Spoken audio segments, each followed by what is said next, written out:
We are at the Good Night, the best chess pub in the world. 4 players have to show their best chess in the elimination bracket.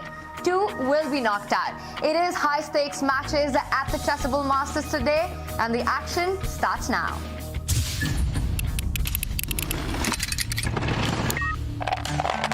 How on earth have we saved this position? Wow, Magnus just widening his eyes there, shocked by this last decision. He is showing no fear whatsoever. Man, we got kids watching. This is checkmate incoming. And then king goes to a6 and there are no checks on the board. Wow, he's just blundered the pawn. He's gave away the pawn, and he's lost. He's given away the game. His nerves are kicking in. He's throwing a thorn into the white side, holding on here for dear life. He's walked away. Did you bring one? Oh my God. So the king goes to d3. You see the bar go back to equal. Oh my gosh. That is beautiful tactile awareness. It's over. We have a winner. This is Magnus Carlsen's last tournament as world champion, and he is in the elimination bracket. It will be a dramatic day of chess, and we'll make sure you don't miss any of the action. We'll be calling it all out from our studio. Grandmaster David Howell, FIDE Master James Canty, We here. and Grandmaster Robert Hess. David, what a roller coaster day one that was. Was that the most intense day one of the tour ever? It might be the most dramatic day of chess I've ever seen, and yeah, it had everything really. It had big upsets, Magnus Carlsen falling to defeat, it had time scrambles, Armageddon, and yeah, I'm just hoping for more of the same today, Tanya. We had 3 Armageddons. It very well could have been 4. What a day of chess. James, what was the big highlight for you? Well, of course, Magnus losing. He's in the loser's bracket. Magnus and loser is not in the same sentence, you know what I mean, right? So that was a huge upset there. But also, Artemiev is playing out of his mind right now. Fabi played good, too, as well. And, of course, we got a lot of other chess coming up today. So day 2 is going to be crazy. Yeah. Can't wait. We got a taste of what a monstrous lineup it is at the Chessable Masters. Robert, you called it out first, that we will not be seeing a Magnus Hikaru final in this one. Are you sticking to that prediction? I absolutely am. I mean, Magnus lost. Hikaru was fortunate not to lose. So I feel like what we've seen from day one is in this 2750 average field, not a single player is scared of the Magnuses or the Hikarus, and they may be taken down. Yeah, wow. So much drama, so much action, a thrilling day of chess. I'm still getting over it. Here's what happened. He's just taking too much time. Vlad's still in a big think tank. Whoa, big fella, what is that? Oh, he's about to take on, he's going to take the Yeah, upper he's trading even more. No Blunder's night. It's time to go. He walked into a pin, and I told you, float like a butterfly, sting like a bee, and that one stings because Magnus, he's losing it and had the white pieces to boot. That hurts. Magnus Carlsen resigns. Could be dangerous, like H5, H4 check, and Oh my goodness! What happened? H2. He's coming. He just... The bishop But he goes E4? back. Bishop f5, and he takes the bishop. My goodness! You gotta be kidding me. Magnus is You gotta be back. kidding me. Look at Artemiev's this. face. Oh my God. What? And Artemiev just lost. Is he getting checkmated? Oh. Look at that white king. My goodness. It's fighting against a black rook, a black knight, a black king, and if it's not checkmate, Hikaru's going to win. So the evaluation bar says yes, but where is the knockout blow? He's winning again. Unbelievable. This is an unbelievable streak. I've never seen anything like this from any player on the planet to be able to beat Hikaru in all of these games. Look at him. He's frustrated. He's angry. Everything under control. Easy win now for Fedoseev, but we've got to commend him. It looked so messy. He kept kept a calm head. And Hikaru just not at his best today. Storm is away. I won't be surprised if that kind of mating net occurs here. It's that straightforward. White's pieces not in position to stop that checkmate. And Hikaru has played perfect chess. You called it. It's 2-2. We're heading to Armageddon. Fedoseev has resigned. He needs to win in 9 seconds. No, he's not going to. He's not got any time. Now there's going to be checkmates against the White King as well. Did he find it? Look at 4. Oh, he hasn't made it. 5 seconds on the clock. There's going to be checkmate Oh now. my God. He's got it. Yeah, he got it. And that he has is enough it. time. GG. He's walked away. Did you bring him? Oh my goodness. Yeah, you know, He just walked away. Vladislav Artemiev will not die. He Right. takes down the world champion. Wow. That was sick. So many twists and turns ended in a checkmate in the Armageddon for the world champion. And after a difficult day, Magnus graciously agreed to give us an interview. This is how he summed it up. It was pretty bad. He generally, outplayed me in the third game. First was, just a barrage of blunders, really. But I mean, the last game was terrible. This was a really, really awful day of chess. I did everything to lose and then some. Obviously, it takes a strong opponent to exploit that, but that was really, really poor. So we'll see. I'll do my best tomorrow, but this is unacceptable. Wow, a tough day there for Magnus Carlsen. He is in the elimination bracket. On day 1, it just looked like Artemiev was the better player. This is our bracket going into day 2 of the Chessable Masters. David, the shocker has to be to see Magnus Carlsen in the losers bracket. What is his mindset coming in today? Well, Magnus has to do something different. He also needs to start faster. Yesterday, he started with a loss with the white pieces, and his day just didn't get better from there. Magnus, whether it's a change of openings, whether it's a change of strategy, he needs that fast start today. Yeah. He sounded really angry with himself in that interview, very upset with the way he played. And to cheer himself up, one would expect he'd be studying openings, looking at some more chess, but that wasn't the case. Instead, Magnus is out skiing. Hope this prep works better today. Robert. I'm going to call this the avalanche opening. Trademark it right now. I don't know if that's a thing, but that's the avalanche. I think he's going to come in swinging because he's upset after yesterday's debacle. I love it. Next course on Chessable by Robert Hess, the Avalanche opening.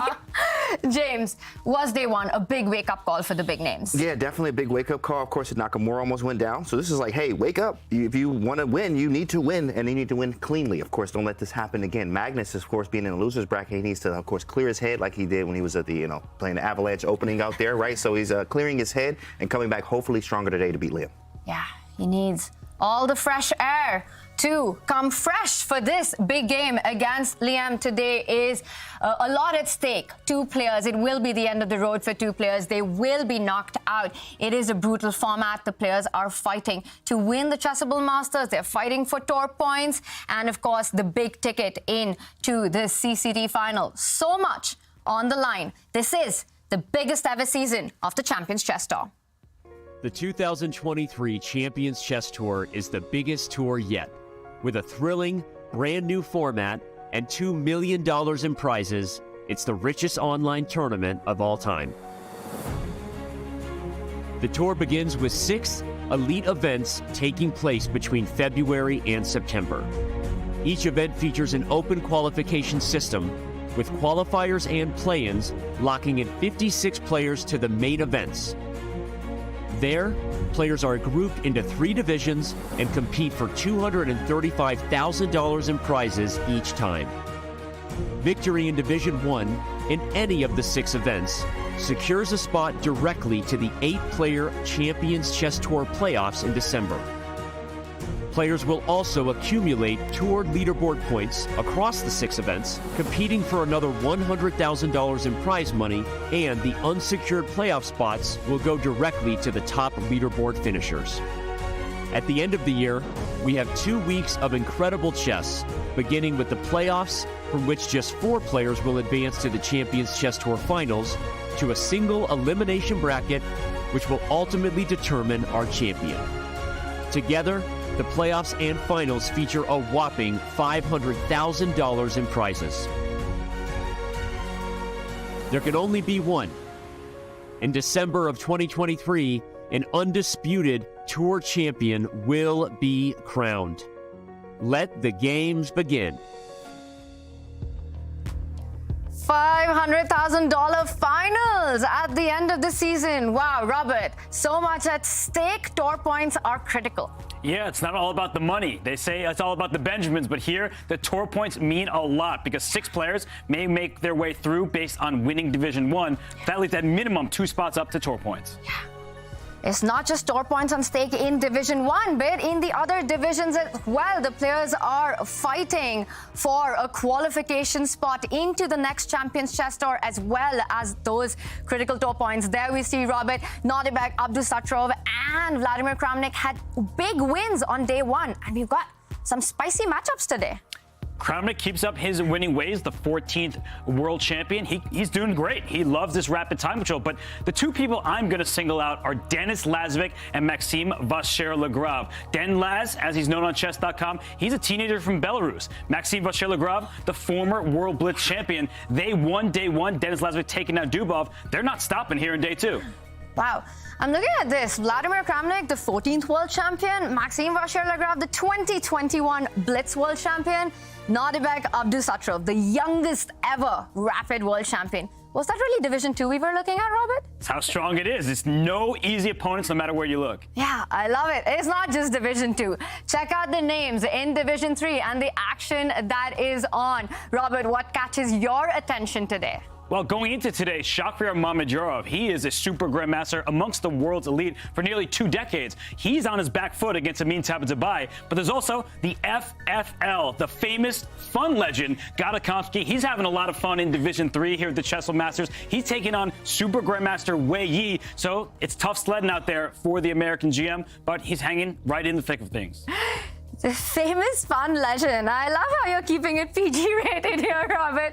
Of course, we will be keeping an eye out on Division 2 and 3, but it is a focus on Division 1, the big elimination bracket. How important will it be for Liem to get his kind of openings, Robert? It's essential because against Magnus Carlsen, you don't want to be outplayed. You need to get an edge out of the early stage of the game. Yeah, he needs to keep that clock under check and get the kinds of positions that he likes to play. That is going to be the task for Liem. And David gives us a little sneak peek into Liem Lei's style of play.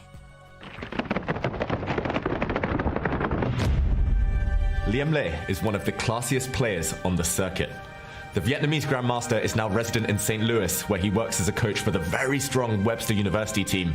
Some of those players also help infuse him with new opening ideas. Liem is a solid player, but he can be creative when given the opportunity.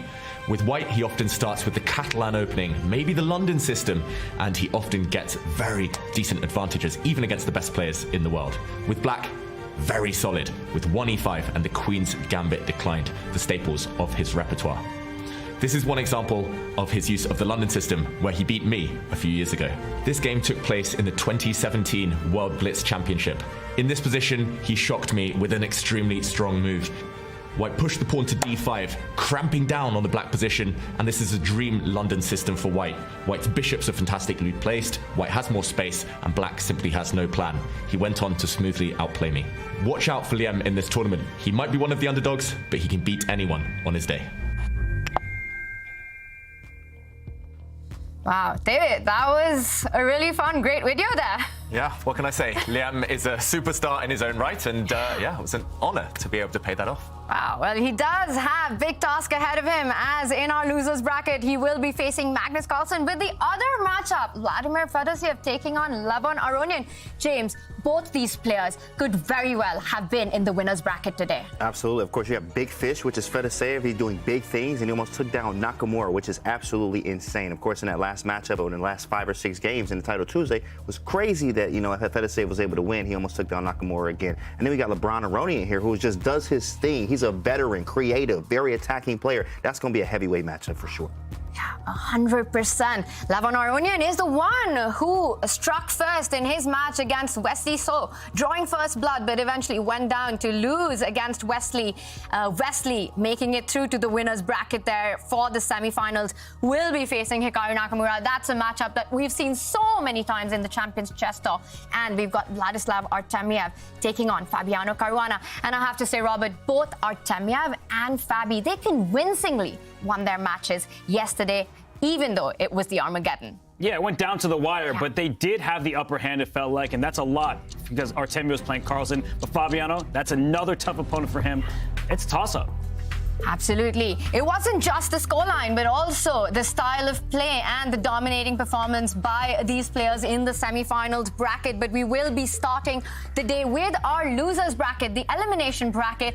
And the big difference in this one is that there are only 2 games. There is no margin for error. There's no time to come back. Both players get only 1 white. So you've got to go all out. You've got to make the most of those whites. They will be playing with 15 minutes and a 3-second increment. In case there's a tie, we will once again head over to the Armageddon. Wow, it's going to be a fun day, David. Yeah, it's going to be a fun day, and I can't wait to get started. I think those players in the elimination bracket, they're just getting ready, making those last-minute preparations. And there we see empty chair by Magnus Carlsen. I saw something in the background. I think he's there, at least ready. He's not skiing right now. I hope he's back from... Still up in those mountains. Yeah. Wow, we're waiting for Magnus Carlsen, and Liem is ready to go. What are the openings that we're expecting here, Robert?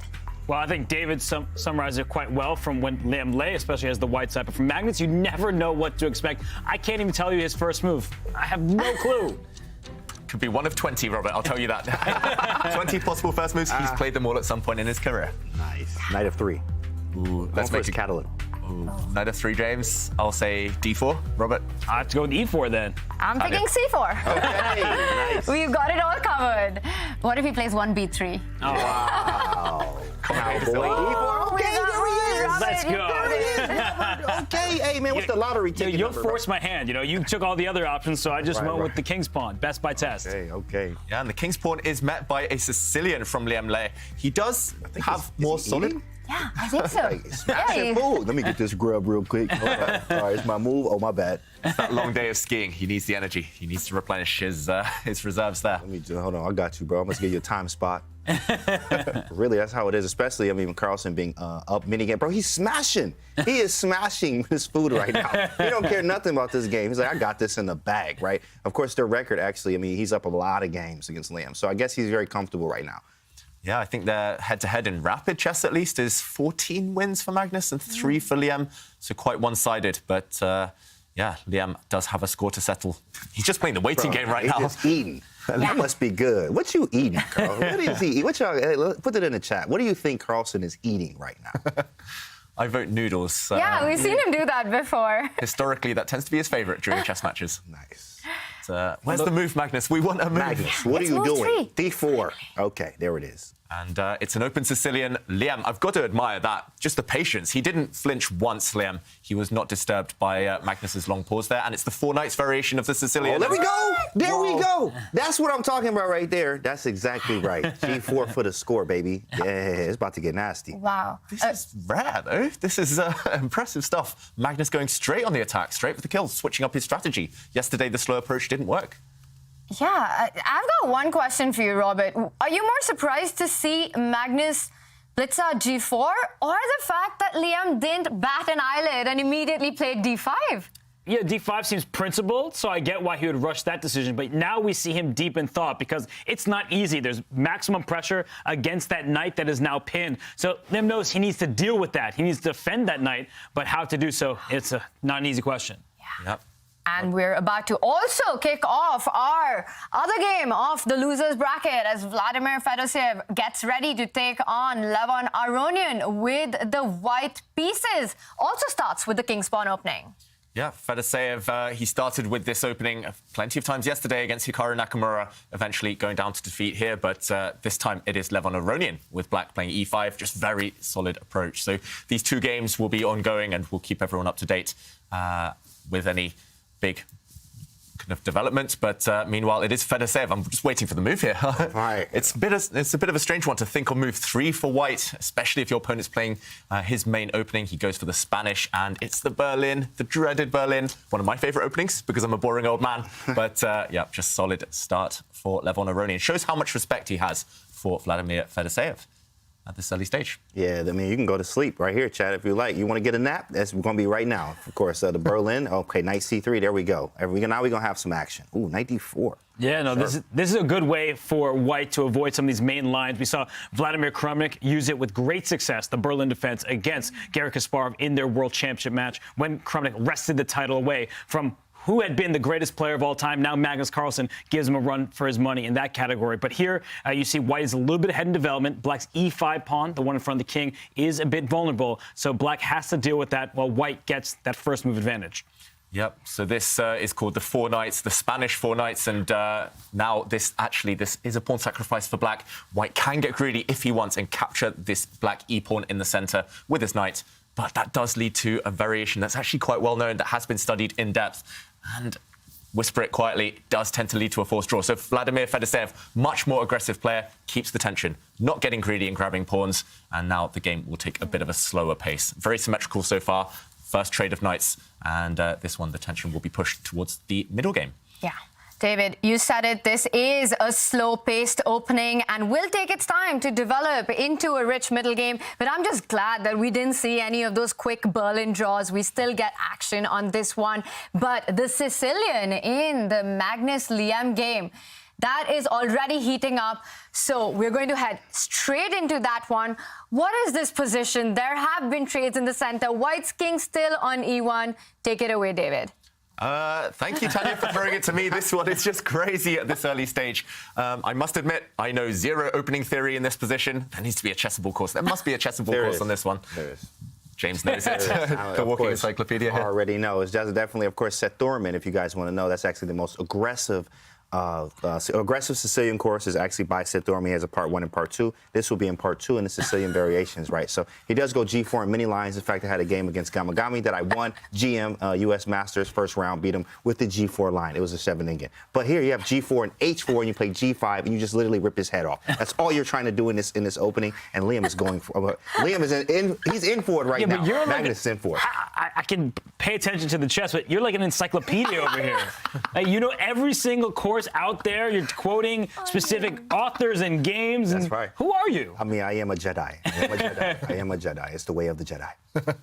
Impressive stuff. And I think Liem was actually terrified of his head being ripped off, as you said there, James. So he's just trying to trade pieces. That tends to be a good strategy. Fight in the center when your opponent's attacking on the flank. And here, with this last move, Liem's captured in the center with a knight. He's saying, actually, all of the knights can come off the board. I'm very happy with that. And then your G4 move with White does look a bit odd. It looks out of place.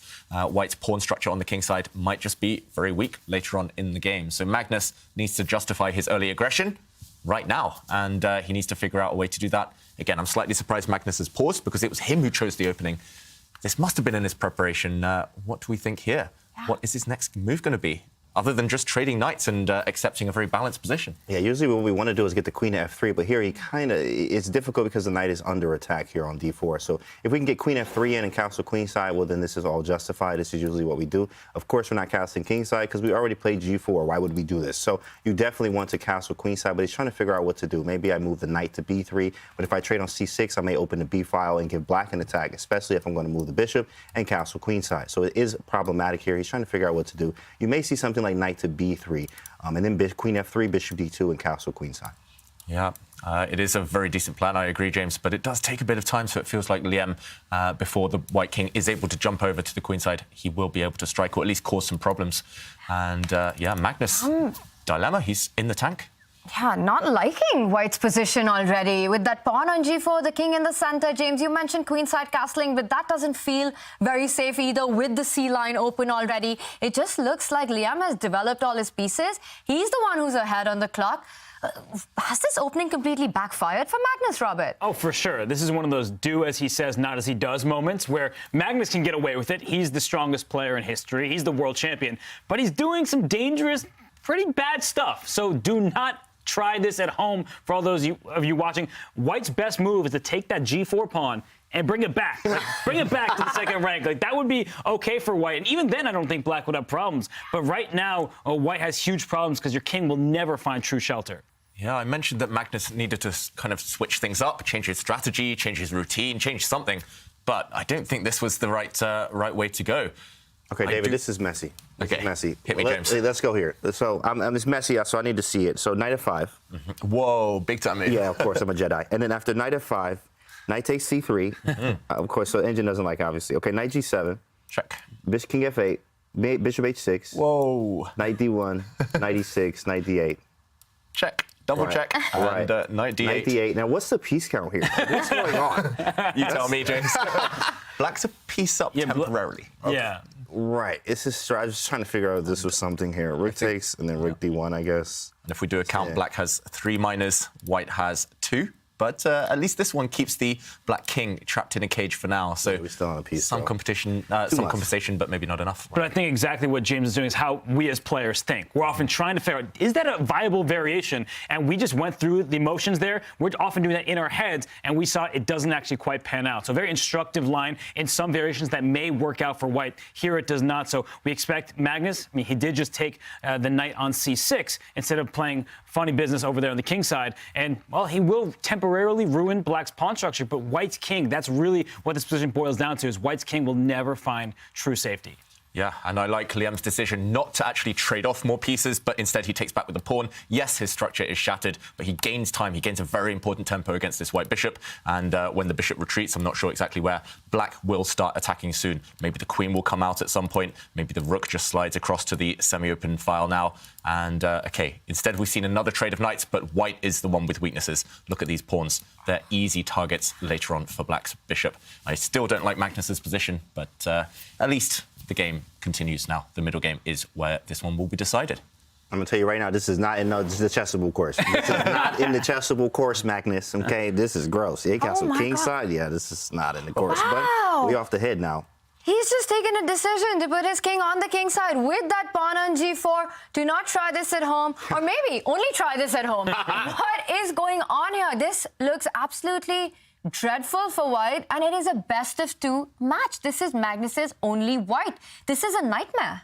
Yeah, but Magnus is going to do as Magnus does, and look at the eval bar right now. It's just only slightly better for black. So it's not like he's crying. He's not too worried, but it just looks odd. I think the aesthetics of the position are clearly in black's favor. White has these doubled, isolated pawns, this pawn sticking out in front of the king. We keep talking about it. We would love to bring that pawn backwards, help our king find some better shelter, but that's not going to happen. But how does black actually punish white? That's the big question, and I really don't have an answer for it. I like the look of it, but how to punish Magnus is more difficult. And going forward, long term, that might be the dilemma. He has too many tempting moves, Liem. Does he go for those white queenside pawns, those doubled isolated pawns? Does he go immediately for the white king? Which pieces does he want to exchange? So many questions that Liem has to answer. So he's spending his time wisely. This is the beginning of the next phase of the game. The middle game is begun. And I do expect Liem to maybe invest 2-3 minutes and then come with a sensible plan. I think as soon as the black queen comes out, the rooks connect, he will be for choice, but he's just weighing up his options. Yeah.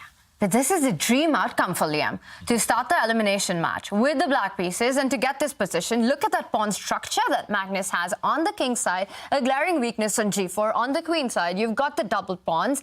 Black's the one who's making all these pleasant choices between where to place that bishop, when to strike in the center, perhaps advance the e-pawn further up the board on e5 to open up that bishop on d7, start targeting that g4 pawn. So some very pleasant ideas here for Liem in a very critical moment. This is the elimination match between the players, and Liem chooses another path. He wants to try to put the bishop on the long diagonal from a8 to h1. I like it, David. The rook can move to c8 and already start targeting the queen on f3. Yeah, let's show that move, Tanya. Right now, this does look very logical. This rook is doing nothing in the corner. Why not slide it across? Big threat, potentially. If the bishop does reach this diagonal, it's going to be game over. You could imagine the black queen, the black bishop lining up on this line, and that will end in a checkmate attack. But maybe Magnus can slow down this plan. He can, for example, bring his rook across. He can put his bishop on the long diagonal first himself, preempt Black's attempt to put this bishop on c6.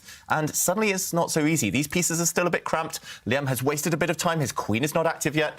I don't really like what he's done. I think he should have gone straight, just a couple of moves ago, straight for the white king. He should have, for example, pushed this pawn, as you mentioned as well, Tanya, or maybe even pushed this one.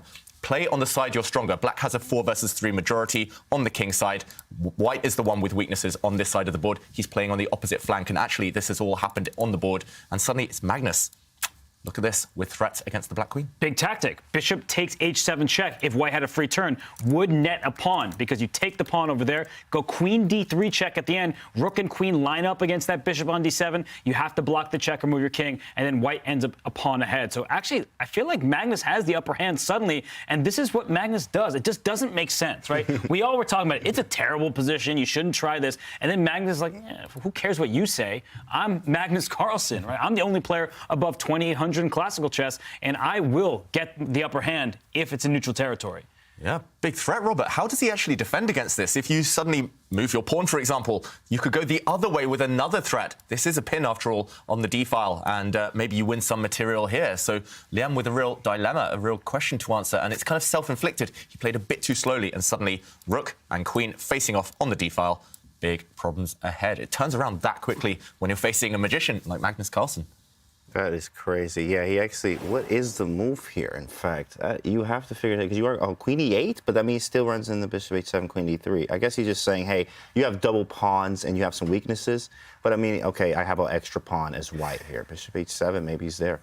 Yeah, what a tricky move, Robert. Queen e8. The trapper is going to get trapped if you grab that pawn on h7 with a check. With d8. Wow. Oh, my goodness. That's We have to show this. We've got to show that, David. What a trick set up there by Liem. Yeah, what a trick. I saw Robert smiling here. I don't think Magnus is going to fall into it. He hasn't. In this position, he has brought his bishop out. We'll mention this in a minute. But if he had been greedy here after queen 8 and grabbed this pawn, this is a check, yes. This is a double attack, yes. But when you finally take this bishop, you get skewered. The black rook just slides across, hitting the queen, hitting the rook behind it, and after queen takes queen, what we call a Zwischenzug, or an intermezzo, an in-between move. Rook takes rook is a nasty check, and when the white king moves, only then you take the queen back, and you're a rook up. So, of course, Magnus wasn't going to fall into this, but kudos to Liem for setting that trap. It might have caught mere mortals like me there, but instead Magnus dodges that, brings his bishop out to a nice diagonal, and still control for white. Very tricky stuff by Liem there. Loved that trap that you just showed.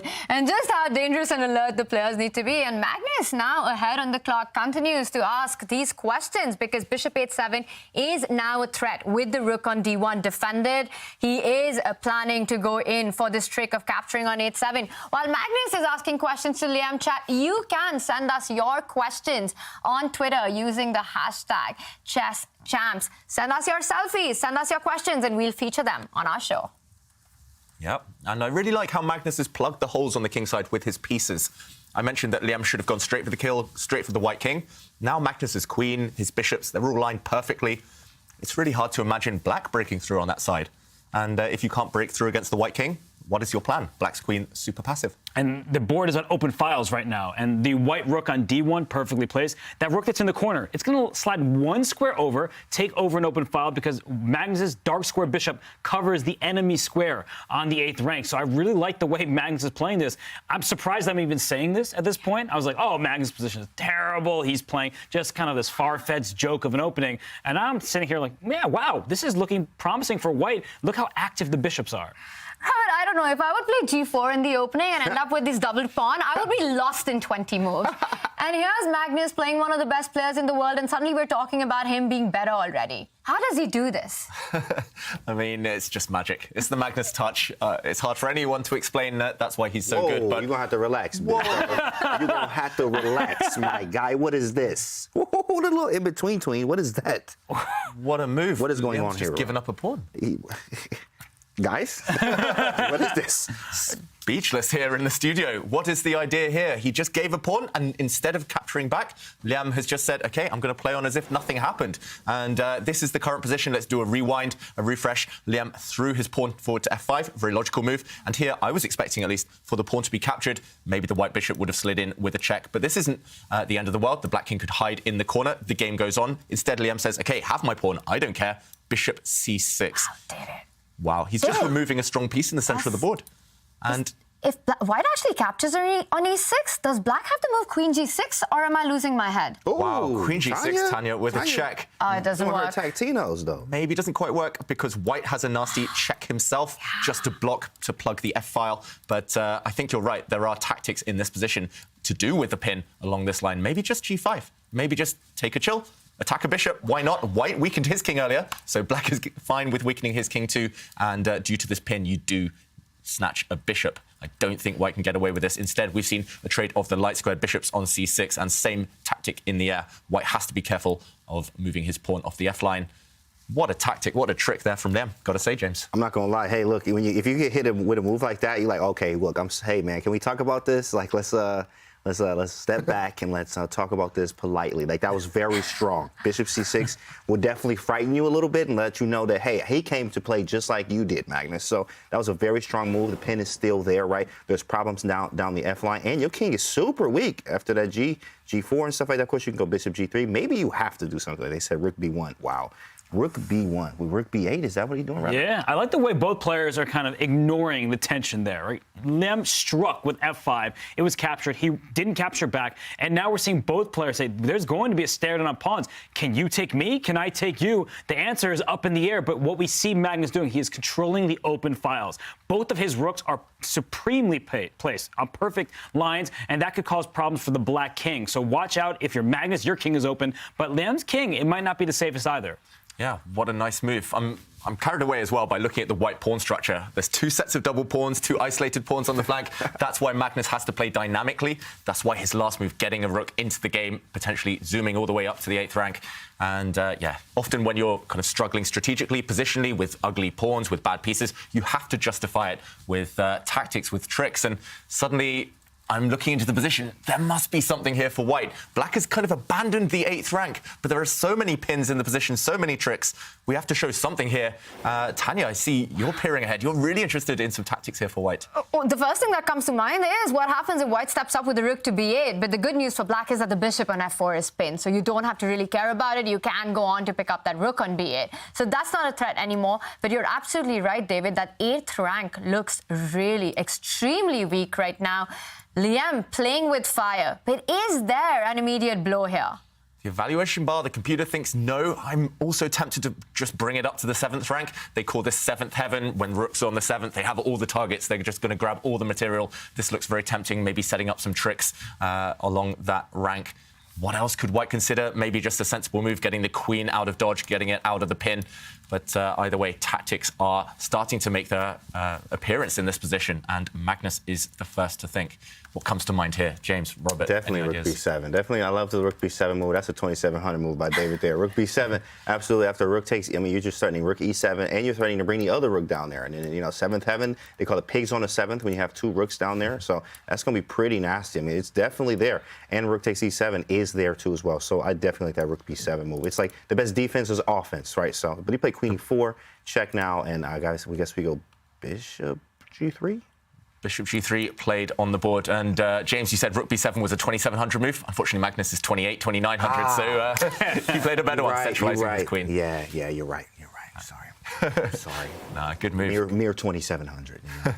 Wow. Whoa, man. Hey, relax. What's wrong, Liam? What's wrong with him today? He plays some very good chess. This might be the game with like the worst pawn structure we'll see, right? Everyone's pawns are terrible. Nobody wants to have a clean, uncompromised pawn structure. So if we see a queen trade, then black will have double isolated pawns. So every single pawn on the board is about to be isolated.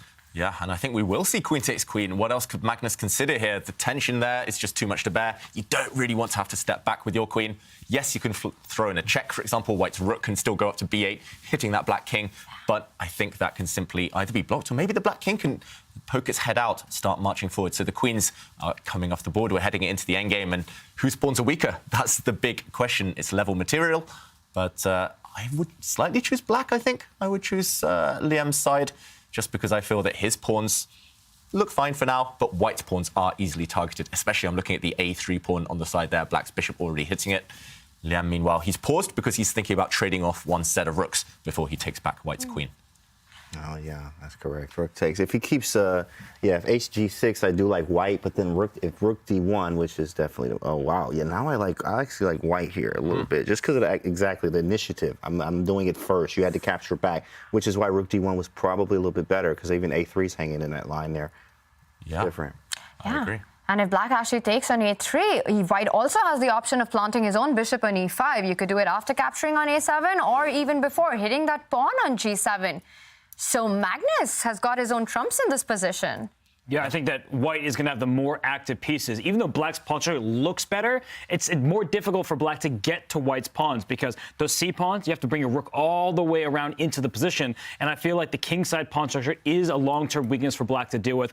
White will take A7. White will swing that rook over to D7 next and put pressure on the D5 pawn. And I just feel like white would be better in this variation, which is why Liem, he's been playing great chess throughout this game. And look what he has done. He says, don't want that pawn. Don't want that flank pawn.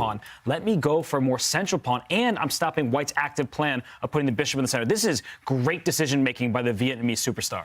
Yeah, always prioritize piece activity in these endgames, even at the cost of pawn sometimes. So now, after rook takes a7, creating a pass pawn for white, Liem has grabbed this pawn, hoping to march forward, but Magnus is saying, yes, I'm going to run across. And now, be careful. If you push your pawn, the white bishop will find its active post, hitting this pawn, and Magnus will have the advantage. So still up in the air. This one yet to be decided. But both players playing really, really well so far, I've got to say. Both very creative, especially in that middle game, full of tactics, and they found a way to kind of neutralize each other's activity. And Liem, I think, making a good choice defending the pawn with his rook, and he's again ready to swing that rook over to the A file to go after white's isolated pawn over there. Also a sneaky idea of actually pushing d4 next, because that rook from c5, it's not only heading to attack that a pawn, but controls the e5 square as well. So Magnus there stopping the first threat that you mentioned. Is it time for black to push the d pawn, or is Magnus being very sneaky with threatening bishop to b6 as well? Yeah, I think both sides are trying to be sneaky here, Tanya.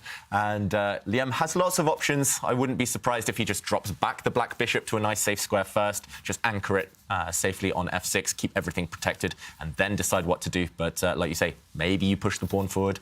So many options. Try and activate the black rook. It's one of these positions, though, we've seen Magnus win countless times because it's equal, it's an endgame, it should be a draw. That's what everyone says. And then you're like, Magnus Carlsen doesn't just agree to draws. He plays it out till there are no pieces remaining. And if black is not careful, you could fall victim to the a-pawn running up the board. But black has threats of his own. He's trying to bring his rook back. He can bring it forward, but he can also bring it back, pin the bishop on the 7th rank. So both sides are playing excellent chess right now. And I would say both sides have chances. It's not just a dead draw. The pawns are not on the same flanks. It's not symmetrical in any way. Both players will have their shot.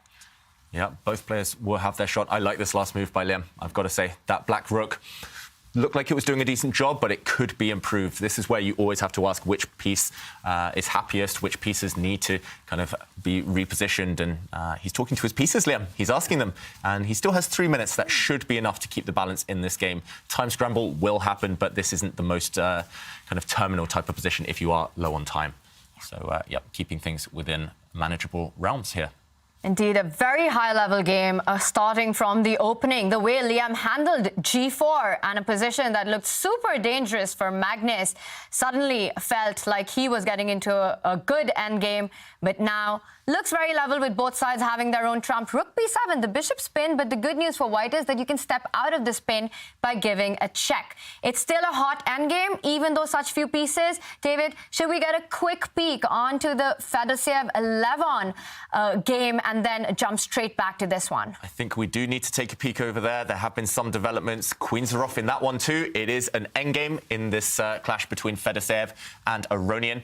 Also a bit of a strange pawn structure, you would think. It looks symmetrical, but both sides have weaknesses. Both sides have potential access to outposts. And Fedoseev, he is not one to sit back and relax. he never takes a chill. He's going straight forward, and he's willing to accept an isolated pawn in order to get his knight active. The white knight is getting active. The white rook on the third rank. Watch out for it swinging across later. And we talked about seventh heaven, James. Right. That white rook might be the most important piece here on d7. I mean, absolutely. I think Fedoseev actually has, in the last few weeks or even months here, have some very good big boost of confidence. And I'm saying that just because of, his record with Hikaru just speaks for itself right now. In the last 5 to 6 games where he was able to take down Hikaru in Title Tuesdays, one of the biggest events, right, where the strongest players play, he was able to do that. He even had a monster performance in the Pro Chess League and in the Pro Chess League arena, the Battle Royale, whatever it is. So he's playing very good chess now these days. So, of course, it's very aggressive, and Aronian is going to have to find something, here. But it is LeBron Aronian. He's been around a long time. He does this. He's creative. He's tactical, too. But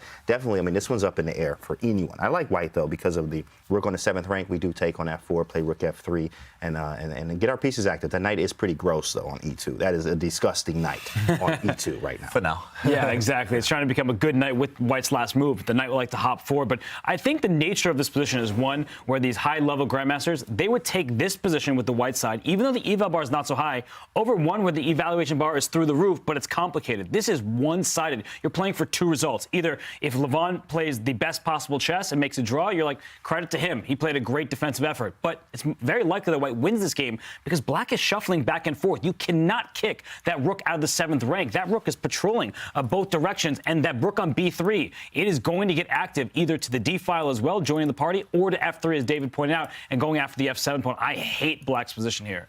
Yeah, and you can see in the body language, Levon is not comfortable at all. It's not his type of position. Just to show the main line, if you do take this pawn, for example, white will recapture. James called it a gross piece. This knight now is maybe the MVP. It's going to just step into the center to a beautiful square, and it's going to win the game for white. So Levon, he's really caught between a rock and a hard place here. Just what to play? I have no idea. I would want to maybe move this rook into the game, but how and where? If you do shuffle across, for example, white will just move across himself. And whoops, I think it's going to be a calamity on the f7 square. He brings his knight into the game and maybe hoping to jump in. A decent choice, but what is the answer after pawn takes pawn? Still, huge threats in the air going after f7.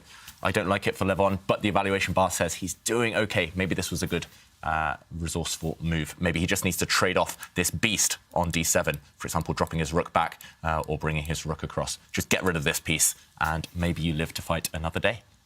I think it's a good choice. And oftentimes, grandmasters, they will give up material to make sure they get activity for themselves. And that's what Levon is doing. A great illustration of that. Giving up a pawn in the center. But white's extra pawn, it won't be healthy. It will be doubled and isolated, not able to be protected by another pawn. Great decision by Levon, because he's giving up 2 different pawns. There's the pawn in the center, and then there's a pawn on a7. And then white would get a passed pawn of his own. So Levon, what a fighter he is. I agree with the featured chat there. He is just playing some great defense against a dedicated, determined Vladimir Fedoseev. Yeah, dedicated and determined, and he's tanking here a bit. He spent 1 minute, but he needs a breakthrough. At some point, you just got to make a decision. Just take one of the pawns, and if Levon proves that he finds a solution, fine. It'll be a draw. You move on to the next game. But, OK, I'm getting worried for Fedoseev around 2 minutes now. He just needs to make that decision. Just grab a pawn. Right. I don't know which one, but grab one. Right, just grab one, yeah. Just grab one. Yeah, maybe take on... you probably take the E pawn. That just seems better. It's a center pawn. You still have a7 on top and rook f3. There it is, yeah. Rook f3 is there. Rook d8. OK, activity. Yeah, and white's got to be a little careful. If you grab the a7 pawn, black will actually enter with his own rook to the 2nd rank with rook d2. And then there are so many tactics that can happen. David, if we can just bring that up. And I want to get my knight on d4 if you try to defend your knight with the king. Ooh. I'm going to give up my rook. Yeah. Not even going to blink twice. Rook takes knight, and nice fork there, Tanya. Double attack, you win some material as black. So you really need to avoid this type of trick for Fedoseev. And wow, I was going to say it would be more in his style to just drop the rook back and just leave it there forever. Leave the rook on this square. If it's ever captured, even by a knight, you will establish a really strong pawn center. But, OK, he's doubled up his rooks. We have seen a trade of rooks in the center. You still have a strong piece here, sorry. But Levon Aronian, OK, look at this. He's repositioned his army, and he's going for this weak pawn, this straggler in his camp. That's indefensible. And suddenly this black knight is like a rock in the center on e6. It's holding everything together. I think Levon's going to hold this one. It's one of these positions where the evaluation bar does not tell the whole story. This is actually unbelievable defense because I wasn't even looking at this rook a6 move, defending and attacking simultaneously. And Levon Aronian is one of the best bug house players in the world. And the key to bug house, also known as doubles chess, is that you need to make moves that simultaneously attack and defend. And this is one of those. Levon deserves a lot of credit. The EVA bar has stayed in the middle, and now is in fact going down in his favor because he is playing this so excellently. Yeah, and Magnus Carlsen and Liem also deserve a lot of credit for their play in game one. Very high-class chess, precise play there, and the game fairly ended in a draw in the endgame where we left it. But this one is all three results are possible. G3 played. Black does have the option to just pick up the pawn, David. Yeah, you could pick up a pawn. There's actually no rush. You could potentially try and stop White's knight from jumping forward. This last pawn push for Vladimir Fedoseev is designed to bring his knight to the f4 square to try and trade those two knights off. If the knights disappear, White's chances may improve. Black's knight, I think, is far superior right now. So will Levon try and take a time out to try and prevent that? I'm not sure how you do it without weakening squares yourself. But he does have 2 extra minutes on the clock. That could be vital. And as Robert pointed out, momentum is slightly on Black's side. It looked like Black was really struggling. Suddenly, there's no problems at all. And you could start hoping for more yourself. I think I would just take that pawn and start calculating later. But Levon is more creative. What do we think? I do like that G5 move because that knight is gross. Like, that knight on E2 has no moves, my guy. Like, what are you doing with your life, right? So this knight is so bad. So when you go G5, he might even be tempted to go G4 and try to get the knight to G3 and then F5. But in that case, I mean, when you move the knight to G3, then mine goes to F4, right? So it's very, I mean, this knight is so bad, and you're just trying to fight for your life to get the knight active, right? So, I mean, G5 definitely seems like a move that I would play just to stop prevent the knight from jumping into F4. That's what he wants. He played G3 to put the knight on F4. You play G5 to stop it. Then we take the pawn. We go Rook A2. And what do you do, right? You might be in some trouble, especially after we push the A pawn. The B pawn is connected too as well, and we can take the pawn on B2. It's problems. I definitely see Aronian turning this one out. And the time. Look at the time. I mean, he's up time here. Well, it's getting closer now, but definitely up a little bit of time here too. Yeah. I think it's the instinct, right? Most players, they see G3, they want to play G5, but that's how strong Levon is. He doesn't just play on impulse. He has enough time to calculate. But, James, the clock is getting even. And that's a problem because Fedoseev is a bullet maestro. That's correct. If you compare the skills here, classical chess, maybe Levon Aronian. Rapid chess, it's unclear. It's much closer, but Fedoseev definitely has the edge if it gets down to a race. And, James, you called it. You predicted the future. All of these things have come to pass. And suddenly a check. The idea is to drive White's king forward onto the second rank. So when you go after this White B pawn, you take it with a check. A nice tempo-gaining maneuver there by Levon Aronian. This is what he was calculating. He spent a minute or two, but then the next 4-5 moves came very, very quickly. The downside is this white knight on F thrive. It's a F thrive? F5. It will thrive, but it is a beast. And some checkmating ideas against the Black king, potentially. And are we going to see a repetition with knight e7, knight f5, or do you think White is going to go for the mate? Wow, I mean, to get checkmate, you need your rook on the last rank, but it's very difficult. The Black Knight has been so strong on e6 since it got there. So I feel like White might not have all the time in the world, the time you need to deliver that checkmate. So if you see a draw, perhaps it's time to make the draw. Ooh, 10 seconds as well. Oh, he needs to play. He's gone for one check. You go king h7. You ain't got no time. Yeah, no checks now, and the knight does drop back. Fedoseev is hoping, begging for the draw, but Levon Aronian doesn't need to acquiesce to that one yet. He grabs the pawn with a check. Now the big dilemma for Black. Do you allow White's rook to go and take that f7 pawn? If your king moves back, you will get checked. Is there a way to play for a win? Maybe not. Maybe you just have to admit Fedoseev found a good defense. But Levon, with that king retreat to h7, has made his intentions very clear that he wants Fedoseev to work hard for that draw. Yeah. No, I mean, Fedoseev is the one on defense. Both sides are showing good defense. When they've been on the back foot, they're saying some people crumble, especially in time trouble. But right now, I think Levon Aronian, he's the black pieces. He should just make the draw. Why take risk? His position isn't anywhere close to being clear. So make the draw now. Get the white pieces in game two. That way you have the better chances. Yeah, he's around 20 seconds himself. Yeah. Practical decision, wise decision. Take the draw, get out of here, move to the next game. But is he going to take a risk? It's in his character, in his style. He got to move. Yeah. And David, when you say take a draw, you mean just come up with the king, defend that f7 pawn and allow the repetition with the checks with the knight? Yeah, exactly. Bring the black king back. Just keep everything defended. But no, he goes for the win. Pawns are dropping with check, though. Look at all the pawns that the white rook is gobbling up. But black here, Levon Aronian, is banking everything on that b pawn. It's 2 squares away from promotion. Oh, push the pawn, right? Just push it. Push it. It's winning. Push him, baby. And then there's a check on h1 and you queen.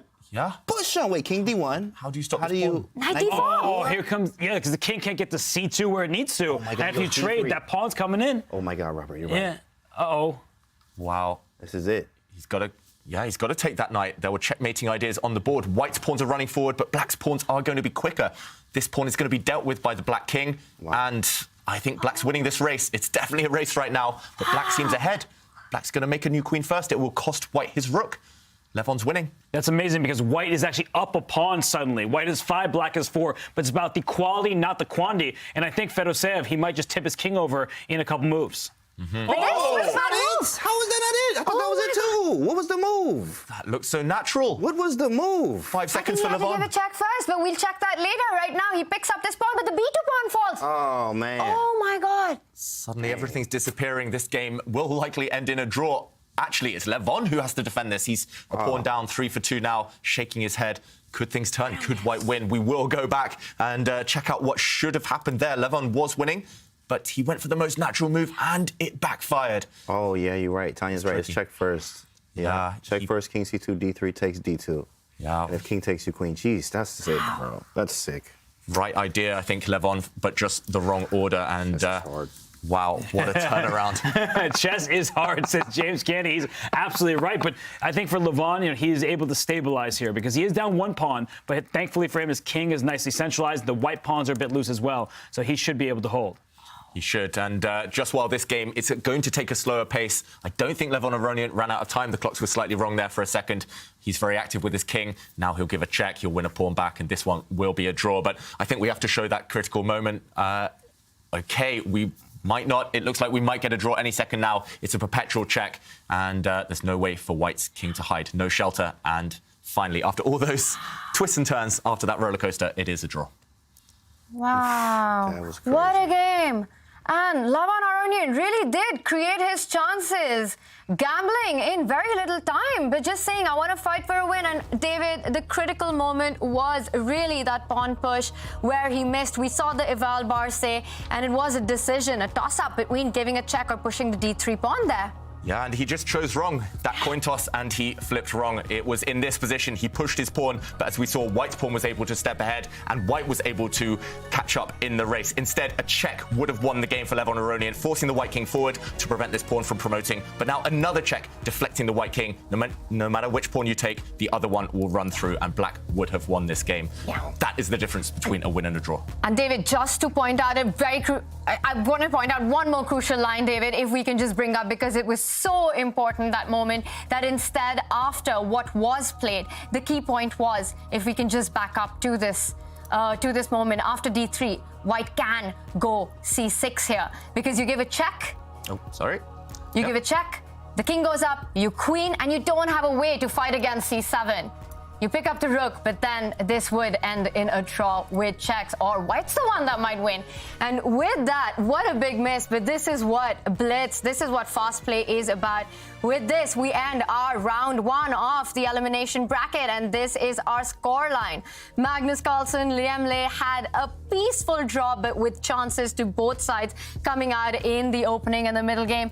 Fedoseev, Aronian, what a game. Levon really creating his chances, could have won it, a slip in the move order, and this ended in a tie as well.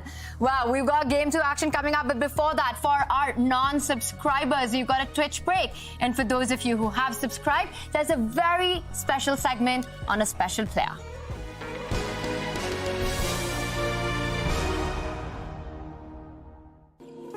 What would you say was the biggest adjustment that you had to make from going full professional to combining your academics as well as your professional chess career? Of course, it's very hard to combine chess and academics, but during the years that I was here, managed to do my best at school and also got a chance to work with many great players. So that's helped me to improve my chess as well. I think it always comes down to your time management and your dedication to chess and academics. If you really want to do well in both, you can do it. How do you combine such a hectic life. Yeah, you have the coaching job, but you also are very much a chess professional. I was offered a job to take over, and I couldn't say no because first of all, I'm an alumni of the program and I know the program really well. I feel like it's my responsibility to keep the program going, and also I wanted to work with the students here. They are very talented and I believe that I can help them get to the next level.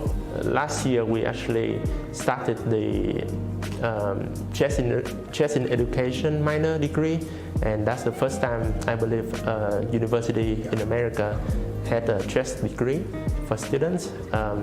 That's a perfect fit for Webster University because we are a global university and chess has been a big part of Webster.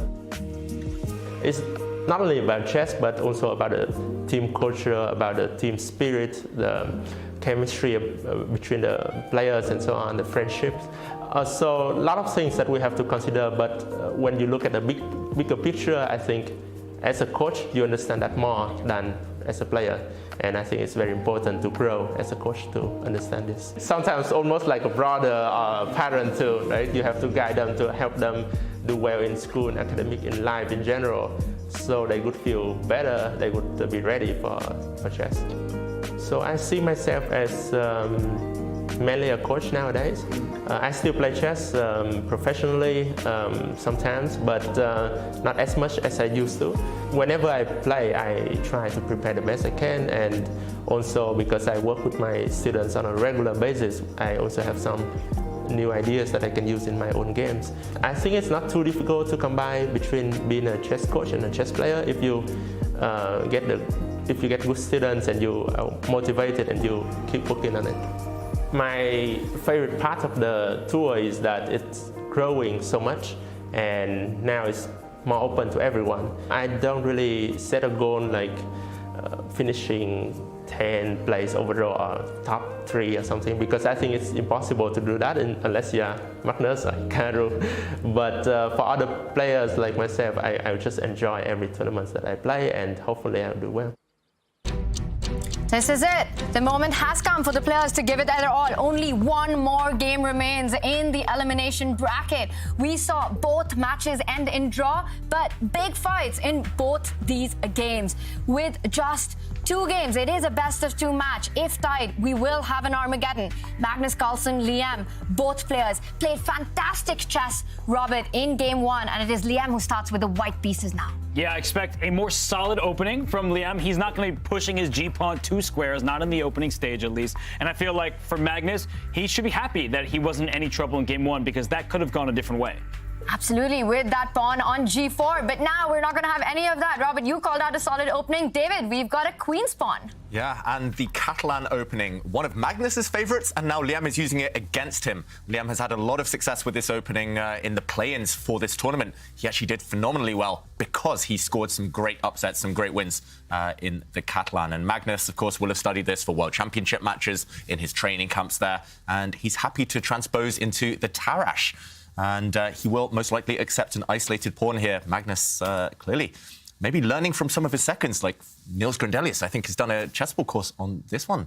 And, yeah, solid start, as you said, Robert. Much more solid than the last game, at least. James, chessable course, Niels Grandelius? He does. In fact, yeah, Niels has one. Actually, there's just a Catalan course that just dropped. There's many courses that actually cover what to do against the Catalan, actually. But this one actually is a rare one that he's playing. I mean, there's not many Tarrasch courses on Chessable. There's only one. It's called the Dubov Tarrasch, but they don't really cover this part. Mm-hmm. He's keeping those secrets because Dubov was a second for Magnus Carlsen. He'll show you, help Magnus get it done, but not how to stop Magnus. Yeah, how to stop Magnus, that should be a course in itself. And meanwhile, Magnus has taken the opportunity after White just pushed his pawn to b3, better late than ever, to plant that black knight in the centre. And now there's a bit of tension. There is a pin on that white central pawn. That black dark square bishop, I like where it's placed. A lot of tension here. Liem, I'm not sure whether he's planned this position, whether he's prepared this, but he's slowed down at least slightly. And, yeah, solid start. It's hard to imagine too much going wrong for either side right now. Right. Before this one heats up, we're going to do a little panel vote here. Okay. Guys, are we expecting an Armageddon in Magnus versus Liem? David? Yes. Ooh, so you think it's going to be a draw. What about you, James? Nope. I want some action, and I know Magnus does too as well. Oh, are you hinting at who you think it might be? What about you, Robert? Yeah, I think we're getting Armageddon. Liem's too solid. He's not going to do anything risky. And beating Liem with the black pieces, good luck to you. Yeah. Tanya, I love an Armageddon, so I'm hoping for one for sure. Chat, tell us, what do you think, how that one's going to go? Meanwhile, action is also on in our second matchup. Levon Aronian so close to taking that first game, now has to do it all over again. But he does have the white pieces. Queens have been traded, David. Yeah, early days, it's the Caruana. Let's go to James. What are your thoughts on this queen I'm trade? about to go, bro. Hey, we on break. Let's go to break, bro. This is crazy, man. And this is the weird Caruana. You actually can't play for winning chances. With this is actually more of like a reverse Philidor in a way, especially when you put the pawn on c3, you go king c2, you play f3. This is boring, bro. What is this, Robert? Why are we playing this, man? David? I do love my endgame grind, so I'm going to say it's all about the intricacies, all about the nuances. I love the sophistication behind both sides' play, but yeah, maybe for the fans, not so exciting. This one will get a bit spicier, I'm hoping, later on. So maybe we'll focus on the Magnus game first of all. But yeah, this one's an endgame, and Levon, it's not maybe his style to go into something like this. Normally we see a more dynamic approach, especially with the white pieces, but maybe he's playing the opponent here. It's not Fedoseev style either. I was going to say that. This is more Levon style than it is Fedoseev's. It's not really either of theirs, but it's less so Fedoseev's. He loves attacking chess. He always has interesting battles. But here we see the position without queens on the board, no easy targets, but white does have a little bit better control and some odd piece placement. That move, knight d7, you would expected the knight that was undeveloped to go forward, but instead it goes back. But what he wants to do is clear the long diagonal. He sees that white wants to fianchetto that bishop. He says, well, you're not going to pin me. You're not going to attack my knight over there. So I don't know how to judge this position. Balanced sounds like a cop-out. I think both sides will have their chances because they're playing for different things. Yeah, and there we see Levon Aronian's Chessable course mentioned on the Beauty of Chess.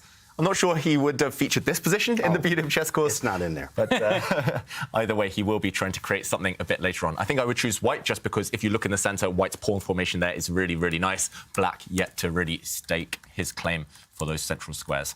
So, yeah, right now it feels like Fedoseev maybe in opening preparation. He's still got almost 15 minutes left, but not too exciting. What do we think? Should we stick with this one or move back to Magnus against Liem?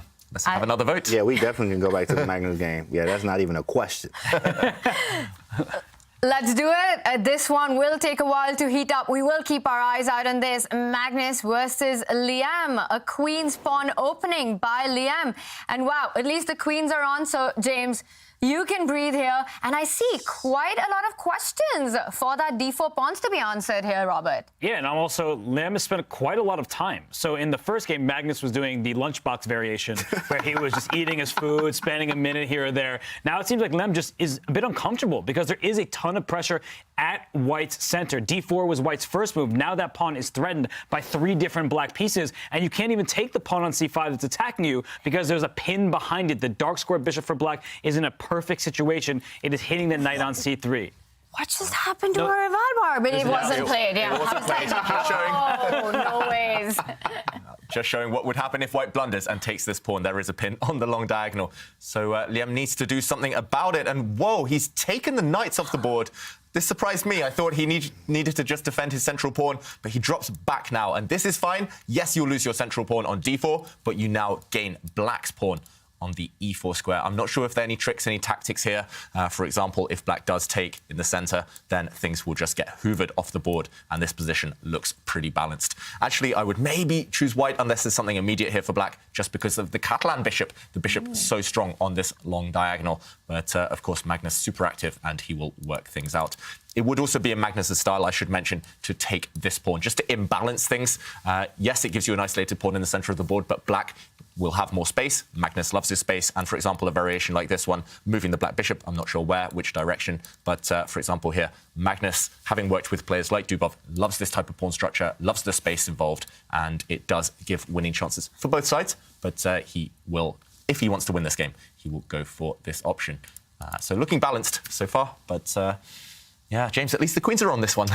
We can breathe, guys. We can, chat out there at home. You're not going to sleep on this one, okay? This is going to be some action still, right? Of course, we do have... I was even thinking of E3 too as well, but there may be some problems there around the long diagonal. Really, the problem in the Catalan is that Catalan bishop. If it gets aggressive and it's open, then of course you have problems around on the long diagonal. You have to play stuff like rook to B8 and how do you even develop that side of the board? And a lot of times if that Catalan bishop gets loose, it's going to be a problem for black on that side of the board, especially even with the rook to C1 and etc. So, Magnus is taking a think here, as he should, right, to figure out how he should deal with this. Maybe not even take it, too. The bishop on B2 is pinned. Maybe we have an in-between move, but it's something to think about.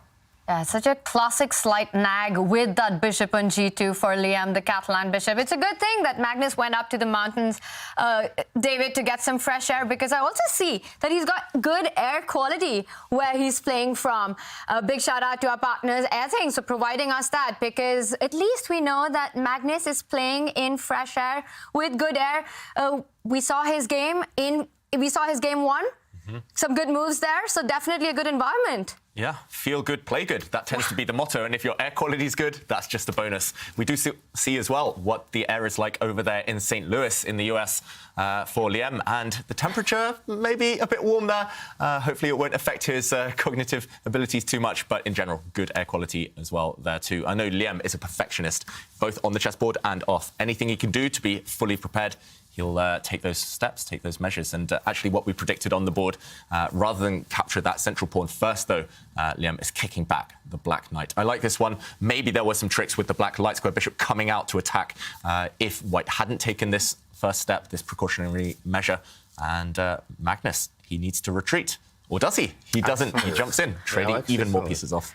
Yeah, this is more of a, it's just like initiative, right? If you can, if I can make you do it and then I get an extra move, this is why knight f3 was so nice. If I go knight e6, then that gives you a chance to do something. If I go knight c6, knight anything, you get an extra move. But knight f3, you're forced to take it back. Then you're going to take the pawn, and then I get an extra move, right? Which is pretty nice. So I do like this decision from Magnus here. But again, it's the Catalan bishop, and that is so annoying in the Catalan, is the bishop. It's just so, and actually we have it on the board here, and rook to b8 after it. And I like white in these positions because it's the bishop. Maybe he goes b6 now, so it's just kind of, I guess we will get a draw here, huh? I guess we can have a draw here, guys. Yeah, you're a very solid play, and that's the nature of Liem Le. He does not want to take undue risk. He's not going to play like Magnus did in game one. And for Magnus, he found a way out. This bishop on f3 now is Fianchetto bishop, the Catalan bishop. It can be really frustrating for black to deal with. And I'm not actually calling this game a draw just yet. It's not a symmetrical pawn structure. Black actually has an extra pawn if you look towards the queen side, the left-hand side of the board. White has that extra pawn in the center. So you're playing for different ideas. In endgames, passed pawns start to appear. You get a little bit scared, but it is balanced. So we want to be clear about that. But I just think that if this game goes on, Magnus sometimes, he makes miracles happen here. But Liem Le, he's not going to go down. I do think we're going to see Armageddon. Yeah, actually, that was going to be my next question, Robert. You mentioned this bishop on the diagonal asymmetrical pawn structure. But is Liem really going to try to push this one? Or will he be happy to take it to the Armageddon where it's really just anyone's game? Yeah, there's nothing to push. Just being honest, I don't think there's anything that white is going to be pushing. I think that this one is very, very balanced. I think we'll see some trades. The light square bishops will come off. And then the players are like, OK, we're in an even end game. Yeah. Would love to see it come down to the Armageddon. Well, while this one goes ahead, let's take a look on the other matchup, because that is heating up with Levon Aronian taking on Fedoseev. And wow, the queens have been traded off, but this looks like a queenless middle game. All minor pieces on the board, just one set of pawns off. And look at that king on e2. It feels like a Fischer random position right now. Yeah, you're right, Tanya. It looks as if the pieces have just been randomly thrown onto the board. And black has spent so much time. Look at that black knight on g4 intruding in the white camp, but it's going to get kicked back. It's already moved 3 or 4 times in the game. Black's dark squared bishop has moved a couple of times.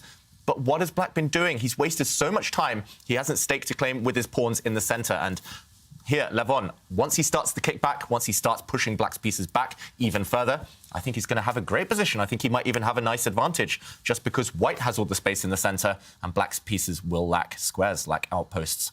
And yeah, it does feel like this is not the type of position that suits Fedoseev's style. He wants more activity. He wants threats on the board. He wants tricks. But without queens, it's not easy to achieve that. And look at our players on the camera. Fedoseev One hand on the head. Levon, both his hands on the head. And this is such a classic chess pose. David, which one is yours? It was more Levon's a moment ago before the head scratch. It was more like head in hands, just hiding from the world, hating my position, hating my life. But, yeah, we see players often adopt this pose when they're calculating, when they're trying to work out difficult questions. And meanwhile, Fedoseev maybe slightly more chilled out of the two. That's a good move. That's actually a very annoying move. Where is he? He's going knight f2 or knight e3. He's jumping in. Knight f2, knight e4 looks like a real threat here, no? Suddenly, the rook on h1 doesn't have so many squares. Is that something that White has to worry about right now? Yeah, quite possibly. For example, if you do nothing, what would be a nothing move here? Let's move my bishop back to a rubbish square. The knight would jump in now, hitting the rook, and as Tanya mentions, if you move your rook out the way, knight takes pawn, and it's a discovered attack hitting this rook, so you will win material no matter what. So that is the threat. I'm thinking that one of the white knights has to jump forward to this square. I'm not sure which one, to hit this bishop to try and gain some time against this piece. But no, Levon solves it more creatively. He brings his bishop to the side of the board. This is asking for the knight to jump in, but now after bishop takes bishop, there's no time to take this rook, or at least I don't think so, because now after you take this knight with check, the knight jumps forward and this piece is trapped in the corner. White will end up with two pieces for a rook and material advantage if this happens. So holding things together with tricks, Levon Aronian. Although the problem with putting your bishop out on h3 is that your pawn really wanted to be there, because the knight on g4 is defended by black's bishop on e6. So you're actually not creating a threat. And black could also consider putting the h-pawn forward, protecting the knight, and maybe playing h4 next, just trying to barrel through on that flank. So I feel like this is a kind of strange decision from Levon. His pieces are not harmonious. Neither are black's, but I think neither side really has a good footing in this position. You're kind of just trying to figure out what to do move by move. Yeah, it feels superficial for both sides, you're right. It feels as if all the pieces are just floating in the air. This bishop, unprotected, undefended, it's going to be kicked back anytime soon. Maybe White could kind of prepare a pawn push later on. This bishop looks nice and pretty, but it could be a target later on. It's, yeah, definitely all to play for in this position. I would choose White, I've got to say, but I agree. White's last move, maybe not the most consistent with his previous play.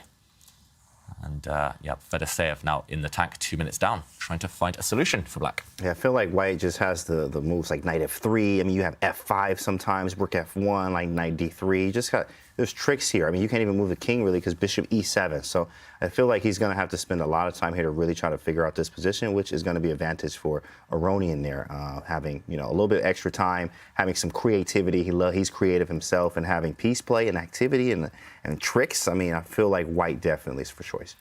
Yeah, and one thing I will say, I've played Fedoseev a few times, quite a few times actually over the board, and my strategy has always been to make it as boring as possible. And it's tended to work quite well.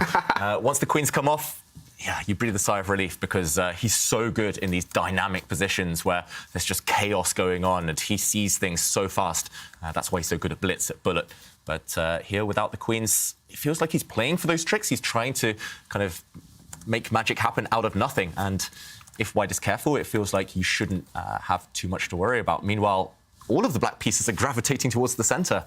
They're all, I don't see any threats right now, but they're all kind of holding each other together, attacking those white pawns. White's king, is it sweating here? Is it really a target? Levon Aronian, I'm expecting him to get his knights into the game now, especially that white knight on e1. Knights on the rim are dim at the best of times, but that knight on the bottom of the board needs to join the action, join the fray. Yeah, this position does not look that easy to play for either side, and I'm just not liking the look of some of the pieces, right? The bishop on d4 is a bit loose, so White will be able to kick it with the tempo. The bishop on h3 for White, a little bit awkward, especially with the stare down of the bishop, so you have to be very, very careful. When pieces are on the same diagonal or on the same file, you have to watch out when the piece in between them hops out of the way. Here, there's nothing for black, but there could be a moment where that knight jumps away and that bishop on h3 is loose. So I think knight d3, sensible move by Levon Aronian. He is just coordinating his pieces, playing in the center, and both sides have their chances here, and it's a very messy position. And James, you made a really good point about how, because the e7 pawn is weak for black, it's hard for black to connect the rooks the way Levon just did by moving the knight out of the way. And that's going to be a bit of a trouble for Fedoseev, just getting harmony for those rooks. Where are they playing? Are you going to go short castle? Are you going to go long castle? Or maybe the king just steps up. Is that something, James, that black can think about? Move up with the king to d7 and then start getting the rooks in the game? I think after king d7, I hit him with knight f3, 110. tempo and then go with and then bring one of the rooks to D1. And then we have some nasty tricks there. Knight C5 and we live, knight E5, knight everything 5. And you're in some trouble here. I mean, it looks pretty nice. I even have maybe an F5, knight F4, take on E6, knight G5. Oh my goodness, right? Just so many moves that you can play here. It's so much activity for white. And the thing about LeBron Aronian here is that when you see him, sometimes like when he does this, you know, he stretches and then he do that, like that's body language. That lets you know you might be in a little bit of trouble. Every time he does that, he's feeling comfortable. Look at him. Yeah, he's doing a little head thing and like he stretches, he's comfortable. He usually always does that when he's comfortable, I've noticed. So he's comfortable. He feels good about the position. Yeah, some body language reading there by James. Well, we will come back to this, but let's head over to Liem versus Magnus, because this looks like it is about to end soon, which means we will have an Armageddon. Yeah, and Magnus smiling, laughing to himself a moment ago. He looks pretty happy with this play. Maybe he's happy about the Armageddon that's imminent at this point. Or the good air quality he's got going. Or the food he just ate, whatever. You know. He's just happy. Good to see a happy Magnus. Yeah, that is true, and he should be happy about this game because with the black pieces, it may have looked iffy for a couple moves, but he was able to neutralize whatever advantage Liem hoped to get, and we see it's an even endgame. It's rook and 3 pawns against rook and 3 pawns. Both sides have a passed pawn. The white king can't venture over to get the pawn. It's needed where it is, protecting this pawn on g3. The black king will have to stop this passed pawn, but neither side will be able to make progress. This is a pretty elementary draw for these players. Yeah, and just good strategy with the rooks. Rooks belong behind passed pawns. White's rook is perfectly placed. Black's rook, is, if anything, is the more passive of the two. And there we go. Black now with this last move. He's tied down his own rook. The black rook can't move without giving away his pawn. But he's also said to white, if your king ever pokes its head out, kind of steps to the side, the black rook will move with a check, and black will make a new queen with his pawn. So this one is very much just maintaining the status quo. Neither side can make progress. I'm expecting a draw offer or a draw agreement any time now. The last game ended pretty much king versus king. Maybe this will end in the same way. Just 2 great players cancelling each other out in the early games, straight to Armageddon. Both of them lost in Armageddon yesterday. Who do we think is the favourite in this one? I'm definitely going with Magnus in the Armageddon. Got to go with Magnus there. I mean, fresh off. I think it's just more Magnus because of their score and their record already. Now, that doesn't mean that anything happens in Armageddon, but just from being who he is and also what the score is right now. He usually has this number. I mean, faster time controls too as well. I'm definitely going to take Magnus. What about you, Robert? I'm more curious about how low he'll go because he went to 7 minutes and 58 seconds yesterday, if I'm remembering correctly. So will he go less than that? I don't think he needs to because Liem can't get himself in that time trial. We are about to see all the pieces come off the board. But I think that if you're Magnus, you just want the black pieces. And for Liem, you need enough time.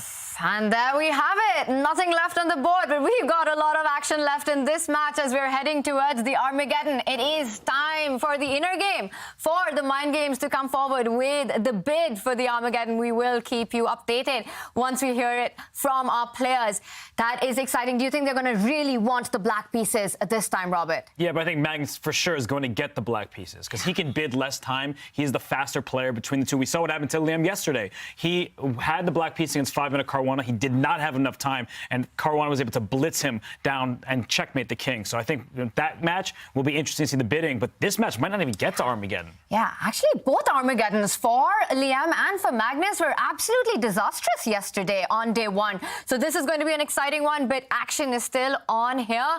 And wow, what is happening? Rook to c2 play. The bishop is attacked. It doesn't have too many squares. It's got to fall back to the center, David. Yep, and there we go. The bishop now centralized, but white's knights do have a lot of mobility. The position isn't fully open. Black's bishop kind of hits thin air.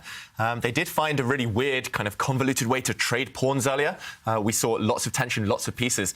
White's c-pawn disappeared, but black's f-pawn disappeared. And if we look at the structure, white has 2 pawn islands. The king side, all of the pawns connected. The queen side, those 2 pawns connected. Black has 3 pawn islands, and that's because the e7 pawn next to the black king is isolated. Long term, that could be a target, that could be a weakness.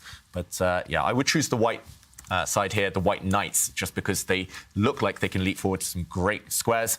That being said, I do usually prefer bishops, so I'm kind of going against my instinct here, but I just do believe in white structure. I think that's a small thing, but it could be a key thing later on. And Levon, he's not one to sit there and slowly maneuver. That would have been my first call. Instead, he's going straight for the kill, pushing his pawn forward. That white rook on b1 maybe opening up some clear targets on the queen side. What do we think here? Who would you pick and why? Let me see that time, 7 to 5. Yeah, I do like white because I feel like I have initiative here. I feel like I have some better squares. I have a nicer center than you do. I have knights are tricky, so if I get a knight to g5, I can go into e6 and maybe do some things. I don't want to really push my e pawn just yet because you allows knight d5. So I do like white, but it's just hard to maneuver pieces right now. We have to figure out what we want. b4, I definitely like if pawn takes rook b4. Obviously, we're hitting b7. And we can maybe go rook to c4 and try to, attack the bishop. If the bishop moves, then maybe we could move the knight on d2. Because right now we can't, obviously, because the pawn on e4 hangs. So it's kind of cramped. It feels a little bit, but I actually feel like white's just a tad bit better, a little bit more active. Yeah, Robert, do you see any way for black to actually keep things together now? I'm struggling to see a way to kind of stay active as black, but keep defending. It looks like a big threat. Simply pawn takes pawn, opening up this rook. All the active moves I see are bad. Like, I'm looking at ideas like, can I for black play b5? And if you take my pawn on b5, I play a4, and I want to go get a new queen, but I understand that I'm giving white past pawns. But this is the type of thought that Fedoseev is having. He knows if he sits passively, that Aronian might just grind him down in this position. It's not fun to play from the black side. So I'm getting a little bit desperate. Fedoseev should not. His position isn't that bad. We see the evaluation bar off to the side of the screen. So if I'm Fedoseev, I know I want to lash out, but maybe calm is better here. You're going to have to passively defend. It's not going to be fun, but maybe Fedoseev can get the job done. Yeah, for example, if he takes this pawn off, yes, you allow the white rook forward, but maybe you can just hold things together here. I'm hesitant to suggest it, but just move your rook. The evaluation bar is heading up in white's favour. This is scary stuff. I'm not sure exactly why. Maybe it's as James mentioned, suddenly this bishop is a bit loose. Wow, is this bishop trapped maybe? Bring the other one. After the knight comes forward. That's a big boy move. Yeah. Wow, you got to play c5.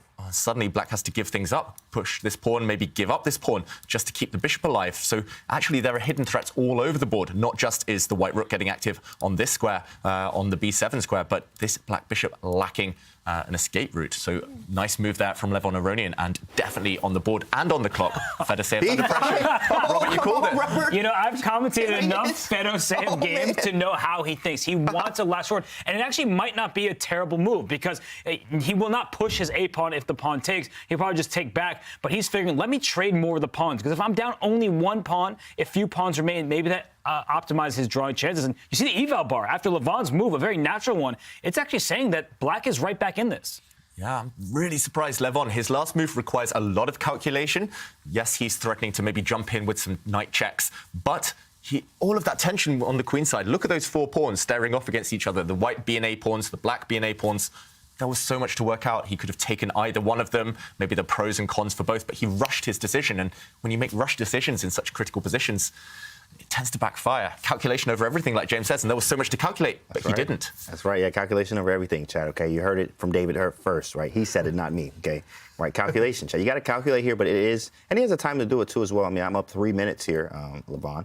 So I'm feeling good about the position, but man, there's definitely some crazy stuff. Like very rarely do you have four pawns like this, right? In this little, pawn box, right? Where you have to actually figure out, do I take this way? Then you take that way. But if I take that way, he takes this way. If he take this way, we take every way, right? So it's lots of captures, and he takes on b4, and the engine going crazy. Whoa, is that a blunder? The white knight can jump in now with the check. I'm not sure which knight, but knight to e5, and suddenly there are all sorts of threats in the air. White can simply take one of the two pawns, as you mentioned there, or that little box, that cluster of pawns. But there must be a knockout blow if the engine's reacted. Maybe we can see the Stockfish suggestions here. What does the computer think? Move. What? Take. Is there just one move to win here for Levon, or are there more options simply? And wow, the best move by far, according to the computer, is to just take this pawn back calmly with the knight. This is not easy because there are so many tempting other options. But maybe we can show this after pawn takes pawn in the current position. Knight takes pawn is by far the best move. Really, really calm. Maybe missed by Fedoseev. c5, though. Yeah, c5. And I guess the white knight jumps in with a nasty double attack. Oh, and next move, b5. this pawn drops. Wow. Wow, really calm. Yeah, not obvious, James, right? Yeah. Wow. Not obvious at all. And Fedoseev, okay, Levon didn't find that. He took this pawn instead, the wrong pawn there, and Fedoseev now has had a chance to jump in with his knight. There's a nasty, nasty threat on the board with a knight check, hitting the king, hitting the rook, but Levon first has a move to get out of this fork, and I'm expecting him to drop one of the two white knights into this square. I'm not sure which one, but he can jump in with either of these two knights. That's a check. It's a race. It's messy, but it feels like it's slightly in white's favour. You give the first check, and Again, I called it wrong. We're getting all of the moves wrong here because it is so messy, it is so complicated, but same idea. Levon Aronian, next move, will jump in with his knight to the square with a check. Wow, we see the Eval bar saying that Levon is doing well, but we remember what happened in game one. Completely winning position for Lev, and you can't call it till it is done. There are still threats for Black. Black is also threatening a fork on c3 currently, but Fedoseev, his biggest problem in this position, James, is the clock. He's down by more than 3 minutes. How critical is that going to be? Oh, 100% critical, but of course, Fedoseev is actually very, very strong. Big fish on Chess.com. He's a really big fish, especially with that big rating he has in Blitz and Bullet. So, of course, LeBron Aronian doesn't play that much Bullet as much, but he is very strong, and he's up time right now. He doesn't have to play Bullet chess. He has an extra 4 minutes right now, coming up on 4 minutes, so he can use this time, as he did in the last game, too, as well, and try to convert this this slight advantage he has right now. Yeah, and I'm really worried about the clock time. Fedoseev, if he doesn't calculate correctly right now as well, it will be an immediate knockout. So 1 minute is bad, but he's investing it because he needs to find something magical. He's not even going for the obvious move. Most would just take that knight back with the black rook and then think later, but what else could he be considering? I think the problem is he thinks rook takes knight, which is the obvious recapture. He's finally played. He thinks he's losing because the white king, he played it before I could say it, nice. Slides up the board, hitting 2 pieces at the same time. The rook is under attack, and that rook is needed there to protect the knight. So Fedoseev recognized his position is falling apart, and there's nothing he can do to hold it. He usually rooks like to stare with each other, right? There's the stretch. And it's not a stretch to say that Levon Aronian is winning this game, because if the rook protects the other rook, the knight will hop in with check at long last, and this is big problem for Fedoseev.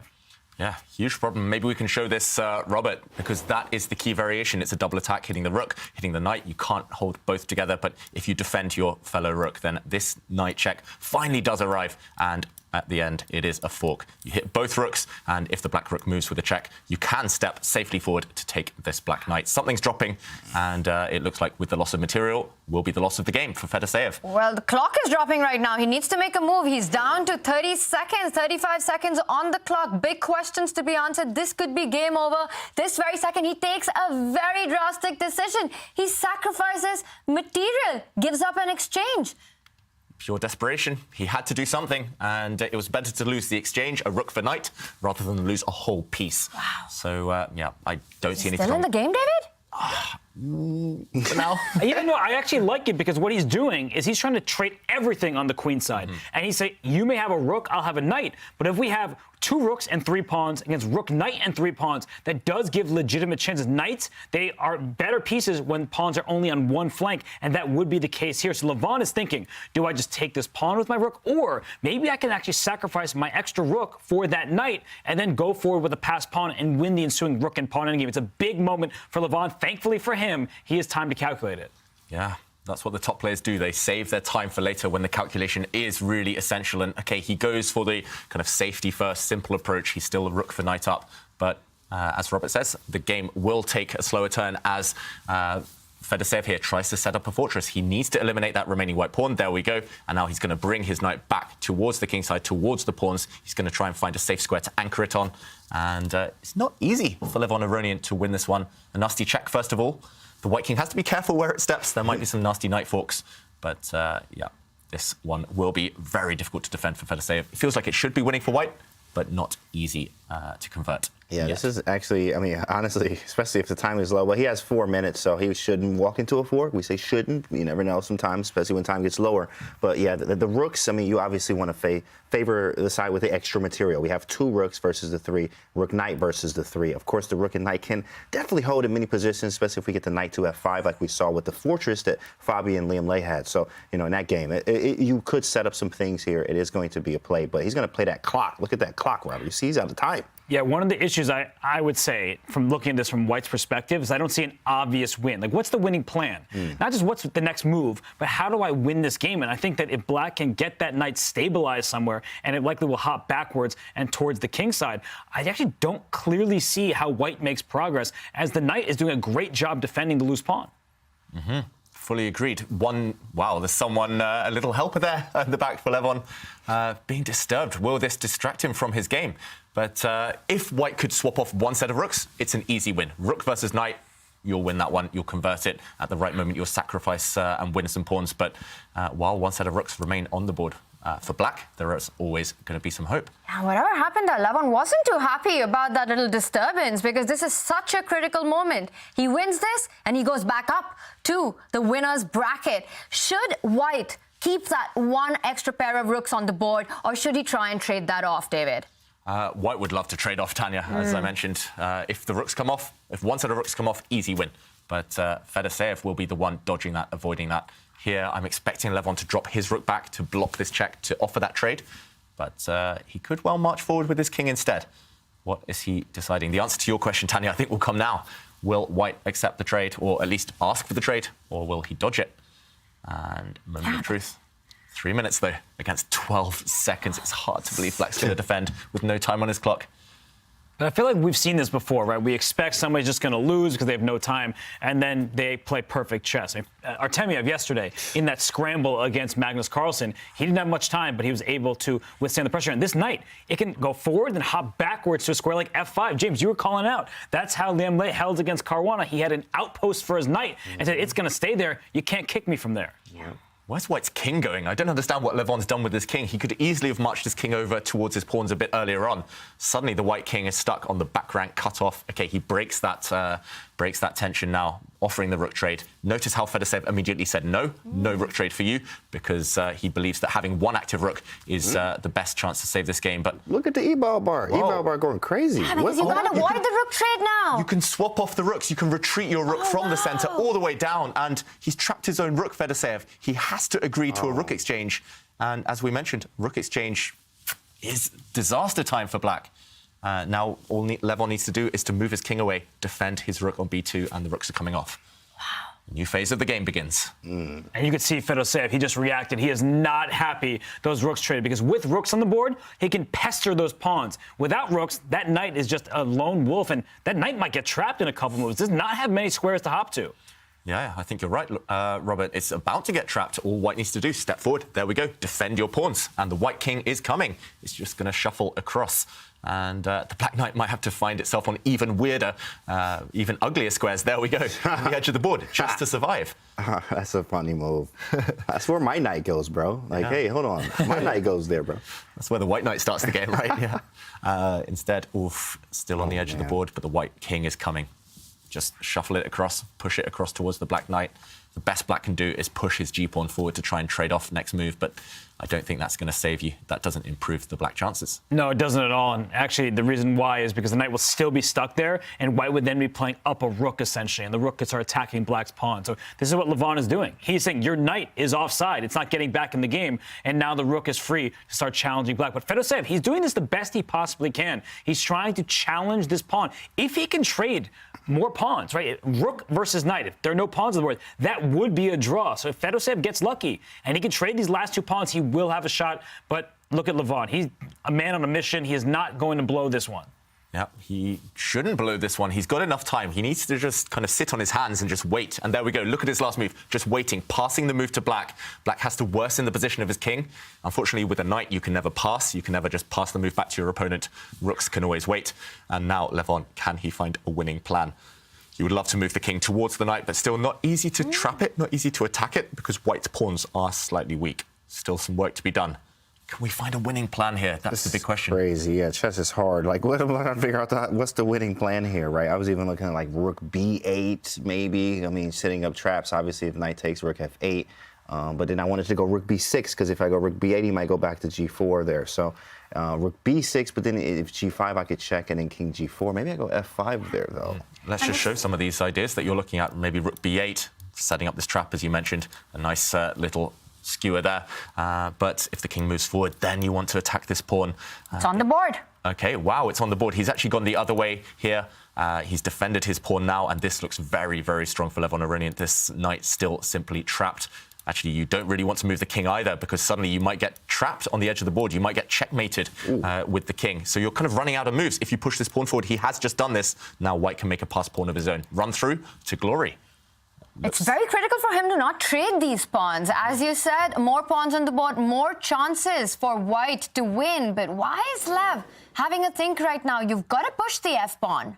Yeah, play does become very forced after that, very forcing. The Black Knight comes in. Now White dominates that Black Knight. The White King Nicely Nice played. opposition, yeah. He was just calculating this, I think. He's worked out that his pawn is going to run through, and it will cost black his knight. I don't think you should push the pawn now, or at least if you do, you need to calculate very, very carefully, because black's knight wants to sacrifice itself for the white pawn, and the black pawns are going to start running. If you can win that black knight without giving up your white pawn, that would be the smoothest, simplest technique. Nice move by Levon. Very nice. That's beautiful. That's it. Game over. If you start pushing the g-pawn, he can also hit the knight on h5 by sliding the rook up, g4 on the board. He does it, and the f-pawn will march down the board. Yeah, great play by Levon there, because Amazing. if he slipped, it could have still been a draw, but he gives Fedoseev no chance. Here comes his f-pawn. It's going to become a queen, and there's resignation. Levon Aronian, he moves on. LeBron! Wow. LeBron! Levon does it with a win in the best of two. It is Levon who will be going back to the winner's bracket. It is the end of the road for Fedoseev. Could have been a very different narrative. Fedoseev had his moments in the Chessable Masters. Day one, he almost knocked out Hikaru Nakamura, but today, Levon was the better player, Robert. Yeah, Levon had the upper hand in both games. It was clear that he was playing great chess. And Levon yesterday, he won his first game against Wesley So.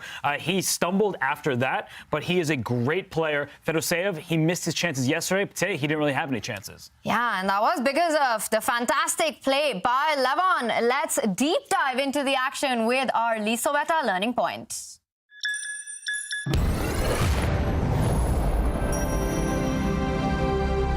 Today's learning point is about knowing your opponents. If you know their strengths, their weaknesses, you can form a matched strategy that might give you better chances to win the game. Here, Levon Aronian is in the endgame, but he actually traded off the queens very early in this game. He traded them off on move 4, the queens came off, and Fedoseev, a very attacking, very dynamic player, was unable to get his type of position, was unable to get any activity in the game. Levon later went on to win the exchange, and I just want to show an action replay of how he finished it off.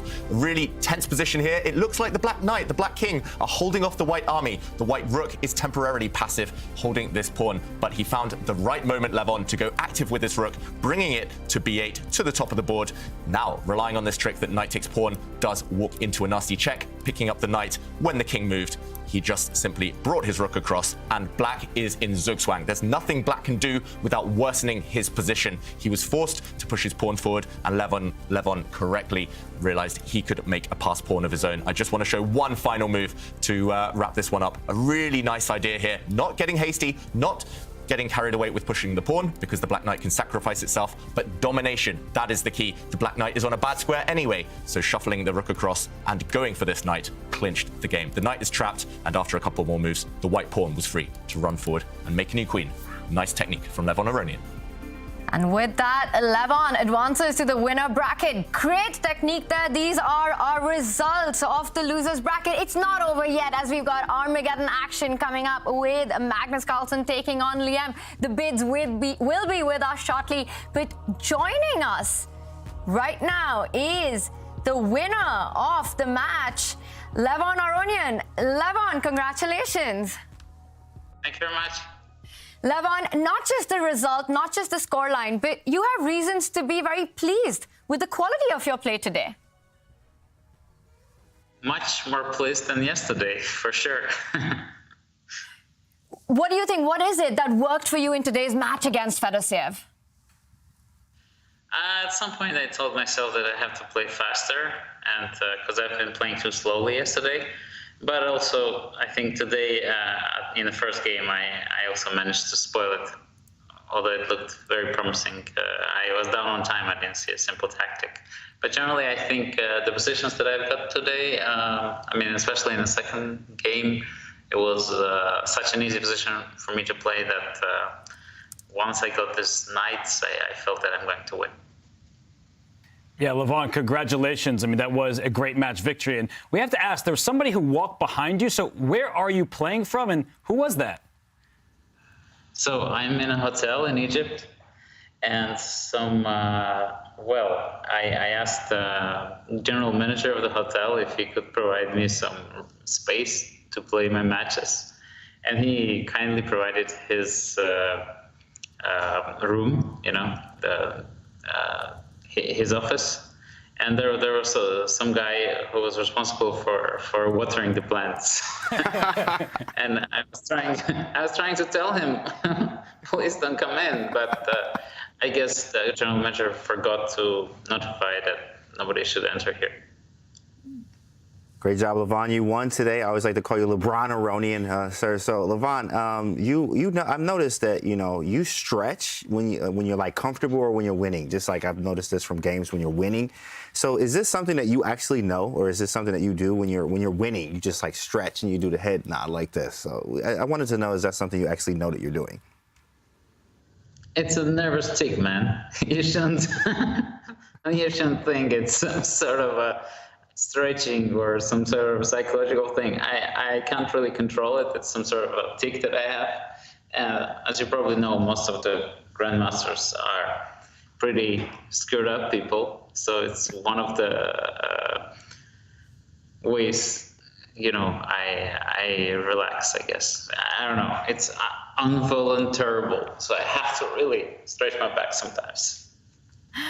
Love it. Fantastic play today, Levon, and you will be back in the winner's bracket tomorrow. How are you feeling about this double elimination bracket? Do you enjoy this format?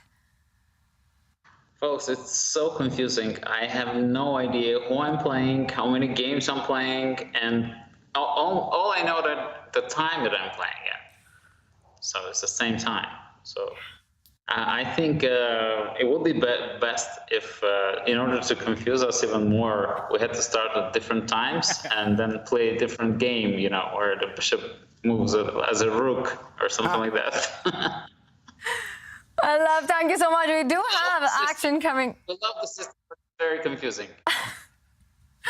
Well, we're really excited to see you back tomorrow in the winner's bracket. Thank you so much, Levon, for joining us, and good luck for tomorrow. Wow, we will be having the winner's bracket later on. But before that, we're going to go into a short Twitch break.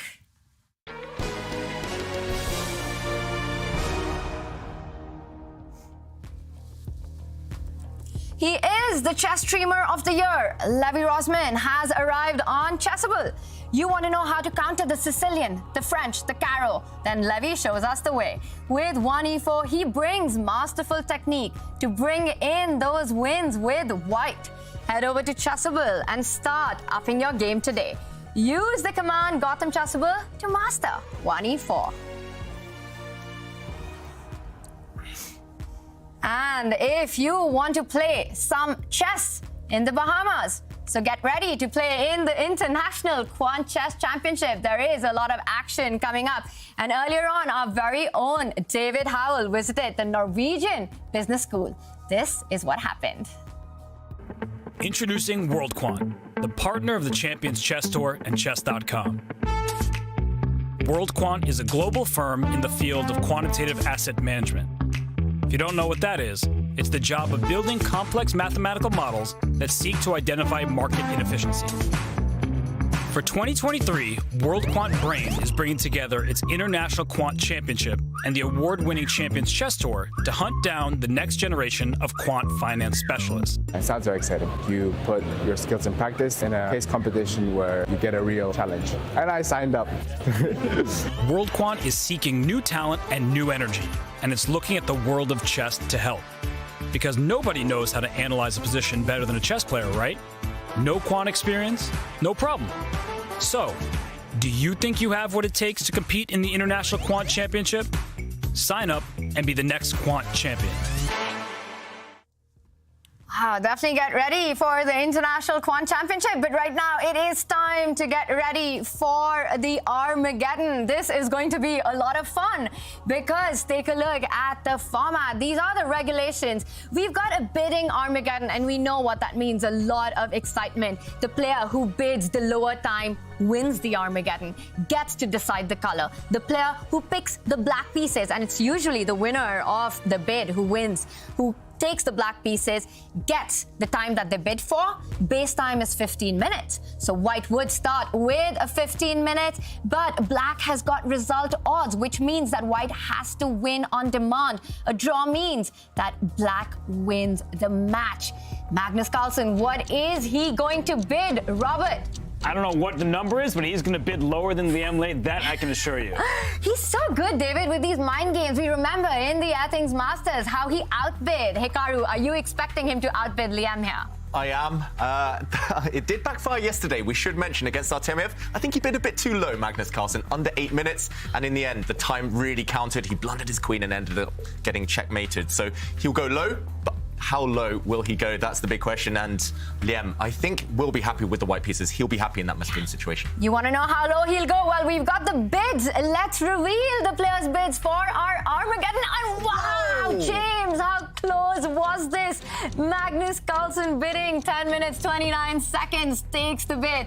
James, how does he do this? I don't know how he does this. I mean, it's just literally a mind game. It's the Magnus effect. He just knows what you're thinking at all times, especially in this bidding with the Armageddon here. He's going to take the black pieces, gets that, hey, if I draw, I win. If I win, I win. And Liem is going to be under some pressure. Yeah. And Robert, I have to say, Magnus wins this bid by almost just 30 seconds, just about 30, 29 seconds to be exact, right? And that is just insane, which means he gets to pick the colors, but not that big a time advantage for Liem then. Yeah, Magnus can thank Fabiano because they played this Armageddon match yesterday. Liem bid way too low for his own good, and Fabiano punished him. So after seeing that, Magnus like, he's not going to do that again. I can actually start with more time than I have in other matches, still get the black pieces, still get draw odds, still have good chances. Yeah. Are we sure? He's won the bid. He's taking black. Taking black. 100%. 100%? Yeah, we've seen Magnus. He knows that if he doesn't need to lose, he can shut up shop, and he's very good at being solid when he wants to be. So he'll take black, he'll take 10.5 minutes, and he'll be happy, surely.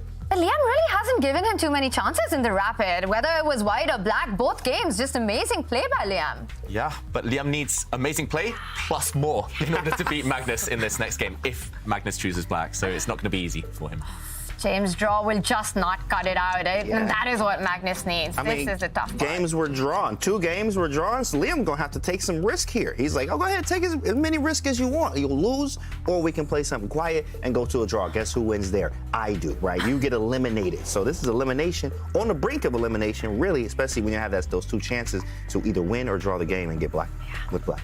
Ladies and gentlemen, fasten your seatbelts. Armageddon is about to start. Liem will start with the white pieces. 15 minutes on the clock. Magnus will have 10 minutes and 29 seconds as he outbid Liem. Magnus plays with the black pieces. He needs just a draw to win the match. Liem will be knocked out in that case. Liem has to win on demand. He has to win on demand, and he might have to pick a new opening. Last time he chose the Catalan, but Magnus equalized effortlessly, very easily. Magnus showed his preparation, and unless Liem's been studying in that last break, then he needs something new, needs something completely different to catch Magnus off guard. Not going to be easy. And Liem's also a very kind person. He has a lot of respect for every opponent, not just Magnus. You have to lose all respect in Armageddon. You need to flag your opponent. You need to use the clock as a weapon. And right now, Magnus, he's been shielded with increment, doesn't have that anymore. So Liem has to play quickly, play sharply, and just say to Magnus, you know what? I may be a solid player, but here I have to go all in. Yeah, shameless flagging is recommended in the Armageddon. Are you at all expecting a King's Indian today, James? Yeah, not a King's Indian today, unfortunately. But, of course, King's Indians you can go quietly. In King's Indians, you can play them to a draw or win, actually, with King's Indian. But I think he's just going to go with something solid, maybe a Nimzo Indian or even a Rogozin or even Queen's Gambit Decline, something that he's used to play. Yeah, E6, right? Something cool here, okay, maybe. Yeah, and Queen's Gambit Decline. Here we go. Catalan again. Wow. What is this? Deja vu. Another Catalan. And Magnus is the one thinking early doors. It's a bit surprising. His last black game, he equalized very, very easily. And I would say, if it's not broken, why fix it? And, why is he thinking? It is a race against the clock. I think it's a bit psychological because Magnus is not one of the players who likes to repeat the same opening over and over again. So even though he had success with it just a moment ago, he says, I'm not going to play the same line. And this is actually what both players want. Magnus well prepared, but for Liem, it's not just a simple, straightforward, symmetrical structure. In fact, white has the bishop pair now, but white's pawn structure is a bit compromised. Yeah, I don't like this choice by Liem. Magnus has used this exact line himself multiple times. He won a really nice game against Anish Giri a few years ago as white in this exact variation with those doubled A pawns. So if Magnus hasn't kind of played it as white, he knows what's going on. He'll know the antidote. He'll know how to play it as black. I think Liem should have picked a different line, different opening. 100%. I mean, I think already it feels like he's already equalized when it comes to the Catalan. And what's the best piece is that bishop. And when you get bishop d7, bishop c6 in, I find that this is a very cool way to actually kind of almost neutralize the Catalan here. But at least we get to get rid of that ridiculously strong bishop on G2 if you ever move the knight. You don't have a knight C3 coming. I mean, black's just first choice. I mean, all the way here. Now, I do like white has the bishop pair. You can try to make some problems, obviously. Try to get E4 in. That's what you want in Catalan anyway. Maybe play bishop to B2, rook B1. But black actually is just totally fine in this position. Black might be totally fine, but Liem's strategy is clear. Keep all pieces, as many pieces as you can on the board, and try and run Magnus low on the clock. Any trades favor Magnus, and Robert, is that the reason why he's gone for a central break with C5? Yeah, he wants to trade. He wants to make the position easier to play. And for Liem, he's a former World Blitz champion. The problem is he's playing somebody who's the reigning World Blitz champion and a multiple-time World Blitz champion. Did we mention that Magnus is a world champion in all formats? Yeah, he's that. And the issue for Liem, he's not much, as I've seen on Chess.com, not much of a bullet player. Magnus, he's been playing more and more streaming, these quick time controls, the speed chess championship, you name it, he's there. And unfortunately for Liem, I don't see his opening going very well. I actually like black's position, even if this were a classical game. Yeah, and James alluded to that white Catalan bishop sitting on G2 in front of the white king. Normally the best piece in this opening, but black's light squared bishop in the center completely neutralizes it. If the white knight ever moves, we'll see a trade of bishops. Black will be very happy to trade off that bishop pair that white has, and with the better structure long term, look at those white A pawns. Black has all the chances. We're sounding very biased here in the studio, but I think that does reflect just white's opening not being a success so far. If you could keep pieces on the board, great. There'll be tension. You can flag your opponent later, but pieces will come off. Magnus is so good at turning things his way. And, okay, a bit of a mysterious pawn push there.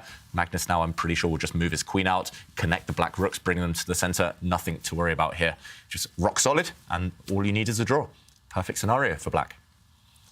Brings his queen out, as expected. Yeah, rooks are now connected. I mean, I'm finishing my development. I'm feeling good. The C file is going to open. You got weak pawns here. Neutralize the Catalan bishop. This feels like a disaster. I'm not even going to lie. As a Catalan player here on takes. I mean, what is this? I'm supposed to play for a win here, guys. My queen's off the board. How do I? You know, this is over. Yeah, at least he's improved his pawn structure. Small gains here.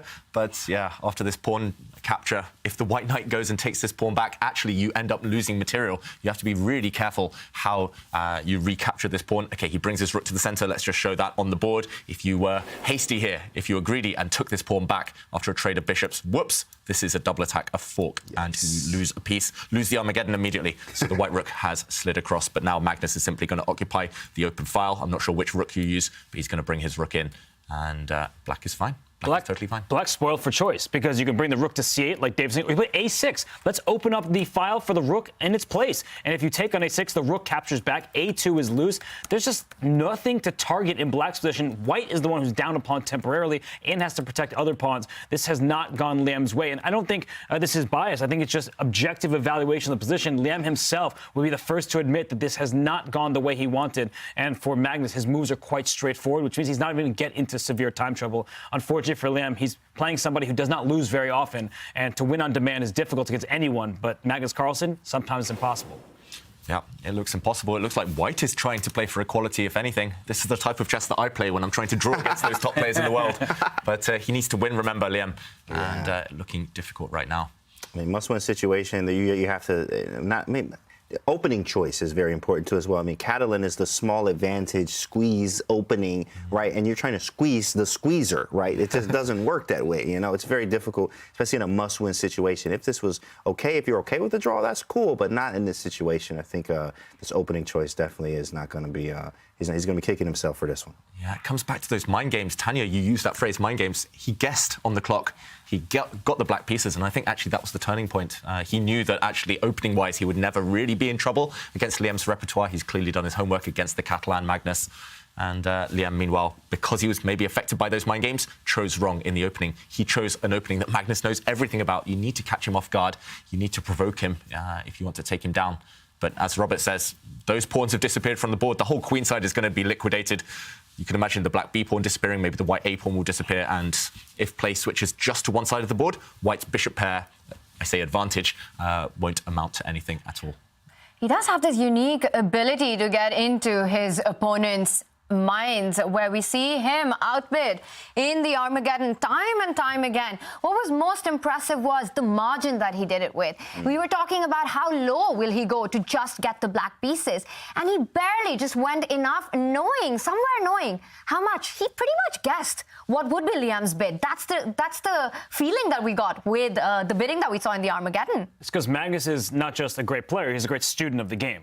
And he watches everything. I mean, he devours chess material. He watched yesterday on replay, I'm sure. He saw what happened between Liem and Fabiano. He saw the huge time disadvantage that Liem had and stayed throughout the game. So he realized Liem can't bid that against Fabiano. If they repeated that, he wouldn't bid it against Magnus, so he learned from it. And I just want to give a quick shout out to Liem. It sounds harsh because he's, unfortunately, it seems like going to be eliminated against Magnus. But he hasn't been worse for a single move in these 3 games. And that is something that not many people can say they've done. So Liem, he just needed to play less solidly to try to get something. It's okay to lose in Armageddon because a draw is the same as a loss when you have the white pieces. But I really want to shout out the Vietnamese Super Grandmaster, the coach of Webster University, because he's played a stellar match. He also drew 4 games yesterday before losing in Armageddon. So he's been right there. He's so close. But unfortunately, with the white pieces, you need to win when it comes down to it, and he's not getting it done in this game.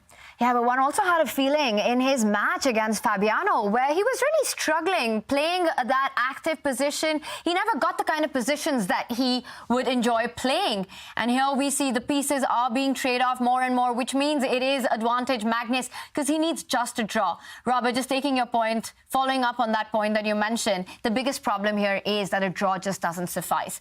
Liem hasn't lost or been worse throughout the match, but it's not good enough. Yeah, small margins at the top level. Sometimes you're a victim of the format. Sometimes you're a victim of your own type of chess, your own style. And here it's just dead level. It's going to be a draw with best play, but not enough. And yeah, on Robert's point as well, that Magnus devours the game. People don't give him credit for studying chess. He studies in a different way to others, but for sure, every game yesterday, both Division 1, Division 2, even Division 3, he would have played through all of those games. He would have noticed the clock usage. He would have kind of adapted his Armageddon strategy according to the opponent, and that's what brought him victory today, or what is likely, most likely now, to give him victory. And we saw a small shake of the head from Liem. He's normally stoic. He normally barely gives away any emotions, but he knows he's up against it, and his time in this tournament is almost done.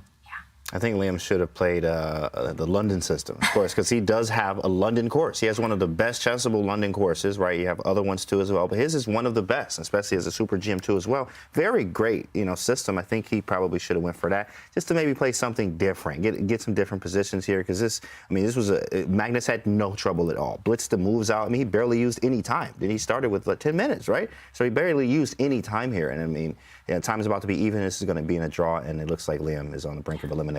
James, we know one other person who has a course on the London. Chapala London. Oh, the Jar Jar Binks London. Oh, okay, yeah, the meanest Joe Bava that is coming your way on Chessable. Make sure y'all looking for that one. Wow, well, he should have chosen something else because right out of the opening, Magnus managed to equalize, and we see a very symmetrical pawn structure. This one, it is hard to imagine White creating anything, and we see the clocks are leveling out as well. David, is there anything left in this position? Can White create something with that lone bishop? Well, that's going to be traded off as well now. Yeah, I think the question is, can Black win? Can Black play for more? Look at those beautiful Black knights in the center of the board. Look at that beautiful Black rook. Just X-ray vision across the second rank. It looks like it's holding together by a thread for Liem. It should still be a draw, but it might be Magnus getting enthusiastic, getting excited here. James, you mentioned he could have played the London system, for example. The problem is, Magnus plays the London system himself. He probably knows how to equalize against that opening. It's so hard to give advice at this top level because if you catch Magnus on a good day, he's hard to beat. And yeah, Magnus has done enough. Just about enough, but enough to progress. But I like how you framed it, that I think Liem is a victim of his own style within this format. Because the players who take risk tend to be the players who do better in Armageddon, because when they get the white pieces, they're willing to lose. Some people, even in a regular tournament where you're going to play the same number of games no matter your result, they don't want to lose. They're almost like afraid of losing. It breaks their spirit. It hurts them to the core. Whereas other players like, I'll win some, I'll lose some, but that's okay. And I think the players who do take more risks, the Nakamuras, even the Fedoseevs, they tend to thrive a little bit more because we can't forget, even though Fedoseev just got eliminated, he probably should have taken down Hikaru Nakamura yesterday. yesterday. It was just unfortunate for him, misfortune in that endgame that he couldn't break through and made a slip there. But I think that players who are very solid, we often compliment them for their precision. They're really hard to take down, but when they need a win on demand, they often struggle to get it because they don't go outside of their comfort zones. Yeah, and that's what sets Magnus, Hikaru apart. They have different gears. They can shift to kind of hustle mode. They can shift to all-out winning mode. They can try and trick, bamboozle their opponents, and not everyone has that in their locker. Also, they can play solid, which helps in situations like this, as Magnus is showing. Really cynical chess, but it's effective chess, just trading off the remaining imbalance. Now the knight for bishop imbalance has disappeared. Symmetrical pawn structure will ensure a draw here. Magnus, though, setting up tricks, setting up potential traps. Maybe the pawns will step forward, kick away the white king from the defense of his knight. Liem has to be careful to hold this one. Wow. David, you're mentioning a potential threat with that pawn moving forward to f4, giving a check, deflecting the king at the right moment. Also, watch out for a potential sacrifice on d2 with the rook. There are threats and forks all over the board, and Liem is the one who needs to be careful, even though the most likely result is a draw in this one, but that would mean that Magnus Carlsen wins the match. Magnus looks almost a little bored right now, James. Yeah, actually, in fact, it's funny, body language, you'll see that even Hans used to do that. They'll just sit here like this, and like, I'm like, are you even, it feels disrespectful. So you playing them, and they like this. And looking around, and actually earlier today, it looked like Magnus was just he's doing laundry. He closed the blinds behind him. He was eating food. Like, this match was just like, in fact, he felt like the confidence for Magnus, even knowing that he has a plus record on Liem, is just saying that I had this in the bag the whole time. I think Liem kind of knew that too, in a way. I mean, he is down. You know your opponent, your record against opponents here, but he's going to fight, and I mean, he did, and it's not looking good though for Liem. Yeah, knowing Magnus as well, he'll feel slightly guilty that he just kind of hoovered off all the pieces and just went for the draw. He probably wanted a fight. He probably wanted some more excitement today, but he did what he needed to do. And he's actually set another cunning trap in this position. If the white knight now moves, then he can force the draw immediately, at least, by giving up his rook. The white knight is a bit stuck, a bit pinned. If it had moved on this last go, then nice rook sacrifice. Rook takes pawn, check, and a nasty fork. This is what white has to watch out for. Next move, the rook will disappear, and black would be with the advantage. 4 versus 3. Meanwhile, white moved his rook, but this did allow Magnus now to throw in a check. And just to show what happens if the pawn is captured, it has been captured, the first pawn at least. Rook takes knight, rook takes knight, rook takes pawn, everything off the board. 2 versus 2, draw immediately. So Magnus continuing in that same vein. Hoover off those pieces, and a draw is about to happen. I love the difference between American English and British English. You say hoover, we say vacuum. Vacuum off those pieces. It's okay, I get it, but I'm just saying, I appreciate it. Our differences is what makes us special, and I... Is that what...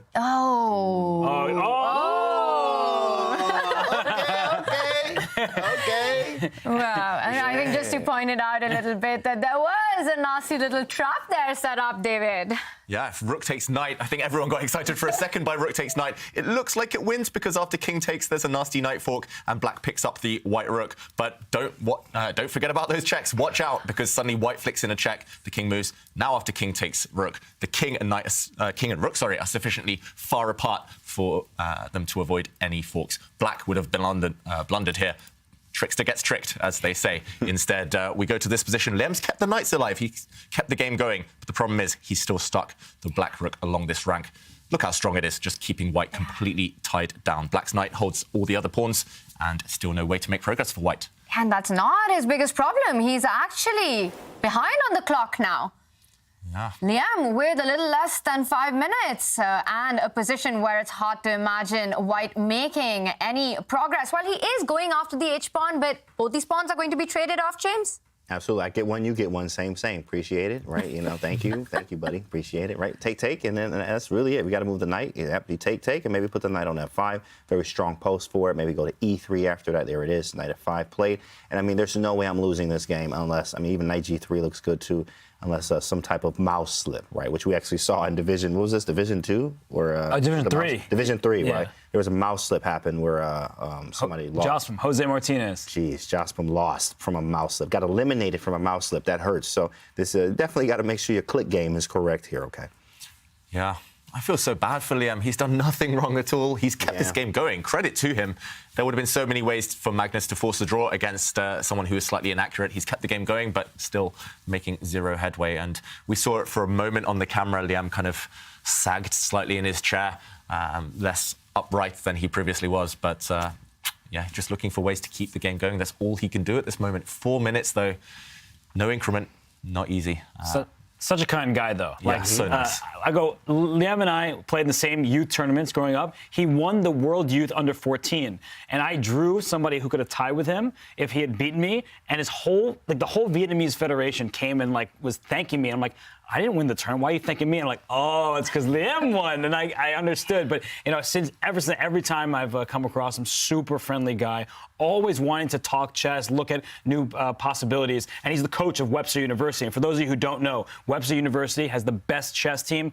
They are stacked. Their chess team could beat most countries' Olympic teams. And so he's the coach. He's working on chess all the time. He's a great leader. And this time, it's not going his way in the Chessable Masters, but I think we'll see him again.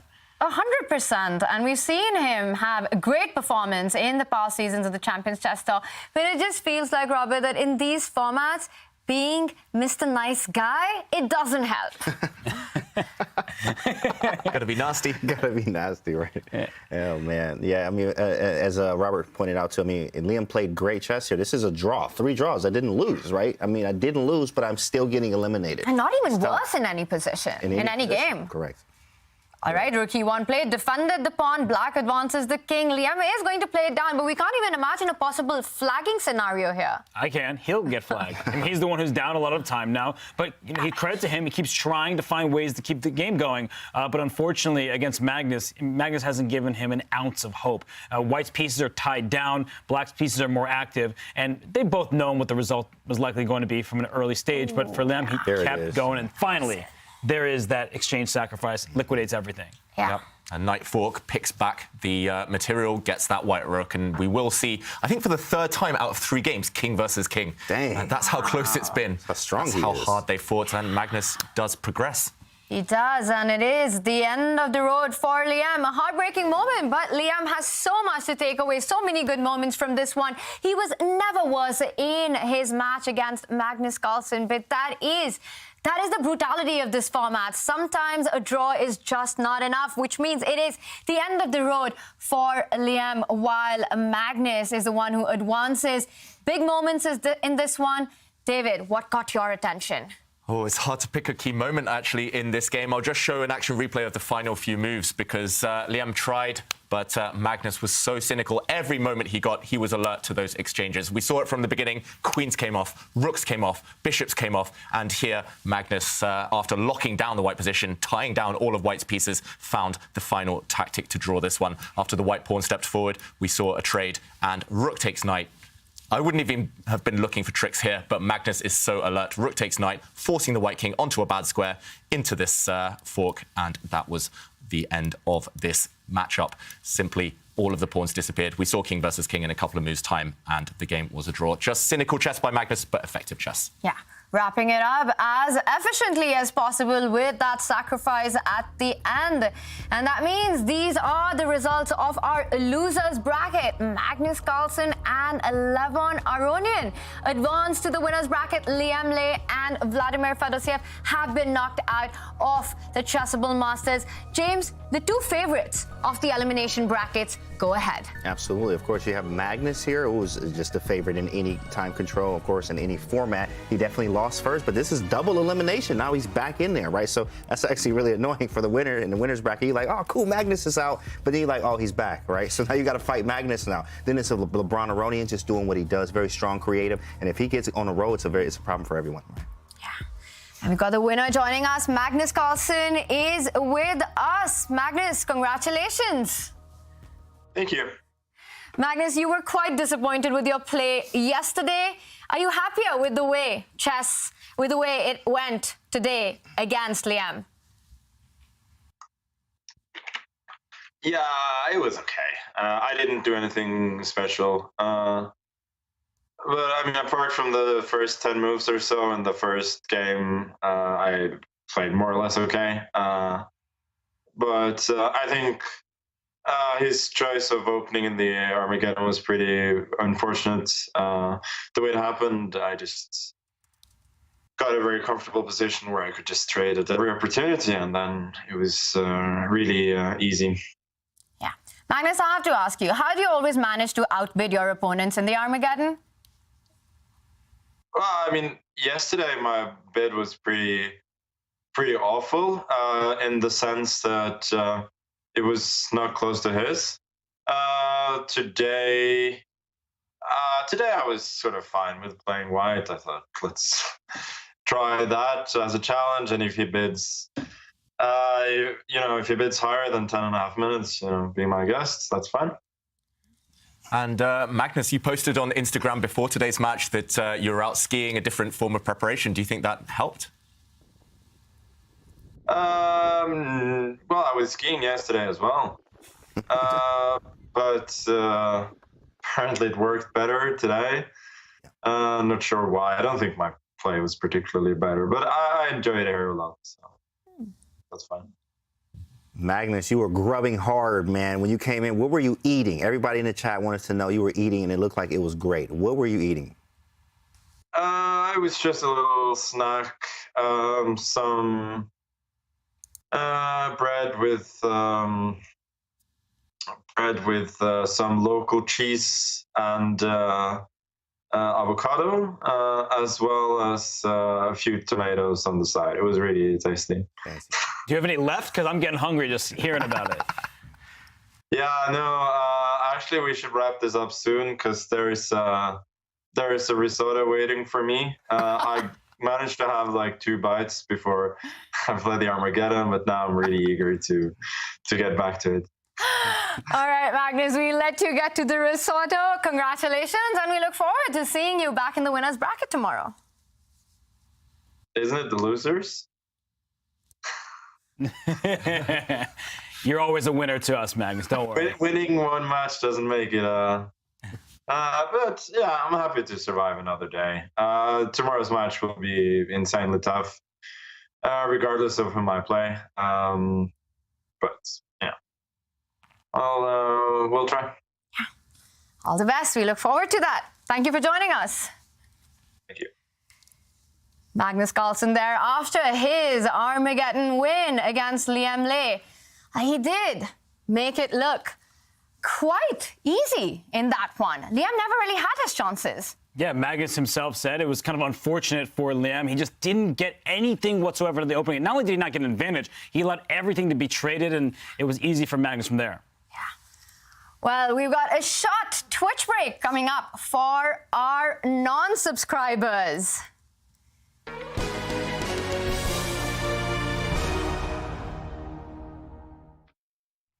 There's so much chess action going on all over the world, including a very famous, a very well-loved tournament, the Reykjavik Open. The Chessable team caught up with the players at the Reykjavik Open. Take a look.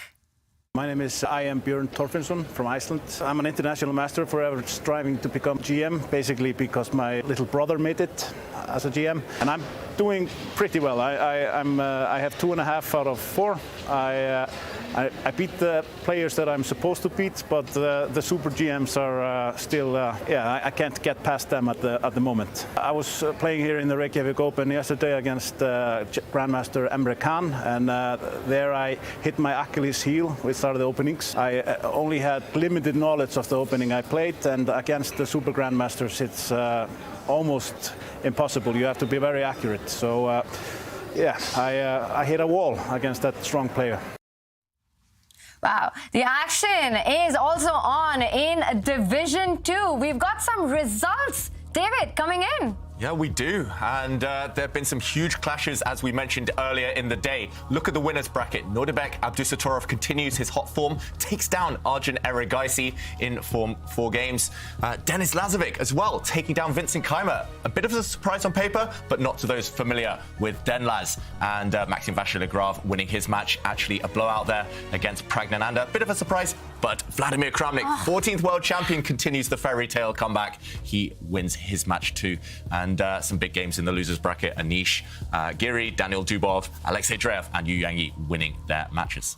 Yeah. I just love it. I love to see it. Vladimir Kramnik keeping up the old guard in this very difficult format, which gets younger and younger. And there is Vlad with his 3-1 win. Impressive stuff. He says moral degradation. I don't care. He's back. He said maybe he didn't leave. He said the news of his retirement greatly exaggerated, but Vladimir Kramnik playing some great chess. Is actually looking at the games. He is in form. Yeah. There's also some great chess going on in Division 3. Let's bring up our bracket in that one and some shocking big upsets there. Yeah, no, there are some famous Ks from previous decades. You had Karpov, Kasparov, Kramnik, but don't leave out Kamsky. He played a championship match against Anatoly Karpov. He was one of the prodigies of his generation. He's still around. Don't forget that name. He moves on, and so it does Alexei Sarana, it looks like, taking down Iturrizaga in Armageddon. So Sarana, he was in Division 1 in the Everything's Masters. He's still afloat in Division 3 here in the Chessable Masters. Yeah. Shakhtar Mamedyarov lost his match there. $5,000 and tour points at stake in Division 3. But it is back to Division 1 as we are about to lift off the action in the winner's bracket. Take a look at what's on the menu. It is another big Vlad taking on a fabulous Fabiano Caruana, Vladislav Artemiev, Fabi, and we've got Hikaru versus Wesley. All right, guys, are we going to see any of those Berlin draws, yes or no? David? Yes. Oh, my God, you're breaking everyone's I'm going to go to sleep. If there's a Berlin draw, I'm going to fall asleep on the spot, okay? Yeah. I'll be more optimistic. Artemiev and Caruana, they will fight every single game. So I don't care what happens in the other match. If they make those draws, so be it. Caruana and Artemiev, they're going to duke it out. Well, I'd love that. We need to be compensated for any of those draws if they do happen. These are the regulations in the winner's bracket. It is going to be a best of 4. It will be a mini match between the players, a best of 4 with 15 minutes and a 3-second increment. Of course, if the match is tied, we will have more Armageddons. I'm going to call it out. You heard it here first. Wesley Hikaru is going into an Armageddon. Yes or no, David? Yes. James? Yes. Oh my God, Robert. No. No. All right, well, either ways, we would love to see an Armageddon. The players are getting ready. Let's take a look at their head-to-head. A big fight. They've played each other so many times. 46 draws. Oh my God. And Hikaru Nakamura leads with 10 wins. Wesley So to 7. One thing's clear. Wesley cannot rely on an Armageddon, David. We've seen that go against him. That's right. Twice in the Everything's Masters a couple of months ago, Hikaru Nakamura took down Wesley So in the Armageddon. And remember, in the American Cup, they had that kind of marathon clash where Hikaru was victorious as well. So Wesley, he's going to be sick of the sight of Hikaru right now, but he needs to go on the attack. He needs to take him down in normal time before it gets to that stage. Yeah. And Vladislav versus Fabiano Caruana, that is a big fight as well. I think that is going to be all-out fireworks in the 4 rapid games. I'm going to expect the unexpected in that one, but we do have liftoff, it seems, between Hikaru and Wesley. Though Wesley, he doesn't even know that the game has started, so here he comes. He's got some cats that are often hanging around, and he will probably play E5, and oh no, are we going to see it? Oh my God, it's happening. Early days. Hey, Hikaru's laughing. Yeah, I need a pillow. Hikaru's laughing. Oh my goodness. Don't do it. Don't do it. I'm about to go to sleep. Okay, the Italian game, the Scotch, the 4 nights, anything, just not the Berlin draw. And we've seen some anti-Berlins between these two. I'm hoping for an anti-Berlin. Push the deep one. Push the deep one. There we go. Okay. Oh, You got a game.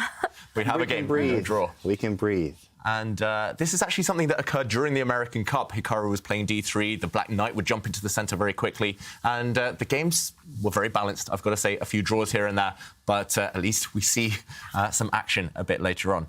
And this last bishop move, dropping back, has surprised Wesley. It's not typical, not normal. It's very reminiscent, however, of that game earlier between Fedoseev and Levon Aronian. You know, time and time again, we saw that 14-move Berlin draw with the queen check and the perpetual, not the perpetual, but the repetition being played out. And I really think that it is the flack that the two players got for repeating that draw, James, that has discouraged them from doing that. And that's the reason we see an anti-Berlin today. Absolutely. Of course, I mean, Hikaru wants to fight. You know, this is a big match, of course, and if I can take it to you or maybe mix it up a little bit, we got 46 draws. I'm like, I'm tired of this. Like, I mean, bro, how many draws does it take, right? So we want to actually fight this time, and I like the choice from Hikaru, anti-Berlin. Yeah. Yeah, and that's the beauty of a 4-game match. There is time to take risks. If it was just a 2-game match, neither side really wants to push forward and neither side wants to kind of gamble. But even if something goes wrong for White here, for example, Hikaru will have 3 more games to strike back. I really like this format. And OK, the game is alive. There's only been a trade of 1 set of knights so far. The other white knight is coming back to replace its departed fellow there on f3. And Black still needs to castle. Wesley So needs to get his king to safety, needs to get his bishop out of the center at sometime soon before it gets trapped. And it's very balanced, I've got to say. I like Black's position. It's solid, but still plenty ahead. Plenty ahead, and not just on the Hikaru-Wesley matchup. We are about to kick off. Vladislav Artemiev starting with the white pieces against Fabiano Caruana. I am not expecting a Berlin in this one, Robert. Or an anti-Berlin. You know, I wasn't going to expect it either because Artemiev doesn't play e4, so that'd be hard to get to the Berlin. But I understand what you're saying. The spirit of the question is that these two will fight. For Artemiev, I think giving away the white pieces, that would not be very bright. And for Fabiano, he loves the game of chess. He always plays. I can't think of a single short draw he's made unless it's the end of a tournament that secures him first place. I can't think of casual short draws. Yeah, he's one of the most fighting players at the top level there, Fabi, for sure. He loves chess in general. He just loves to play, loves the heat of the battle. And he actually goes out of his way to avoid those quick draws more often than not. I will mention, last time I played Artemiev, when I was black, he played white, the Berlin against me. And it was a draw. So occasionally he dabbles, but not regularly. Instead, it's the symmetrical English and it's the 4 knights variation. Artemiev opening things up. Black will most likely push his e-pawn. There we go. And very theoretical stuff. This was an old favourite of Magnus back in the day, a few years back, with the white pieces. It started with this queen's pawn position, starting with 1 knight f3, but it's kind of transposed into a Sicilian structure. Absolutely. This looks just like some type of Sicilian here. I'm a big fan of these type of positions from the white side, almost some Maroczy bind type, but the knight, bishop e3 could maybe be hit with some knight u4 sometimes. Even though it's hanging there, you still can take on d4, right? But if bishop e3, there's also knight c6 threats. There's all kind of things there. So you can also try to go knight b3 and even go a weird g4, right? Knight b3. Anytime you have these Sicilian type positions with the knight on f6 and you have the clamp on d5, you are able to go g4 and try to, obviously hit the knight there. But you do also can play in the Maroczy bind fashion by playing f3, bishop e2, and getting a bishop outside the pawn chain, or bishop at g5, I mean, and bishop f4 and castling king side. Sometimes, weirdly enough, even queen side. It's very aggressive, but actually they would never get d5 off. If black's able to get d5 off, then a lot of times white has actually failed in these structures because you bind it up with e4 and c4, and they play d5 anyway. That is a concession, or you actually are in trouble sometimes if they're allowed to play d5 with black. Yeah, I think we will see the structure. You're right, James. If I'm not mistaken, this is one of the most principled moves. I guess you could also take on this square, but that does transpose into another variation where white would be a tempo down. So a bit of a rare one, as far as I know, from Fabiano Caruana bringing his bishop to this square, or maybe not the most kind of typical move, at least. And already that has caused Artemiev to think at this early stage. Yeah, and as someone who's worked with Fabiano in the past, I won't give away too many of his secrets, but what he has publicly said in broadcasting during the World Championship in 2021, he said that sometimes he looks for what the computer would say is the 3rd best move, because then his opponents don't expect it. So he has caught Artemiev by surprise. I like the opening choice. It's combative, and Fabiano's reputation precedes him. People are afraid of his preparation. What he did to Maxime Vachier-Lagrave in the Candidates tournament, when Maxime was in first place at halftime, they came back, and Fabiano showed like 25 moves of preparation and blew him off the board, frankly. So I think that, that is scary for people. And Artemiev, he said, I just wanted to win a match. He beat Magnus. He was smiley, but he is taking this seriously, and he is seriously not, going to be in time trouble because he doesn't know what to do right now. Yeah. And he had a lot of problem with the clock in his match against Magnus on day 1. He needs to make sure that is not a repeat. He's already down by more than 3 minutes on the clock. Really nice insight there, Robert, what you said. 3rd best line of the engine, not to go for what is most topical. Because in these formats, David, it's often about asking and posing the most practical questions to your opponent, those slight novelties that forces them to think out of the opening, to burn their clock. Yeah, time is money, and if you gain a few minutes on the clock, then who cares if you've played the top move or the second choice move? Often having a few minutes extra is worth that small sacrifice. And look at this, the white knight drops back, very logical, very normal move, and Fabi immediately with the big threats, lining up the black queen with its dark square bishop, hitting that white f2 pawn. Suddenly some big threats on the board. Artemiev, his heart rate is going to be racing. He's already facing some massive threats as white, and normally as white you're happy to just kind of ease your way into the game. You normally get a space advantage, push it to the middle game. Here he's struggling to survive already and 4 minutes down. Interesting strategy by Fabi. There will be ways for white to defend, I should mention, but it's not obvious. You can't rely on kind of automatic chess here. You can't rely on instincts. It's pure calculation, and Artemiev outside his comfort zone. He does not like direct play like this one early in the game. Yeah, it's a very annoying move. Queen to b6 is direct. It hits f2, and it stops you from really moving the bishop because queen takes b2, knight a4, you can't actually play. I mean, you could try it, knight a4, but the problem is the knight on c2 blocks the square. So after bishop f2 and then king e2, I can play queen a5, queen a5, it's not check, but queen a5, I take the knight, you take the bishop, right? So you have to like play something strange here, for instance, actually on the live board. Queen d2 was played, but that blocks the bishop in now. So now you have to go bishop e2, castle, and you do have to take some time to actually develop this dark square bishop later by either moving the queen or playing b3 and bishop b2. So we kind of, in a way, wasted a tempo where we cannot get this bishop. We have to make an extra move to get the bishop out. Where, on the contrary, if we would have played knight to b3, that would actually hit the bishop with tempo, giving us more time being the tempo, to be able to do more things in our position. Wow, and I was just going to ask James, last move, what would have happened if the black knight had jumped in to continue pressuring the f2 pawn? Fabi says no, he just gets castled instead, not asking any more direct questions. But now, this surprises me because I thought it was possible to bring the white knight to a4 with a double attack, with a fork. And the computer hasn't reacted, the evaluation bar hasn't moved, so this can't be a blunder by Fabi. But what must the idea be here? What, knight e4? Knight e4, this gets crazy. Is it knight takes pawn? I don't think this quite works because knight takes queen, it looks level, but the rook is hanging in the corner. White does pick up this rook and wins material. It must be in this position to move the bishop to b4, but wow, this is crazy stuff. This must be Fabiano's opening preparation. I liked your reaction because it seems like black just hands white the pair of bishops, but what black gets in return is activity. You'll notice the black king is already castled. If we just go through the line, knight takes b6, bishop takes d2, is check. You can't take the rook in the corner. You have to deal with this bishop. You take it. Then black takes the knight on b6. And now black's pawn structure, double isolated pawns. However, king safely castled. Pawn on e4 is threatened. The rook on 8 with an open file. And black will strike with d5 next, exploding the center of the board while white's king still sits there. That means that the king could be in some danger. Just because queens are traded does not mean your king is going to be safe permanently. And I think that this is what Fabi's relying on. Wow, this is so deep, and I think you're completely correct there, Robert. This is what he has in mind, Fabiano. But look at the clock time. He's asking this question to Artemiev. He's saying, yes, you can go for this, but you know that I'm prepared. You know that I've studied this with a computer, and that is scary. And personally, I don't see what else Artemiev can even try to do.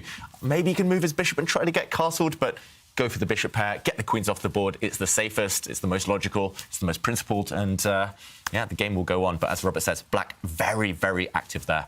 And yeah, I worry for Artemiev's chances. Artemiev against Magnus, it's kind of a perfect style, as we saw yesterday, because his strengths match Magnus's strengths, those end games, that kind of strategic play. But Artemiev against Fabi, he lacks the openings there to compete. He lacks the dynamism that Fabi has, and the line we mentioned on the board. Wow, counter-attacking chess already, and Fabi just kind of flexing there.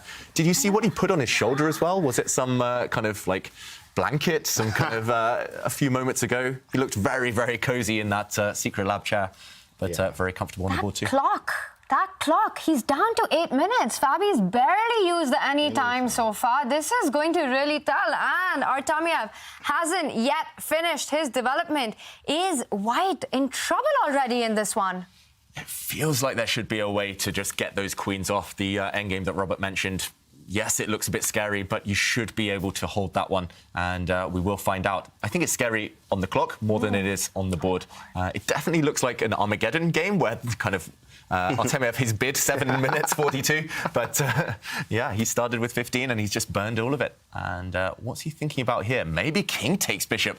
Get that king active in the endgame. Queens are off the board. D2. What a move that would be. Bro, stop. Nah, Okay, he takes with the bishop. It's just one of those positions where you trust Fabi. Like, king take d2 is too enterprising. Like, we appreciate it as fans of chess, as commentators, but against a strong player like Fabiano Caruana, you're like, nah, my king should be in a more natural place. But we kind of expected this, and Artemiev burned a lot of clock to get here. Look at it. Fabiano has more than double the time of his opponent. Jeez. And at this point, I guess I'm asking you guys, do you think that Fabi start thinking, do I not just equalize, but play for more?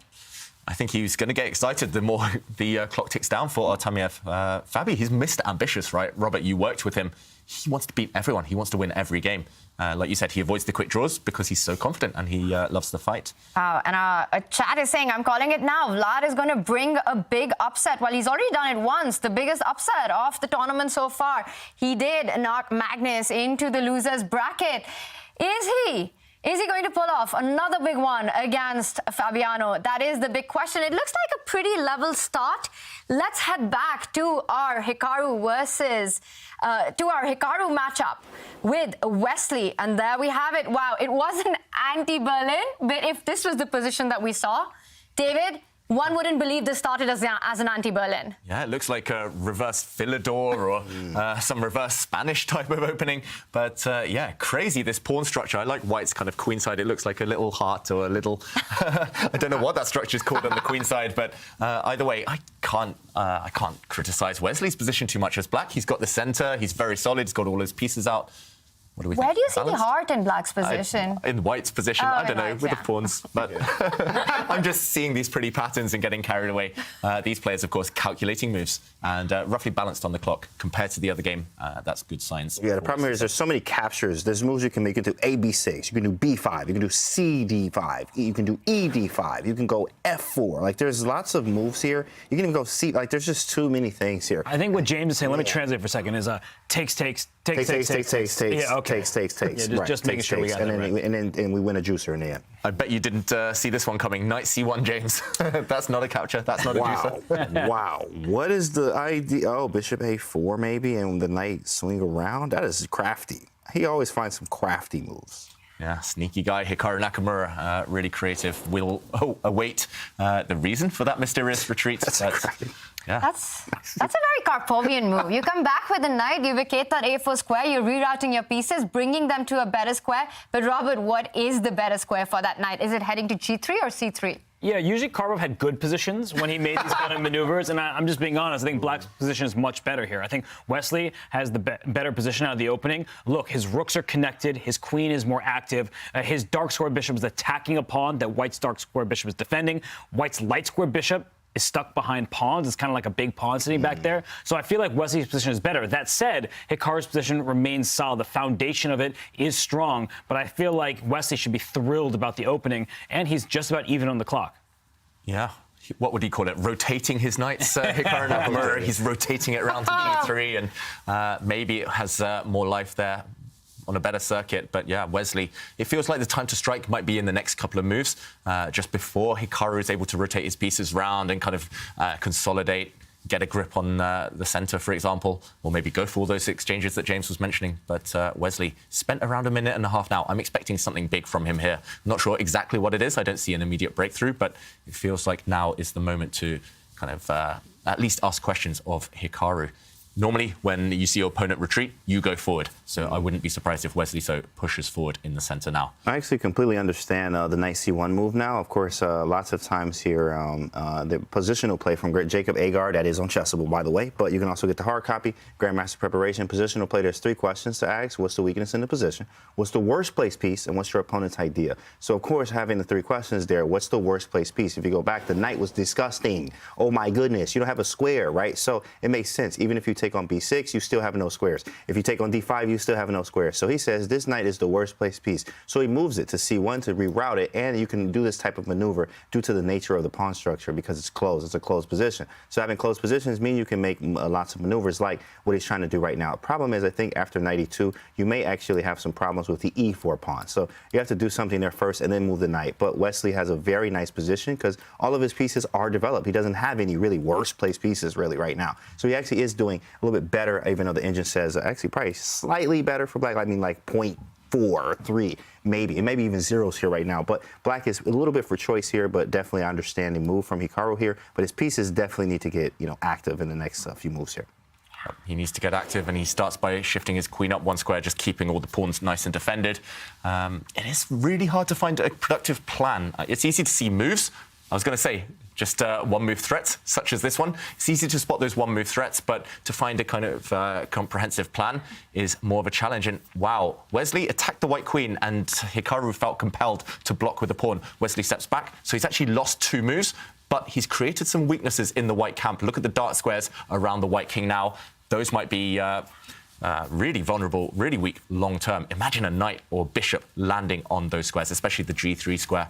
And yeah, interesting that Wesley's willing to invest a couple of moves on that one. I like it, right? Because the bishop was taking away the knight's jump. Now the h5 square is accessible for the knight in f6, and when the knight jumps to the rim, it's heading right back in. f4 and g3, these weak dark squares, are exploitable for black to take advantage of. So I think that Wesley, he just tried to provoke a weakness. The position is closed, so there's a couple tempi there. It didn't make a big difference. And for Hikaru, that knight that went back to c1, it can't move forward. The queen is in its square. The pawn still sits on d3. I like the way that Wesley is managing his clock and the position, but at some point soon, Hikaru is going to lash out, and Wesley needs to be looking out for that.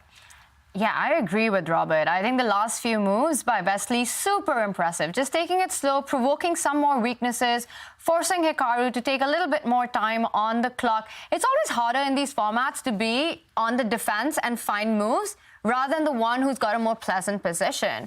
And that is Wesley's strategy here. But coming to the point that where is the big breakthrough? David, does Wesley have more quiet moves, just simply improving the position? He might have more quiet moves available, but I'm also thinking about the players' styles. Hikaru, he's very resourceful. He'll make quick, snappy decisions. Wesley, he's actually nearly 2 minutes behind on the clock because he doesn't like these slow maneuvering positions as much as some at the top of world chess. Wesley likes clarity, where it's a clear plan. Maybe it's a very simple position where he can kind of play with no risk. He can ask questions, and if the opponents answer them, draw is fine. But Wesley here, it's very, very tense, and his nerves, will they hold up? We've seen Wesley play games with heart rate monitors on, and his heart rate gets very high when the position's very tense. And look at what Hikaru's doing. No clarity here, just keeping the tension and lining up his bishop with the black queen. Oh, yeah. Some questions there. Careful. Can't really push that pawn with that queen, and which is why Wesley falls back with the queen. How critical, James, do you think the clock situation will be in this round 1? Well, it's definitely critical. When you're playing Hikaru Nakamura, you is one of the fastest, one of the greatest on the planet when it comes to speed chess. When you get in time trouble, that's almost an L. You can count on him being very good in all time formats. And if you get lower and lower and lower on time, you're going to feel that. I mean, even Wesley mentioned that yesterday. He was like, yeah, I was down a lot of time. I see a small head shake from Wesley there. Not even sure what that was about, what he was thinking about. But he is getting lower on time, and that is going to affect it. And Hikaru is going to sense that. Like, I'm up time, and you smell blood in the water as a shark, or half man, half whatever he is, you know what I mean? Like, he's going to do his thing, right? When you downtime, he's going to make things happen. Yeah. And that's kind of forced Wesley's hand to take a decision in the center. Robert, are you happy with Wesley's decision of how to fix the pawn structure? I'm not unhappy, but I think if I'm Hikaru, I'm happy. So not that Hikaru is better in this position, but at least his knight can jump forward. That pawn was in its path. White has more plans in this position. I actually think it's quite a level game. And Wesley decides to go back instead of forward. He just wants to keep his foundation solid. I can't blame him. He has the black pieces. A draw is a good result. But Hikaru, I mean, he is showing that he's willing to fight, even if it gives him a shaky position. And he, almost better than anyone on the planet, not named Magnus Carlsen, is able to make it look like, oh, what was the issue? I'm fine right now. And if you're not careful, he might play for more, especially given his time edge. Yeah, meanwhile, both sides maneuvering. I really like what Wesley's done. He's going to bring his knight into e6 and maybe into the center. I do, however, feel that that 2-minute advantage gives Hikaru a small edge long term. It looks like the other game is fizzling out slightly. We mentioned that Fabi came armed with that great opening preparation, but Artemiev has found a way to shut that game down. Good practical play from him. So we might have to check in on that one before it finishes. Let's do it now. Let's take a look on the other game. It looks like this one will be finishing soon. All the action is on the Wesley Hikaru board. But is this just a draw, or is there something to play for while the pawns are getting traded? Yeah, We're hoovering, we're vacuuming those pieces. I was about to say, the only question is hoover or vacuum. You beat me to it. Sorry, Robert. Yeah, this is as drawish as you will get. Wow, that was an illegal move. The rook just moved from c4 What just to happened? Wait, hey, that's a glitch. That's a glitch, chat. Chess Don't try that at home. A big move, and gets up and leaves. With that draw, we're left with one game in round one of our winner's bracket. And things are really heating up on this one. Rooks have been doubled up on the A file. How big is that a threat for black? Big threat. White threatens simply to capture on b6, opening the line for those two white rooks. And at the moment, black can't deal with that tension. You need to commit. Maybe you even need to run away with that black rook in the corner. Simply two are better than one, and that black rook has to be the first one to evacuate the A file. Now, if we do see a trade of pawns, the white rooks will have access to some really nice squares. They'll have complete domination of an open line. There we go. And white's rooks look nice, but if they do advance now, they might get traded off. So Hikaru just needs to figure out whether there's anything else productive to do right now. It's quite level. I think you need to keep improving your position. Like, what pieces are bad, and we improve them. But I mean, it's kind of hard to, like, I mean, the b4 pawn is hanging. If you go bishop e3 or move the queen, you're going to lose the b4 pawn. Maybe just rook a7, but then he's happy to trade. You know, maybe with a rook b7, right, immediately in the trade. But maybe then we could now move the bishop to e3 and try to go maybe queen b1 and a2. But then he goes rook a8. So I mean, he's going to be he's comfortable. I think Wesley's very comfortable here now. We both have terrible white square bishops, like the bishop on g6, like, what is that? And the bishop on b3 is like, yeah, I'm the same, bro. Like, look at us, like terrible bishops, right? So it's quite level here, I think, and Wesley's doing fine. But if that clock gets lower, then that's when Hikaru comes up with more tricks, and you can have some problems. Yeah, no problems right now, but potentially later on, as you mentioned there, James. If I were Hikaru, I just want to keep the tension. I'm not sure how. Maybe move the white dark square bishop, just shuffle it to c3. I'm not sure. Try and improve the light squared bishop. Again, not sure how. It's not clear what the moves are. It's not clear what the plans are. But if you can keep your time advantage, then that will count later. This game will likely explode at some point. Having an extra minute might be decisive. And if the board opens up, that's probably bad news for white, because white has some holes on the king side. Those dark squares in front of the white king are blacks for the taking, especially if you could throw that pawn on e5. That king's pawn, throw it off the board, get out of there. The bishop on d6 will open up. So knight d4 is a legitimate idea for black. Sometimes even if it costs you a pawn, you make a move like that just to get the e5 pawn out of the way. So I'm actually looking at this position and think that Wesley does have some chances if Hikaru does not start trading off pieces. So he played his rook up to a7. I like that choice from Hikaru. It's not worth taking huge risks in game one. Yep, and okay, he does vacuum off those rooks. He does get rid of those pieces, and okay, what now? He's freed up his bishop to move potentially, but still looking very, very balanced. The more pieces that disappear, the more likely this game is going to be equal. But okay, the clock's as well balancing out. This is good news for Wesley So. Yeah, the time advantage is hoovered as well. I have a feeling that will be a recurring theme in this match specifically. Lots of hoovering to be done. And yeah, looking very balanced. I think Hikaru just struggling for a plan because there is none, or at least nothing that makes a great impression. And okay, he lines up his bishops, but that's purely defensive, guarding against Robert's idea of jumping in with that black knight to d4. He is eyeing that e5 pawn, and we've been talking about a potential break in this position for white or for black.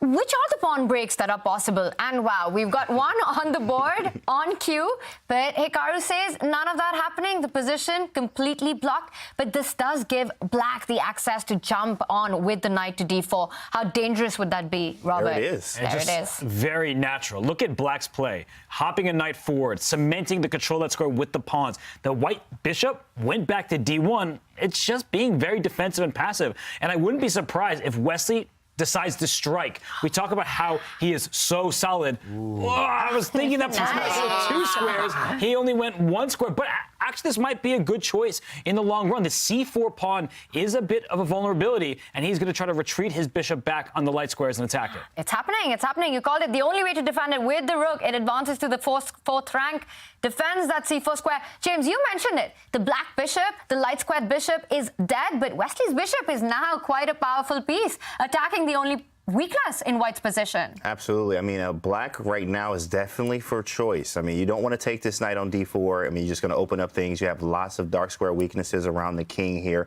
The bishop on d1, I mean, what is that? I mean, if you take it off the board, it's the same position, right? So, you know, it's a very bad bishop, especially with his counterpart there.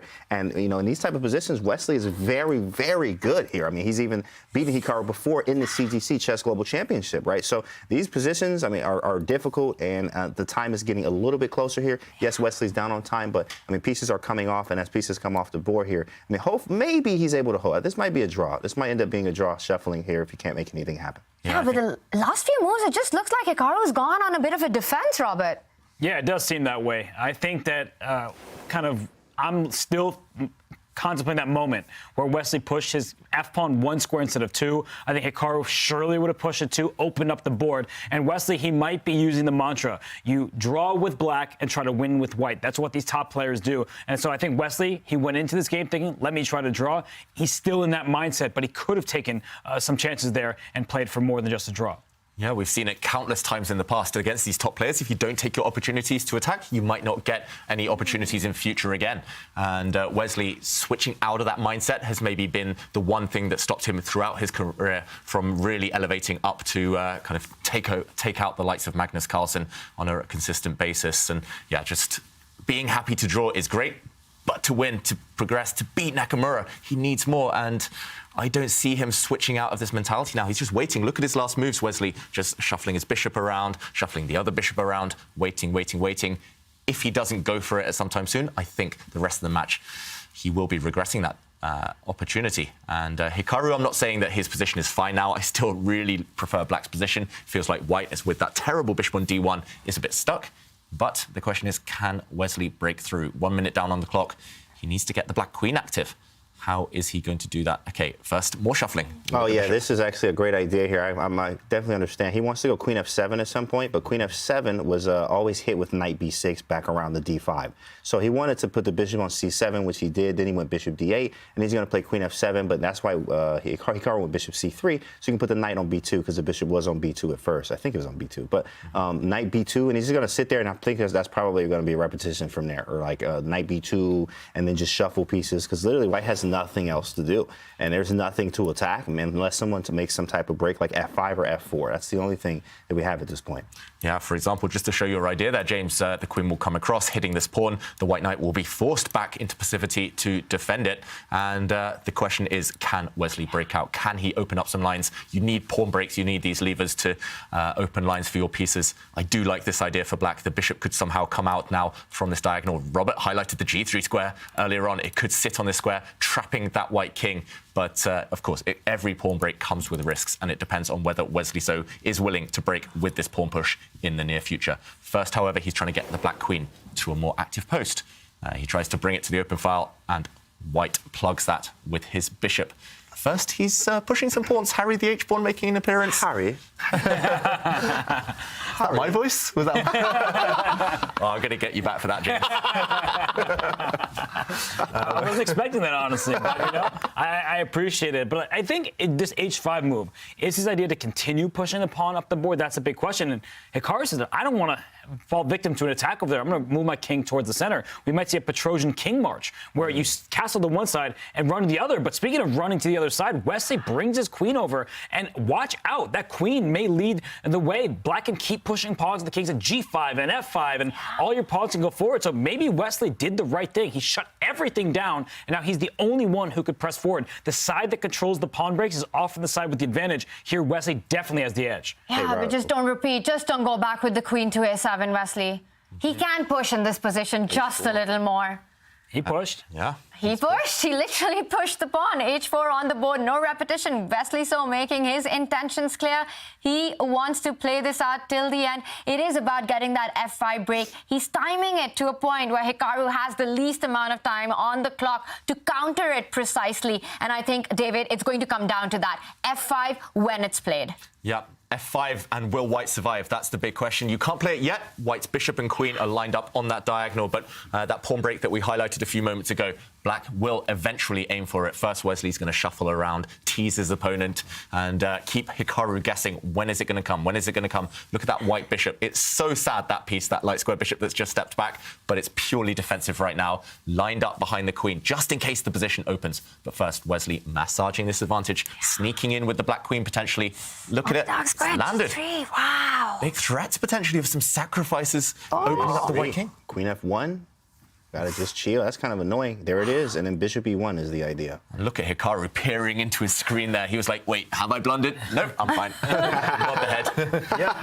No, and bishop E1 next for White, bringing that dark square bishop back next to the queen to kick the black queen out of there. So I feel like Hikaru's doing everything correct at the moment. Wesley did not strike with F5. He may not get a chance to. And you have to watch out because Black has some weaknesses in his position as well. That pawn on B6, it looks like it's nothing's attacking it, but later in the game, that could be a problem. So Hikaru, he's doing a good job of playing defense. Let's point this out right here. You look at the camera. What does that say back there? Let's put the back.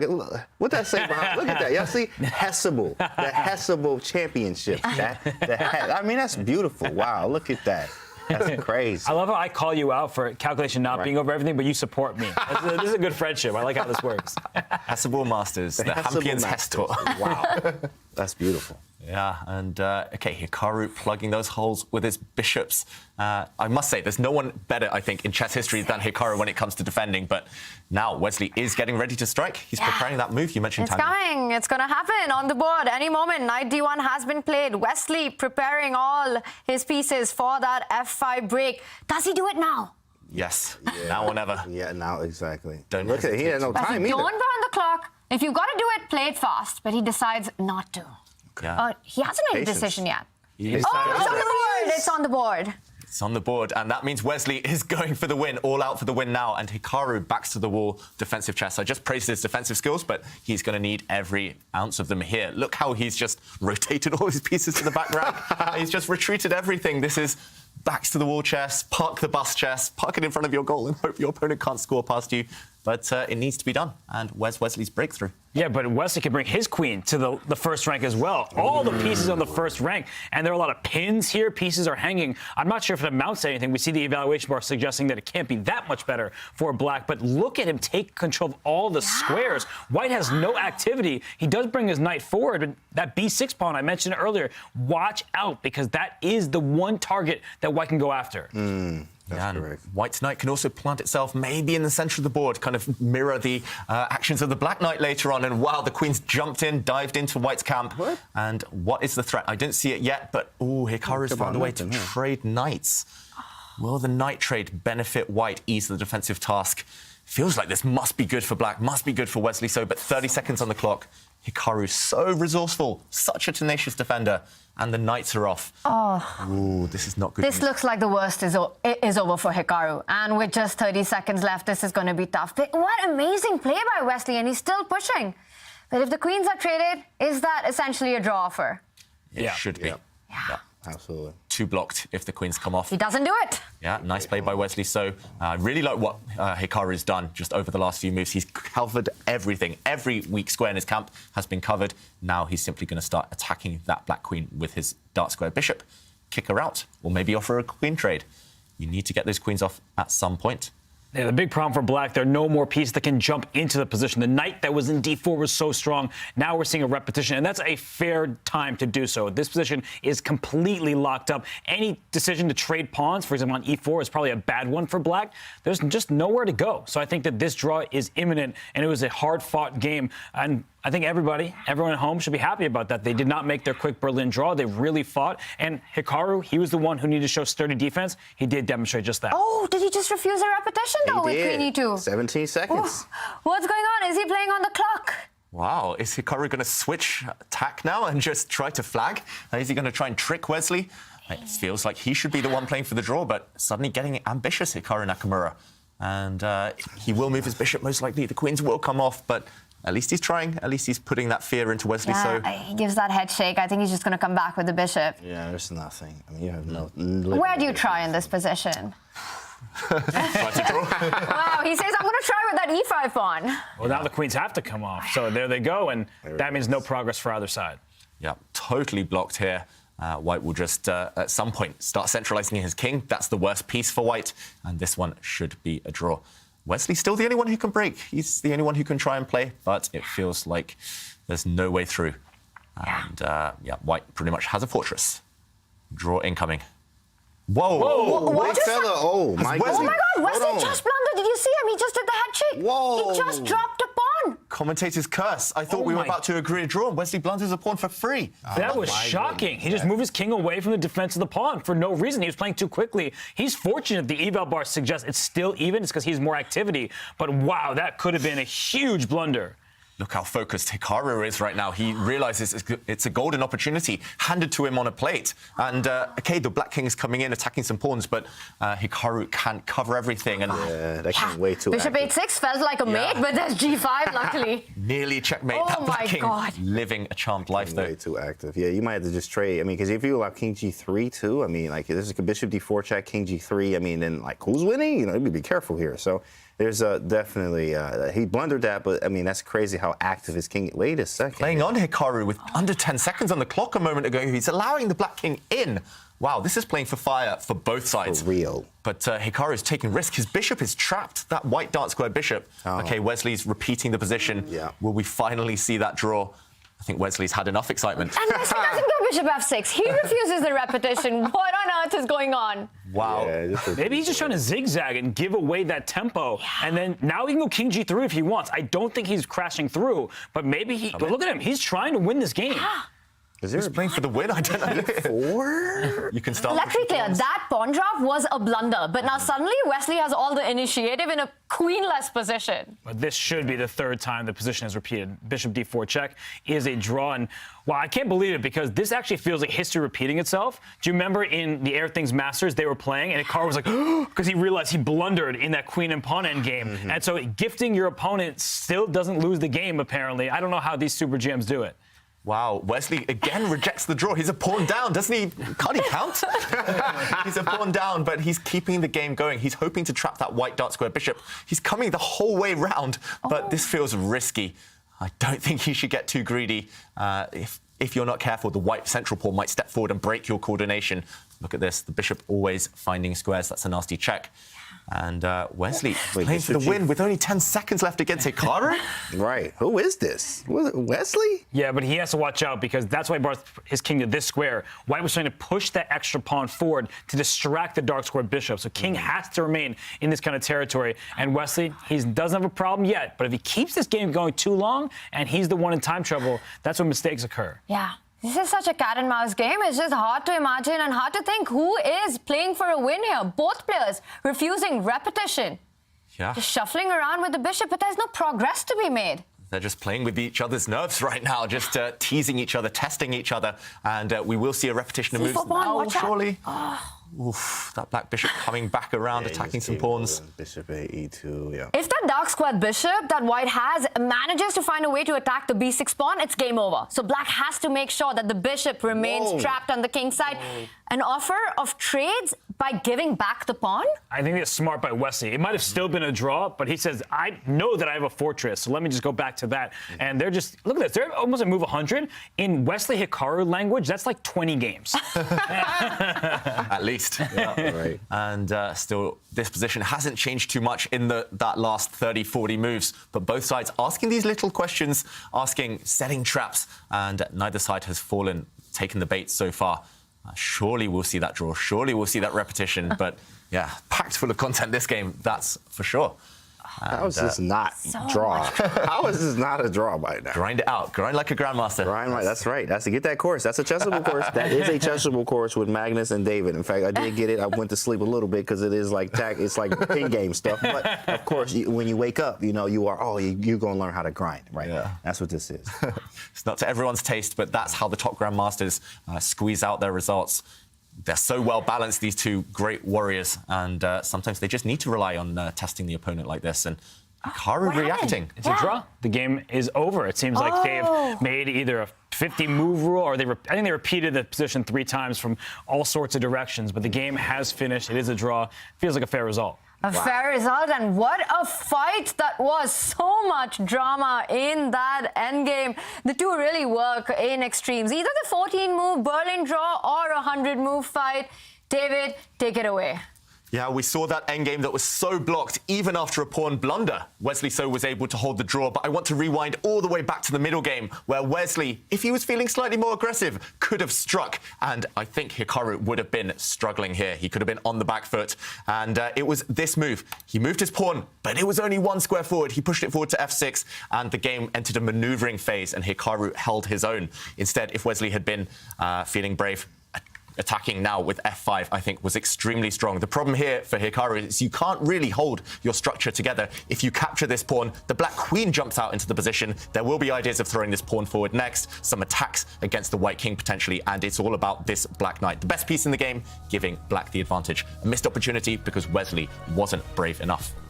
But he was so brave in the endgame. He kept trying, but when the moment really mattered, not getting that f5 move in. But what a fight. And with that, let's take a look at our results of the winner's bracket. Just down 1 game. Wow, that game felt like we've played through I don't know how many games. It didn't feel like a 1-game match there. And we've got a tie on both these matchups, a draw in the Fabi, Vladislav, as well as the Hikaru Wesley, but such big fights. And with that, right before we move into our second game, we will take a short Twitch break.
What amazing action we've had. And one of the players who's been on fire in the Chessable Masters is Fabiano Caruana. He's had such great performances the last few months, including the bronze medal win at the World Rapid Championship. And of course, winning Division 2 of the Athens Masters to punch his ticket into the Chessable Masters.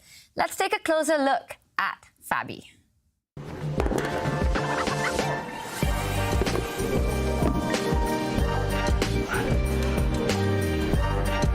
Speaking of that dip after the World Championship match, what happened after that 2018 match? Well, after the match, I felt very confident. I had a decent 2019, I think. Like I tied for first in the FIDE Grand Swiss with Wang Hao, and that was an event with Magnus and with Hikaru and with basically all the best players in the world, Liem and so on. And so 2019, I wasn't unhappy. 2020 started very, very well. I won Vikings with +7 results. And that was one of my highest ratings that I achieved. 2014, 2018, and 2020 were the highest ratings I achieved. That was like 28, 40 or so. I forget exactly. So I was definitely at like a very good level in 2020. But after things got kind of shaken apart by COVID, my results did have a dip from that point forward. You improved quite a lot on your rapid and blitz chess for the past couple of years. What did you do differently to get to that point? There was a period when I had some bad rapid and blitz results. I didn't like put much weight into it. I didn't care so much. Not that I didn't care. Like when I was losing, I was very upset. Somehow I didn't take it seriously before the event and didn't know exactly how to prepare myself. So yeah, now I take it more seriously. But it's already been many, many years since I've had like Okay, I've had some bad results. I had a match against Magnus where everything went wrong and I got completely wiped out. Obviously, I have some bad results in Rapid and Blitz, but for the most part, my results are pretty much on par. Now my Blitz rating is so much higher than my classical rating. I don't. It's like almost 100 points higher. I'm almost like now I want to get my classical rating up more. It matters much more to me. Normal chess work will hopefully get me back there. I think things are a bit more difficult now because everyone got stronger. That's my feeling, at least, that a lot of people, especially the young guys, got very strong. So you don't really have any tournaments where you have some like easier games. You know, I'm playing like 17-year-olds, and they're not only are they very strong and calculate well and they're disciplined, but they also have fully fledged opening repertoires, and things have changed quite a bit, especially opening wise. That people are just like super well prepared, and I very often feel like I'm on the back foot against these guys. Chess-wise, still want to qualify for the candidates now. Qualify for the World Championship would be the ultimate goal, and you know, last time was a strange cycle. Obviously, 5 years ago already it's been since I played the World Championship. So the goal is to try to get back there. It's very difficult. It's always been difficult, but it's, I think, getting even more difficult because now we have the established guys who are very good and the young guys who are also very good. So we have even more competition. Fabiano Caruana, one of the best players in the world, the 2018 World Championship challenger. Look at that profile. He is the FIDE Candidates winner of the 2018. And what's been amazing about Fabi's progress over the last few years, Robert, just the work that he's put into faster speed formats. And that's what he mentioned in the video there. He's put in some real work to improve his Rapid and Blitz. He was perhaps the most criticized player in the world when it came to quicker time controls. He lost the Rapid to Magnus Carlsen for the 2018 World Championship title. Everyone said, oh, this guy can't play faster chess. What did he do? Raise his FIDE Blitz rating over 2,800, winning some important Rapid and Blitz events. He's showing that he's up there with the best of them. I mean, he's working on his game, but not only that, of course, mind and body. I'm a big fan of that, and actually also what chess players are. I mean, if you Google fitness in chess, I recommend you do that at home. Fitness in chess, actually, it's a huge correlation, right? And he's now working out more. I saw him with grabbing a little weight off the thing, trying to get his little squats on. I'm helping him out with that, of course. Help your squat form, Fabi. But at the same time, right, that man's working, and you can see it in his game. Yeah. It's so impressive, just the level of professionalism that he has. In his early 20s, he burst onto the scene. I remember in St. Louis winning 7 out of 7 in 2014, the Sinkfield Cup. But he had that youthful energy. Now he's a bit older, as James says. He's working in order to continue maintaining that high level of form, fitness, stamina, everything. And yeah, it's paying off with his results here. Yeah, 100%. He also had a smooth win against Liem. It went into the Armageddon, but Fabi pretty much dominated on day one in that match. Today is a very tough battle as he does face Artemiev. Artemiev is also on fire. He's a man on a mission in the Chessable Masters. Yeah, Artemiev is fantastic. People may not be as familiar with him as they are some of the other players, but he beat Magnus Carlsen in the World Rapid Championship. He then beat him yesterday here in the Chessable Masters, and in game one, he didn't really get anything against Fabiano. Stellar preparation from Caruana, but for Artemiev, he's happy to be here, and he's a threat to anybody. Artemiev is extremely scary. I mean, he took out Magnus, right? And he's also very, very strong. His what is that, 2870? Something like that. He was basically close to Magnus by 30 points or so, right? It's insane how strong Artemiev is, but also Fabi with the preparation and the calculation, of course, calculation over everything. He's a human calculator, right, in a way. Fabiano's very good with that, but he's definitely up for a challenge with Artemiev, especially in this form he's in right now. Yeah, and that first game, it might have been a draw, but this clash of styles guarantees action. And I think we're going to see it in this next game. We're going to see Fabi with the white pieces. If he can unleash prep like he did in the last game, watch out Artemiev. Right. Watch out Artemiev, but Artemiev's been so impressive, especially the way he took down Magnus on day one. We will get to the action in Division 1 very soon, but action is on in Division 3. Wow. Robert, what stands out to you here?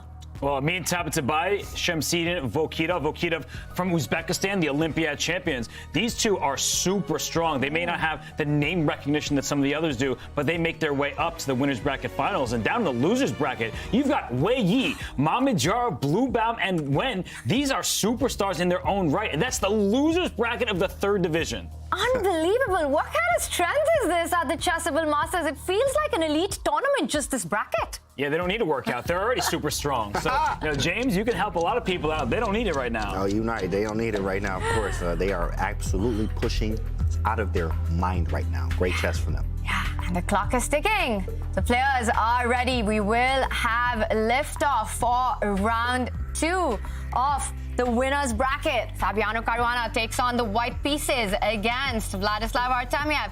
Wesley So versus Hikaru Nakamura after that marathon game 1. How important will stamina be in this? Well, Fabiano's been working out. We saw it on video, but he doesn't need the stamina right now. It's the others. And I think actually sometimes it's hard to wait before a game. So for Fabiano and Artemiev, they need to stay in game shape. Whereas for Wesley and Hikaru, there was a lot of jockeying back and forth, but I think they're ready for the next game.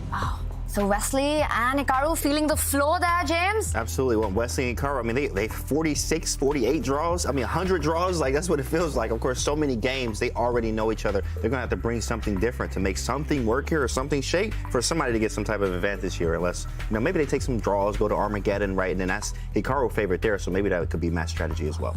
Wow, we should be starting any moment. And David, what is the opening that you're expecting from Fabi?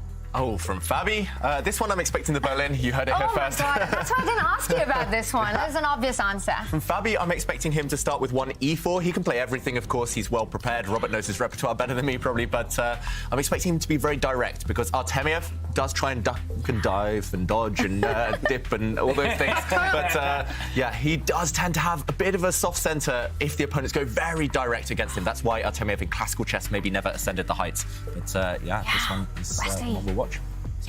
First moves are about to start any moment. Robert. I love the answer from Patches O'Howelhan over here. That was very good. So I'm waiting for the first move. It seems like the clocks are going, but the board... The players are not? Yeah, we'll make sure we're up to date on that. But the players are making moves. We will get the board updated, but it's early stages with these two. They've played so many times before, and we're going to get, I'm sure, a familiar gameplay from these two monsters of the game. They meet at the highest level everywhere. I have a theory. It's been a Berlin, the clocks are on, but the board is so disgusted it doesn't even want to show it.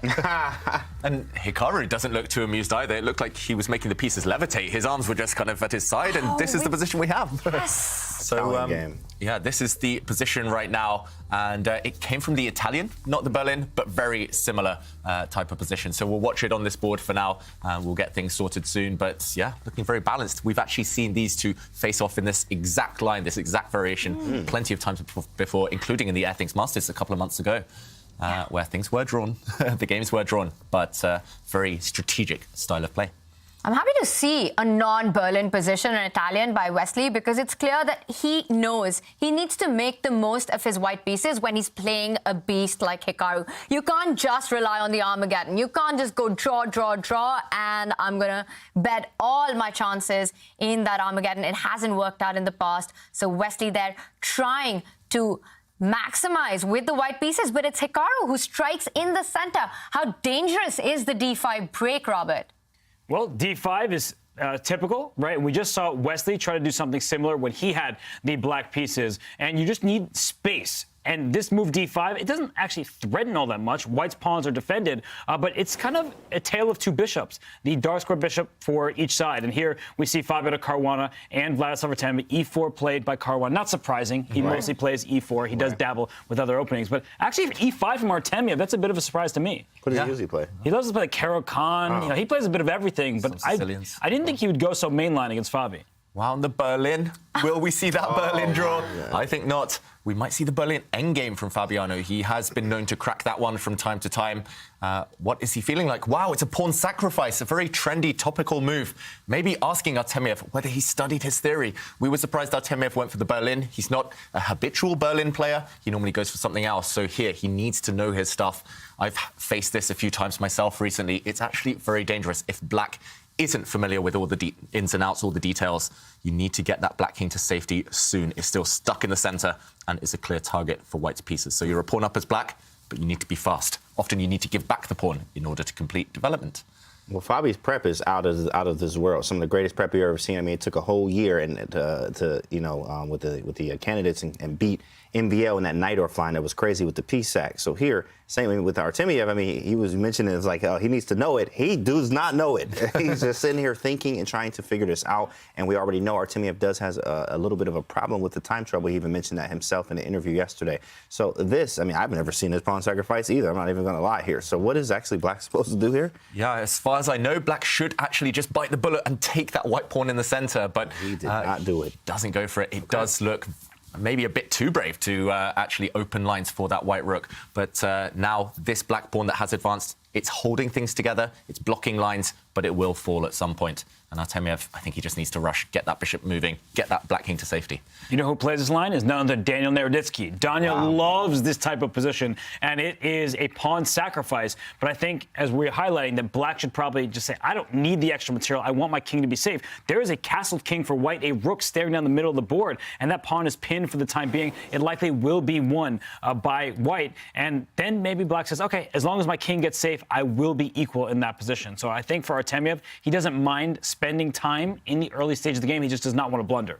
Yeah, what's he even thinking about here? It looks almost automatic. Just move your bishop, break the pin. The white knight now is finally attacked. And when it moves, for example, jumps into the center, you are safe to castle. This is maybe the most sensible way to play. Is he really considering maybe... on the board. OK, it's on the board. I was going to say, is he going to consider pushing his pawn forward and trying to cling on for dear life to that one? Nope, he plays the most sensible approach. Of course, very solid play. And now, whoops, not that one. I'm expecting him to castle, and the game will go on. Often, white will win this pawn back. White will bring the knight out. This pawn might fall, but that will just lead to a symmetrical position.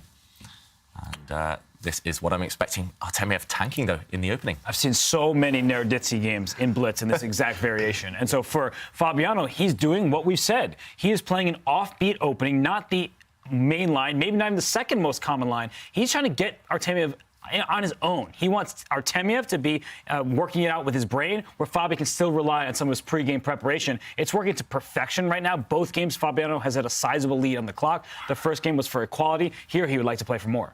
Where's Daniel? Bring him in. Bring him in. He's covering Division 3 right now. Oh, yeah, he is. Yeah, shout out to Daniel. Yeah, definitely check out the action in Division 3. Daniel Naroditsky will be covering that on his Twitch channel, but the action is also on in our other game. Let's bring it up with Wesley So. White pieces against Hikaru Nakamura. That D5 move. Wesley still having a think, hasn't really decided what to do in the center, which pawns to trade. This is a critical moment for white. Yeah, we left this game 4.5 minutes ago, and Wesley's been thinking for 4.5 minutes. He hasn't moved. He hasn't reacted. I think he just needs to maintain the tension, maintain the status quo.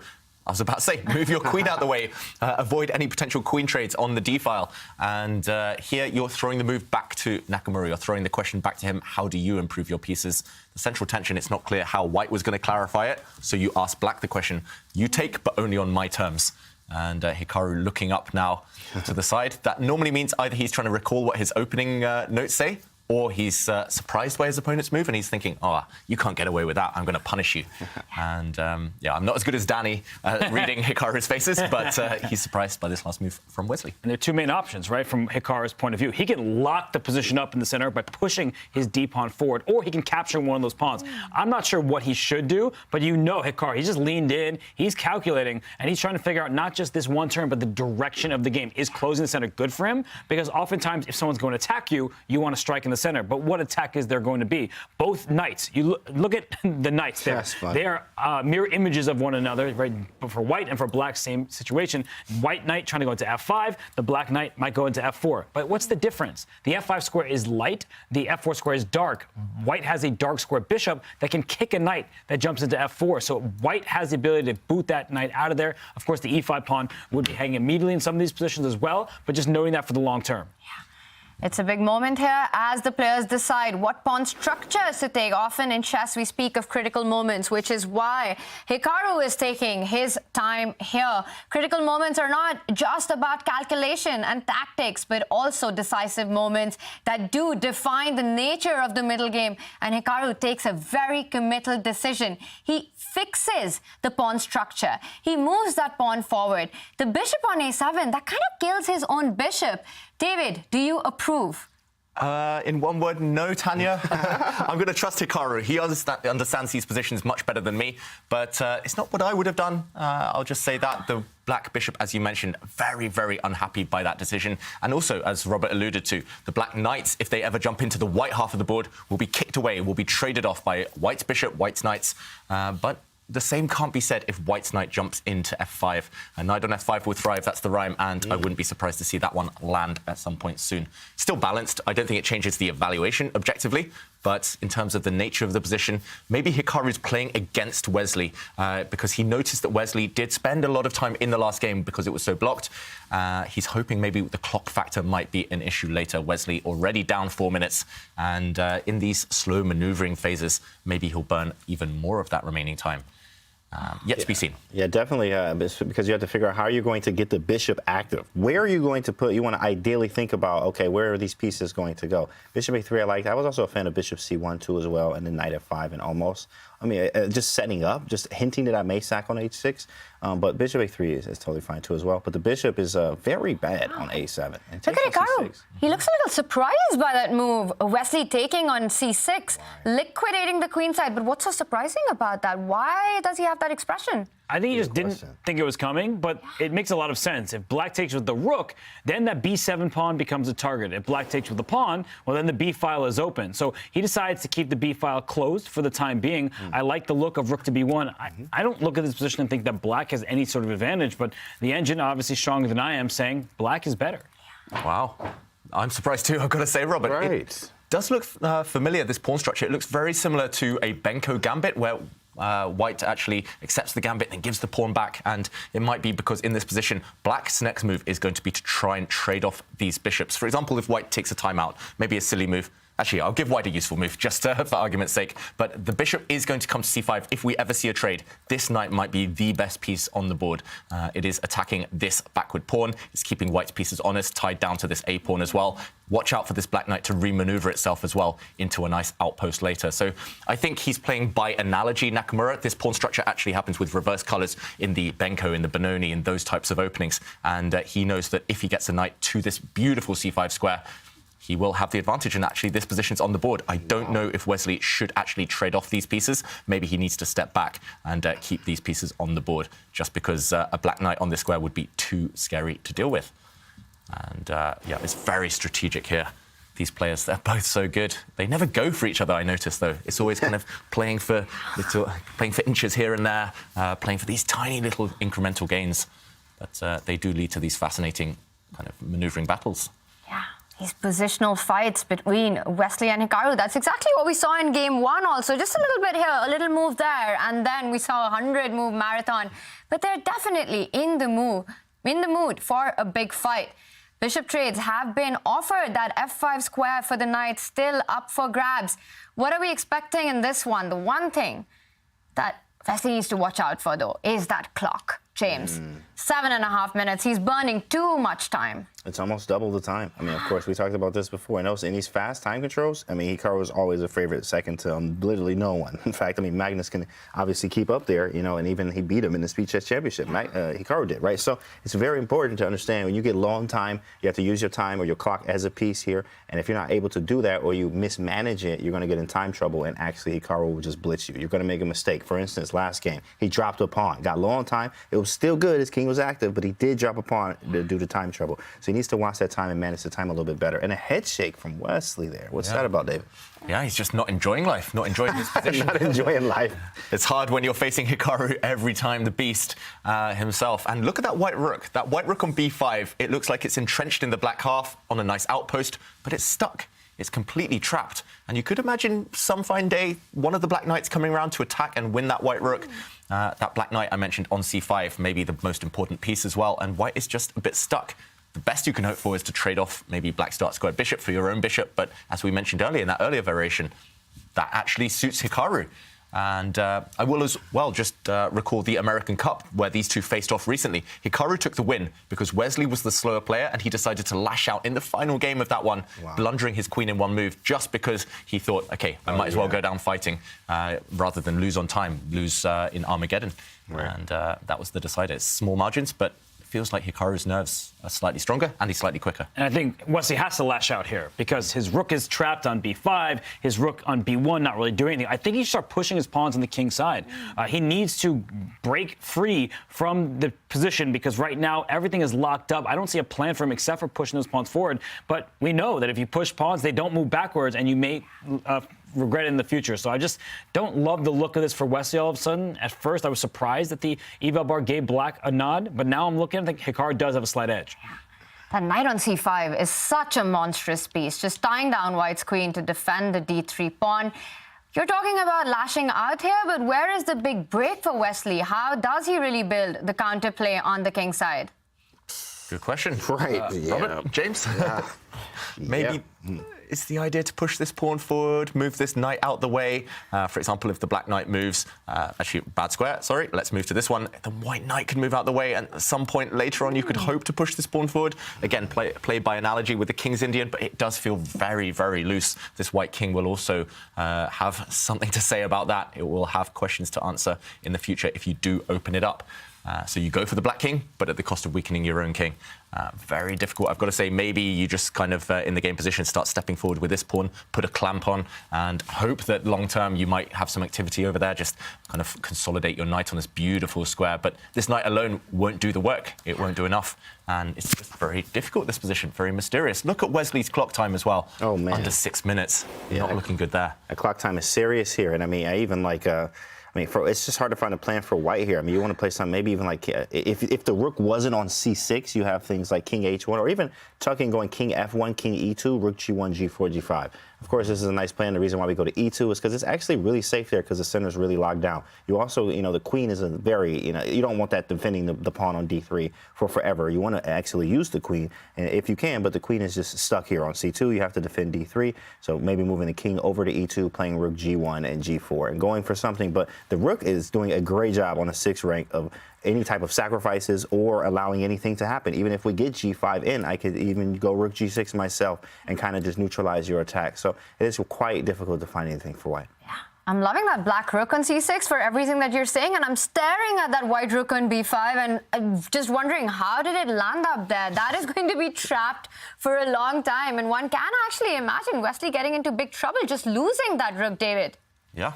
Stuck behind enemy lines, and he's trying to get it out now by trading off those bishops. And Hikaru, he's asking himself, look how interested he is in this one moment. He's asking himself, can I leave my bishop on this square? Can I leave that white rook trapped on b5? Can the black knight start coming in, for example, at some point towards it? But okay, what is he calculating? That's his calculation face. James, you're the expert on calculation.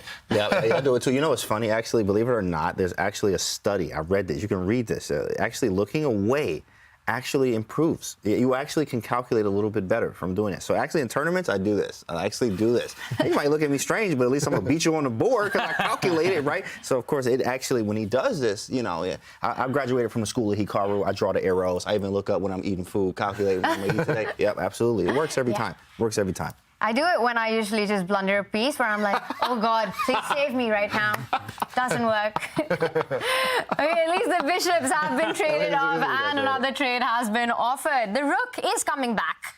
Yeah, no, it looks like Wesley's trying to trade everything off, and this is good game management. He was worse if he didn't start trading pieces. Now they're coming off, and for Hikaru, a draw with the black pieces, that's a pretty decent result. But for Wesley, given the position he was in, this is good decision-making. I think that he understood how much risk there was for him. His position was that awful. So he's just saying, give me some space, let's trade, and now it should be a neutral one.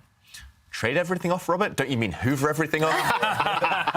Yeah, you're right. I think it's just simply a necessary decision here. You need to get at least one set of knights off the board. You're cramped. If you look at the central structure, black's actually got the furthest advanced pawn, hence more space.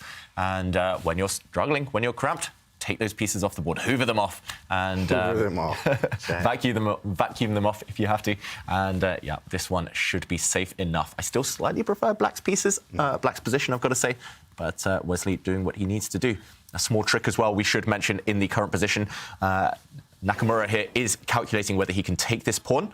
Okay, he hasn't gone for this, but if he had captured this pawn, the white knight would have jumped out the way, capturing a pawn itself, and after it's taken, this knight would have fallen. And actually, this change in structure would have helped white. So Nakamura here instead just pushes his pawn. The reason he did this was to push this pawn next. Gary, the g-pawn, will follow Harry, and it will kick out, whoops, sorry, my arrows. It will kick out this knight from f5. So g6 coming next to evict the white knight. Yeah. And look at Hikaru on the camera. It just looks like it would be such a nightmare to play against him OTB because he's so intimidating with his expressions and body language. You just don't know what to expect from him. He's always such a tricky player on the board, off the board. We see this move h5, just threatening, building an attack on the king side. The g-pawn might march forward. The knight will come to f4. We will check in with this in just a short bit, but let's rush over to the other game. Fabiano Caruana takes on Vladislav Artemiev. Their first game has ended in a draw. An uneventful result, but it was quite a fight. Fabi is up against Vladislav. And while we bring that up, a decision has been made by Wesley to retreat with the knight. And Robert, I see that expression. You are surprised. The eval went really far down there. So maybe the fact that we're still in this game is a good thing because it is sinking. And I wonder why, because I look at this position, knight g3, you're attacking a pawn. But can black suddenly maybe take the a pawn over there? Is that the point? You take one rook pawn, I take the other, but that trade should help black. There is a passed pawn in the making. The rook on a8 is behind that passed pawn, so when the knight jumps forward into c3, that's an issue. And I see tactically why this is a problem for white. In the previous position, white could play knight takes d4. This knight gets out the way of the queen, and then after the knight takes back on d4, you keep trading everything, and the queen finally takes on a4 at long last. But because white retreated that knight from f5, it gives black a tactical shot, and now Hikaru can take advantage. Wow, is that just another blunder in one by Wesley dropping a pawn?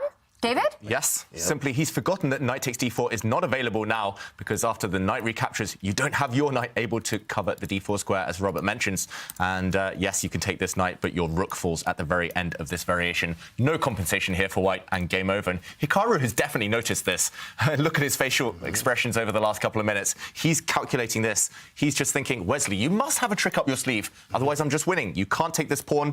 What is your idea? If you move your rook across, maybe this is what Wesley's got up his sleeve. Trying to attack the knight, attack the pawn behind it. But again, the black knight just jumps in. And even if there's a rook exchange, yes, you're happy to go for this. And after the move, rook a6, this rook is trapped. You have to agree to this exchange. And Robert's point again comes into focus. This passed pawn is going to win the game. Long term, knights are super bad at stopping these corner pawns, these rook's pawns. And this pawn is going to decide things. So Hikaru, by pure calculation, by brute force here, can work it out.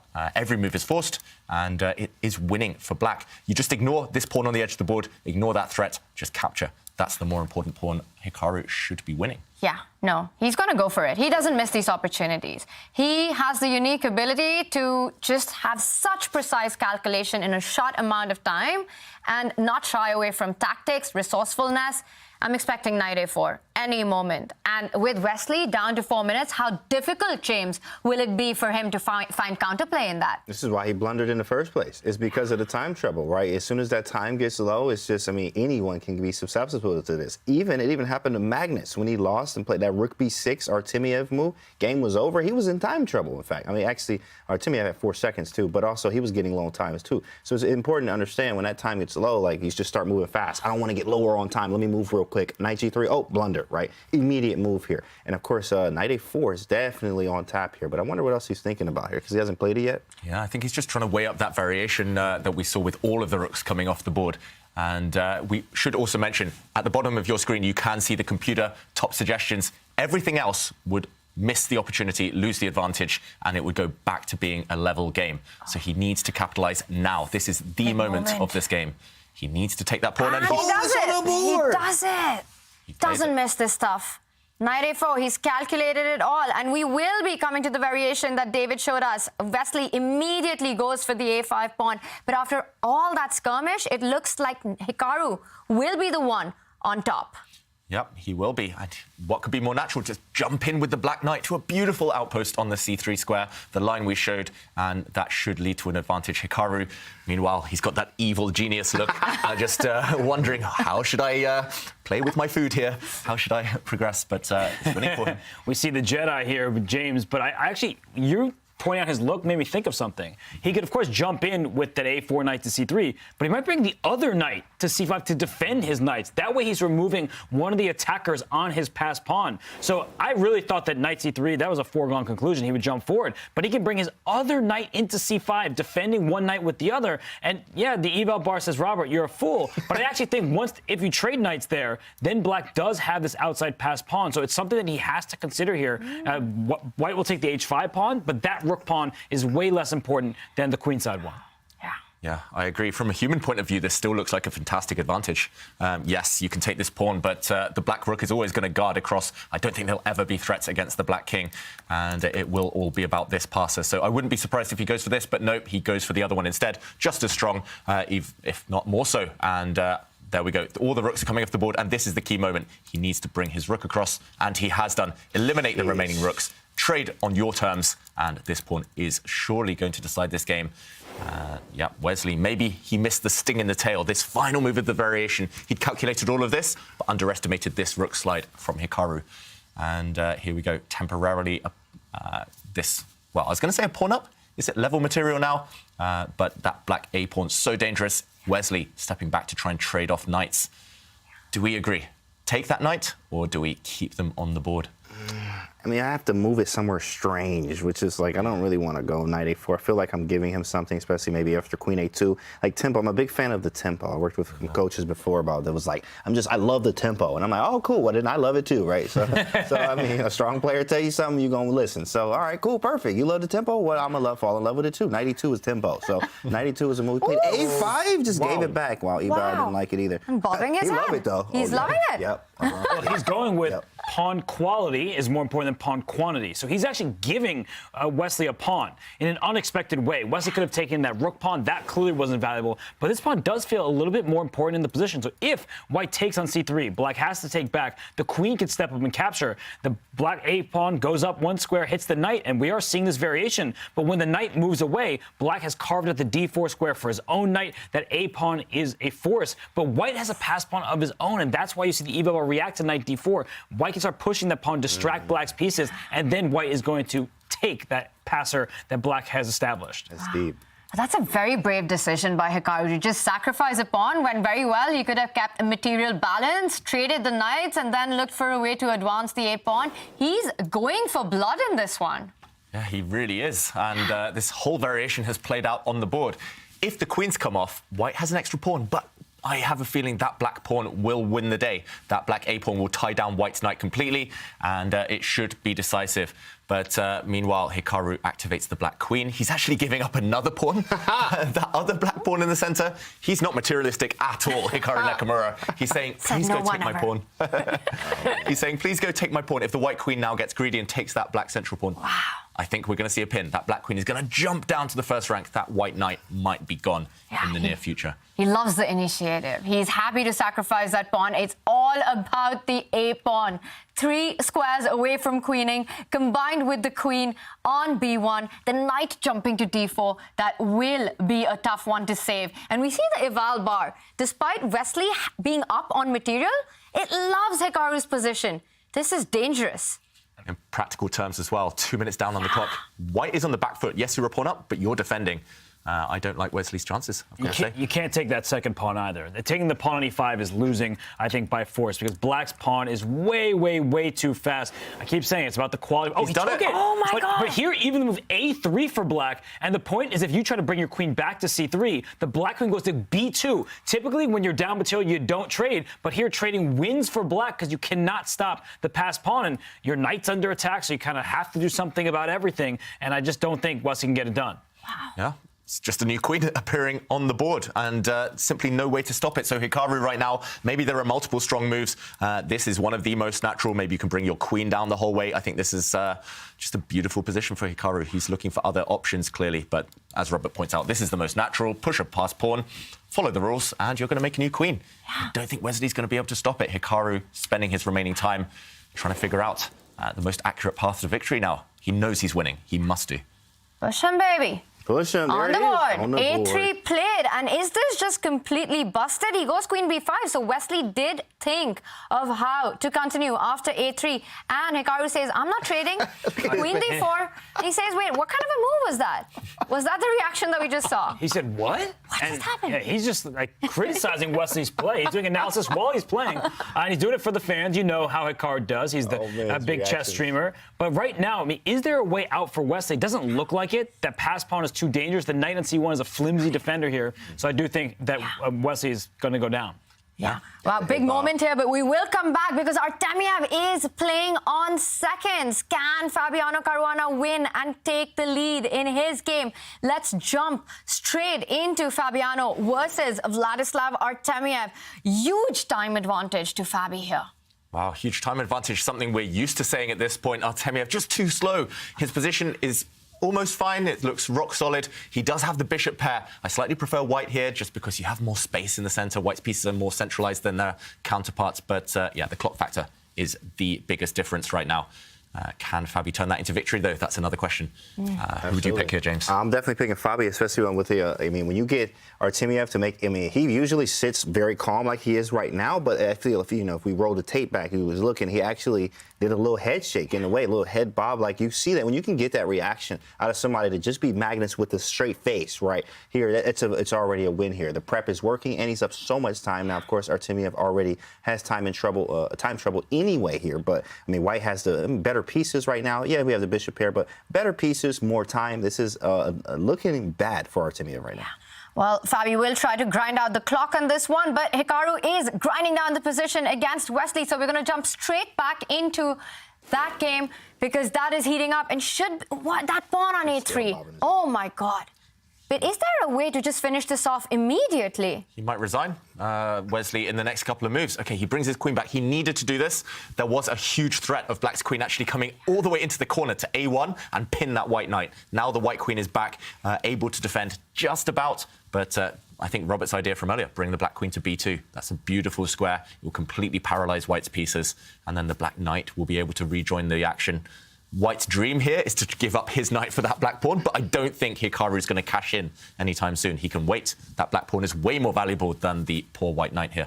And if White gets that, if White is able to give the knight for a pawn, White will have 3 pawns for a knight. That's actually even material. And whoa, the eval bar is going back and forth a little bit. Queen c2, the most natural move. Wesley in time trouble, he has to play quickly. And if the move a2 is played, then the white queen can take it. Black will take the knight, so we get that trade. So just what David has been highlighting, that it's likely in some positions that White will be able to sacrifice the knight for the pawn and to give him some chances. Yeah, but is that the best option, or does he get his knight into the game, jumping back to e6 and d4 and asking more questions to Wesley when he's down to just 50 seconds on the clock? Looks good to me, Tanya. What could be more natural? Just to put the other one on the board, if the pawn does step forward, as Robert mentions, White would love to eliminate it. You can maybe wait one more move, but this position, maybe the 3 pawns can at least hold for a while. Instead, here, Nakamura, he didn't get his knight into the game yet. He offered a queen trade. White had to avoid that, as we showed earlier, and now this black knight is coming into the center. It's going to sit pretty nice and pretty on d4 and totally dominate the White army. White is paralyzed, could barely move. Look at this poor white knight. It's stuck defending the a2 square. The white queen is stuck defending that knight. And I think it's good knight here for Wesley So. It's actually a nasty threat. Knight d4 for black, and then knight e2. Like, even if there's no forks or anything like that, like, you can put your king somewhere else, so I'm not giving you a fork. Knight e2, I think, still works. You take my knight, I push my pawn, I get a new queen. Well, deflection at its best. Wow.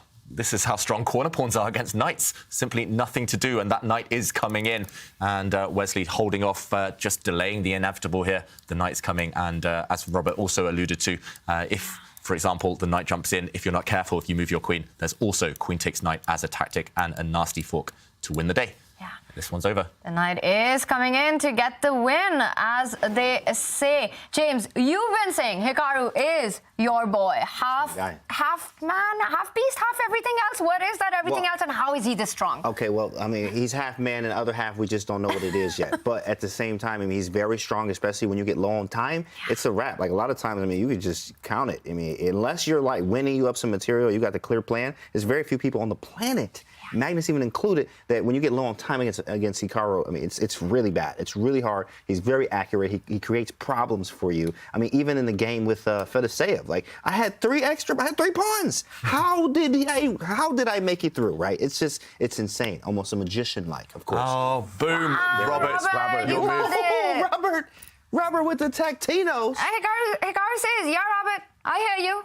I hear you. He better not be hearing me. That would be a big problem. But no, I mean, 92, it was a long way coming. The knight jumped from f8, e6, d4, e2, and that white knight is distraction, and now the black pawn will promote. And Wesley does have a knight and will be 3 pawns for a queen. Now, that should be completely losing, but stranger things have happened, especially if you can win a 4th pawn. Maybe there's some outside chances to survive. Super unlikely. But I'm just saying, Wesley, crazy, he's not being too crazy to play on. What a poker face from Wesley. I mean, I would be crying my eyes out here, but he looks stoic. Oh, that's mean. Sadistic. Yeah. That's mean. And finally, promotes are expecting Wesley to resign or get flagged, but Wesley, wow, knight h5. The game continues. 3 queens on the board, but the queen can always fall back. No perpetual there. And with that, we see Hikaru. He knows he's done it. What a big win by him. And honestly, a fantastic game there. Yeah, you want to hear something else that we didn't make mention of? Wesley actually offered Hikaru a draw at some point in the game, and Hikaru declined it. So he was playing for a win. He understood he had the better chances. He maximized them. Now he's a 1-game lead. And that too with the black pieces. He starts the next game with the white pieces. Wesley has to win to level the match. There is action still on in Fabi versus Artemiev. James, he's down to 10 seconds. Oh, yeah. You know what's funny? I mean, he gets in time trouble. It's almost like Grishik in a way. Like, he gets stronger as the time gets lower. Because, I mean, he beat Magnus with 4 seconds on the clock. I mean, that was like, oh, he's going to flag. And he was like, you thought so, right? Then he actually did the same thing in that other game to eliminate Magnus when he had, like, he was about to flag. Oh, he's flagging. And then he made it him. So when he gets, you got to be careful here. And now Fabi is the one actually getting in time trouble. He had a 5-minute lead, right? Now, of course, he is doing well here, but Fabi actually is the one that usually kind of like has the less experience in the lower time controls here, like this low. You see as the eval bar is going down here, more mistakes usually you'll see from Fabi than Artemiev in this time, like the time that we're set right now, the lower the time gets. That's actually a great point, that against a player like Artemiev, you can't start playing on the clock. He's just so strong, even when he plays on the second. But the position's getting crazier, David. Black's king, is it in any danger? I see that knight on 8-6. I'd be scared. Yeah, I'd be scared for the black king, first of all, but I'd also be slightly scared if I were Fabi. That white knight entrenched on h6 could actually be trapped long term. So you've got to be careful. Yes, you're attacking, but if the attack fizzles out, then you might be in trouble. And it definitely feels like Fabi had more control a few moves ago. He's lost some of that control now, but he's going all out for that black king, threatening some nasty stuff. We see a pawn trade here. Black has the bishop pair as well. If the queens disappear... 15 seconds for Fabi. Whoa, okay, both sides moving very, very quickly here. We're looking for tactics, we're looking for checks, captures and threats, James. Knight f5? Does it work or no? Knight f5 takes queen h6, he goes king g8, no checks, unfortunately. King g8. I feel like in this position, yeah, he's going to trade, but you really want to keep more pieces on the board if you're Fabiano, but he just brings his knight back to safety. David, he's taking your advice, and, well, what attack does white have anymore? In fact, black might have the upper hand. White's pawns might be in some trouble. Yeah, if that black knight wasn't so stupid over there on b7, then black would definitely have the advantage. But here, Fabi, he does have coordination between his pieces, the queen and knights. Oh, okay, dropping back here. Hey, what a move. Just hanging d6, but you could take on g4. I'm telling you, it's scary when he's in time trouble like this. He just gets stronger when the time gets lower. Yeah, you're completely right, James. And crazy. Now, Fabi, how is he going to go for it? I was going to say, how do you go for the attack? You're retreating. This is the wrong direction for Fabiano Caruana. Black's pieces are coming forward. It looks like a great winning chances now for Vladislav Artemiev. Nice, classy move. The black king, super safe. The white king is the one that needs to watch out. Trading queens, as you mentioned. If the queens are off the board, white's the one who's going to be super happy. But does he allow the h-pawn? He says, yes, my knights in the center are going to be really strong. Does this endgame favor white? No, it favors black, because look at white's queenside pawns, all on light squares, sitting ducks in many variations when the black bishop gets involved. So look at this knight f5 check. Now the knight is going to d4 check, picking off some of those pawns. Yeah, you can even keep the black a-pawn if you want. You can push that black a-pawn even further down the board. He gives a check first. Crazy. Just looks beautiful for black, I've got to say. He starts munching on those pawns. Maybe a small slip, but he's going after that white central pawn. And everything's falling apart for Fabiano. Wow. He's actually low on the clock right now. Wow. Everything's dropping. The pawns are falling. I'm telling you, when the time gets slower, Artemiev gets. They need to start him at a minute. Start him at a minute, okay? That's how Artemiev gets his chances. I mean, the time gets low and he just turns up. Everything goes crazy. He plays better, just like Grishik does. It's very strange. Very strong players here that can play on this time control and this time pressure like this. No time on the clock, and was able. I mean, it feels like he's about to take down Fabiano. Oof, and now the central pawns are moving. Opposite trade has to be captured, but I see the Valbar says that the worst is over now for Fabi, and that's a big blunder. He allowed this H-pawn to stay alive. That black corner pawn, watch out. They're so strong against these knights, and wow, he's coming in for those pawns. That's tough. Those two white pawns are doomed on the queen side. Stuck, cemented on light squares. That's a light square bishop. Happy to see it. It doesn't matter what he moves because those pawns are falling. And unfortunately for Fabiano, it looks like Artemiev. I mean, the guy is just ice cold when he has no time on the clock. James, you've been calling from the beginning, and he's going to score a dub. I mean, it's crazy. It's literally like he gets lower and he gets stronger. Like the power level gets over 9,000 as soon as he starts getting low on time. Somehow, some way. He just becomes another player. It's really, he's done it to Magnus twice, right? And now he's doing it to Fabiano here. He had no time. It was 5 minutes. Fabi had a 5-minute time edge, right? To tell you how big of an edge this was. Completely winning 5 minutes and wasn't able to convert. Yeah, and now it's simply hopeless for white. That knight is going to struggle to contain those two black pawns. A bit of a trick here. That knight is poisoned. Okay, don't take that knight. The white pawn would run through. He's fighting. Yeah, he's fighting Fabi. Maybe some small chances the white king coming back now. But 3 seconds, 2 seconds. Oh, time. He got a move. He made a move. Don't worry, the moves are coming in. Yeah, I know that's going to happen when the moves come with the increments. So chill, guys. It's okay. You can trust Artemiev. He does not lose on time. Doesn't get flagged. You're right. Wow. But he's played the last 15 moves on seconds. And it looks like that was an inaccuracy. Fabi's back. Because the bishop couldn't go forward, there would have been a fork, and now he gets the pawns. He takes both of them. Wow. And Fabi, he's celebrating. He can't believe it. He cannot believe his luck that he survived this. Wow. Don't write off these top players ever. I think that's the lesson from this game. Fabi saves a draw. King versus king. It's a miracle.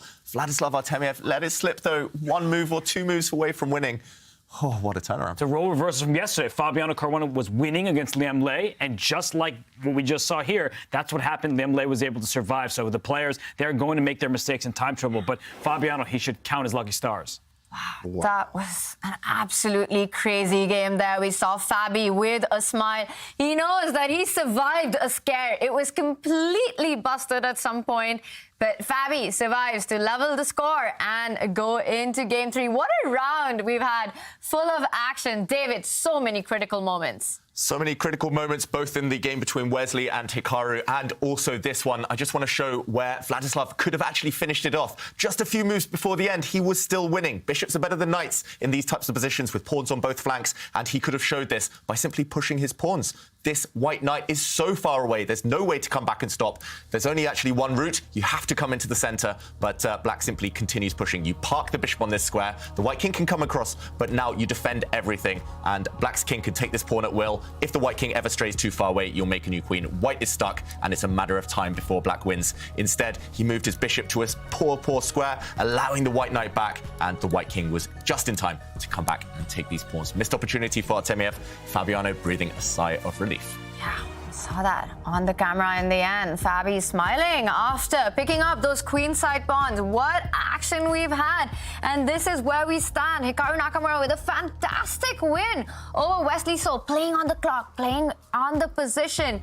Now he takes the lead. Wesley So trails by a point. Fabiano Caruana, Vladislav Artemiev. That match is tied. There is a big game 3 coming up. But before that, we're going to take a short Twitch break.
Welcome, everybody. My name is Jan Nepomniachtchi, former world chess champion. Are starting a new course here for Chessable. A very special Chessable course. Master your chess with Judith Bolger. You know what? I learned a lot.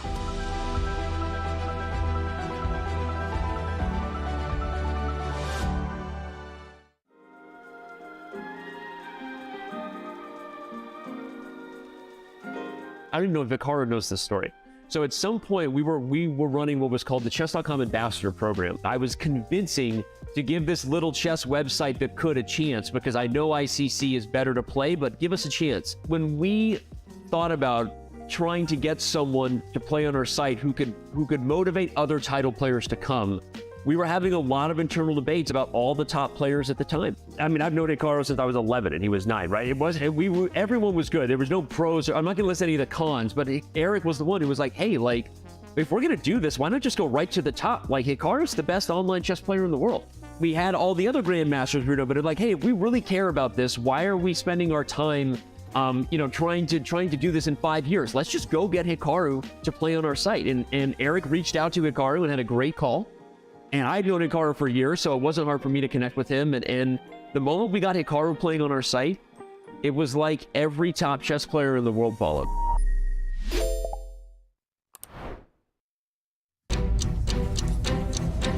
And today, Hikaru Nakamura is one of the biggest streamers in the world.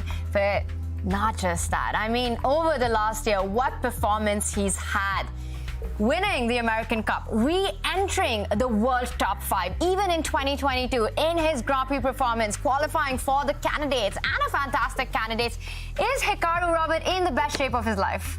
You know, he was number 2 in the world in classical chess at some point, but right now I think he is just on fire. Every tournament he plays in, he doesn't just have a chance. He's right up there, if not winning the event. So Hikaru Nakamura seems unstoppable most events he plays in. Yeah, and he is leading his match against Wesley. James, what does Flexley need to do to come back into this one? Flexley So needs to flex, right? He needs to flex. He also needs to play his game, maybe play more solid a little bit here. Don't take less rate, but also he needs to get his time right? If you get the time right, he's blundered both times in time pressure. So if I can get my time right, just play maybe a little bit more instinct here, play a little bit more solid, but you also have to get over the fact that I just lost this game, right? And I'm losing on time. He said this yesterday too about his time management wasn't the greatest, so he needs to fix that today and then right now, in fact, is because he got 2 matches left, so 2 games, so he needs to fix that right now before it gets out of hand. Yeah.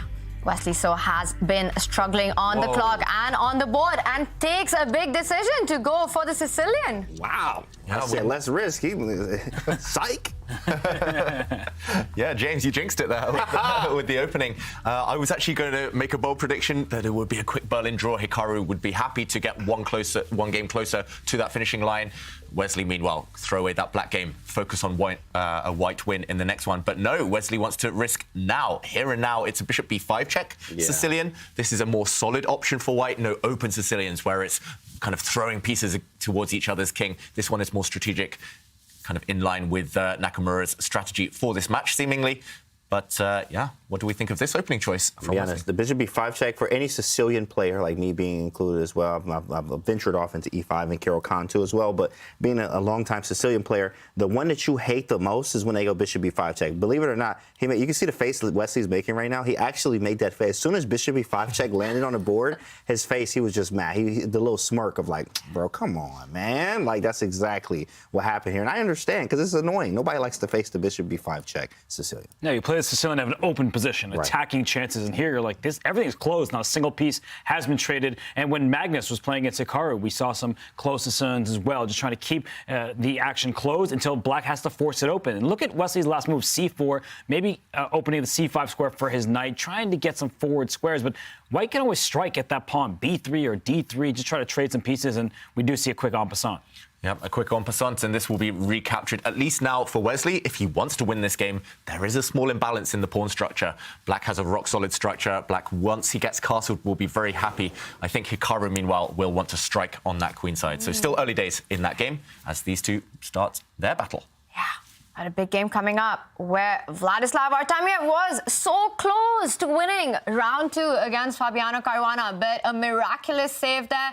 And now Vlad starts with the king's pawn opening. Robert, you are surprised. Yeah, I mean, Vladislav's been playing a lot of knight f3 systems, but he's challenging Fabiano head-on in the Best Buy test 1e4 lines. And then he's thinking. So I'm just not sure what Artemiev is aiming for. It seems like it's part of his game plan to spend a ton of time in the opening and then speed up later. But he chose this first move. He could have expected Fabiano to play this. He was renowned as a Petrov player, but he also, of course, plays the Spanish. And now he's playing the 4 knights, which is not the most testing variation. I'm a little bit surprised at what's going on. Yeah, really surprising stuff. It feels like the mind games, maybe he's on tilt. Maybe he's been affected by failing to convert that advantage in the last game. And, OK, he's actually using the Spanish 4 knights just like Fedoseev did earlier in the day. Maybe this is something the two Russians have been working on there. OK, bringing his bishop out for Black now, Fabiano, and this is still mirroring that game earlier in the day, Fedoseev against Levon Aronian. And in that game, I believe there was just a pawn push here in the centre, and that game was very balanced for a while. But can Fabiano spice things up at all? Early days here, but very symmetrical, solid start for both. Yeah, David, I have to ask you, this pawn push with the d pawn defending e4, why could white not just pick up the e5 pawn? It looked like it was hanging. Center pawn, I'm attacking f7. Yeah, Tanya, this would have led into a maze of complications. Let's just jump in.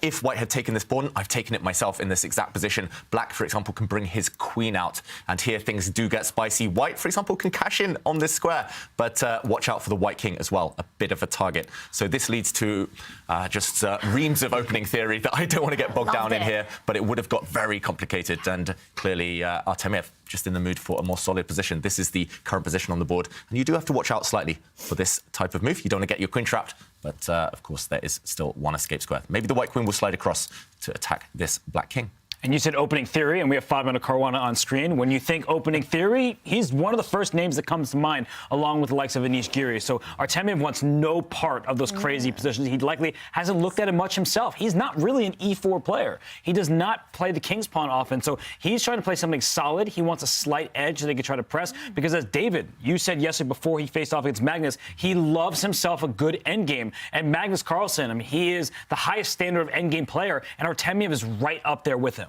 Yeah, for sure. So if the queens do come off, then watch out for Artemiev trying to work his magic there against Fabiano. But Fabiano, as he's shown in the first game especially, if he's direct, he can catch Artemiev off guard in the opening.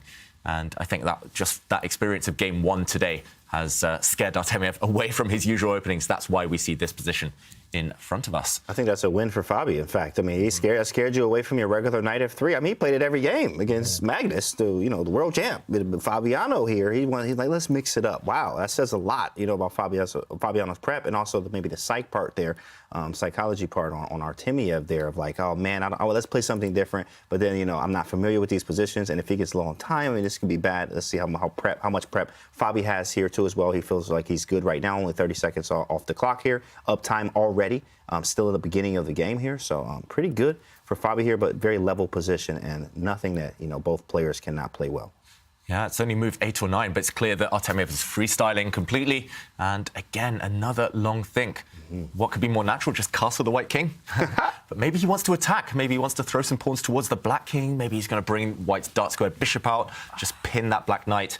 Lots of choices, but I'm worried if he keeps this pattern of dropping low on the clock, that at some point in the day it will come back to bite him. Yeah, and we've often seen that to come back when there are those critical moments where there's that difference of half a point and converting it into a win after playing a great game and then not having enough time to do that. So Artemiev needs to take care of the clock. He's down by 2 minutes. Also, I just noticed it's the same Is that the same T-shirt that he wore yesterday when he beat Magnus? See, I was trying not to call him out on that. But, chess players are often very superstitious, right? We've seen Daniil Dubov wear that Balenciaga sweater many days in a row when he's having a good event. Jana Palm, she's done the same. So some people are very superstitious. In fact, they use the same pen every single time. As soon as they lose a game, that pen is thrown off, off the balcony. What? Sam jersey. Sam Savian with the jersey, right? So, but at least that's next week. So I hope there was some laundry being done. I don't want to call it out on this, but yeah, I think the stinging like the bumblebee, that's still part of Artemiev's game plan. Well, we will see if it works or not today. It worked to perfection against Magnus, but right now it looks like Fabiano Caruana has everything under control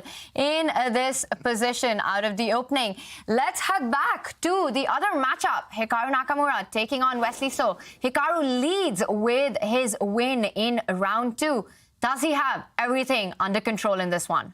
It looks very balanced to me on the face of things, but I do slightly prefer Black's position, just the flexibility of having 2 central pawns. If you look on the 2 central files, the E and D file, Black has 2, White has 1. So Black is the one who can push pawns forward at the right moment. I'm not sure whether now or later will be the right moment, but you're the one who can make that decision. It definitely feels like Hikaru is playing safety first chess, just maneuvering, keeping everything on solid squares. And he's saying to Wesley, you start the action and I will react.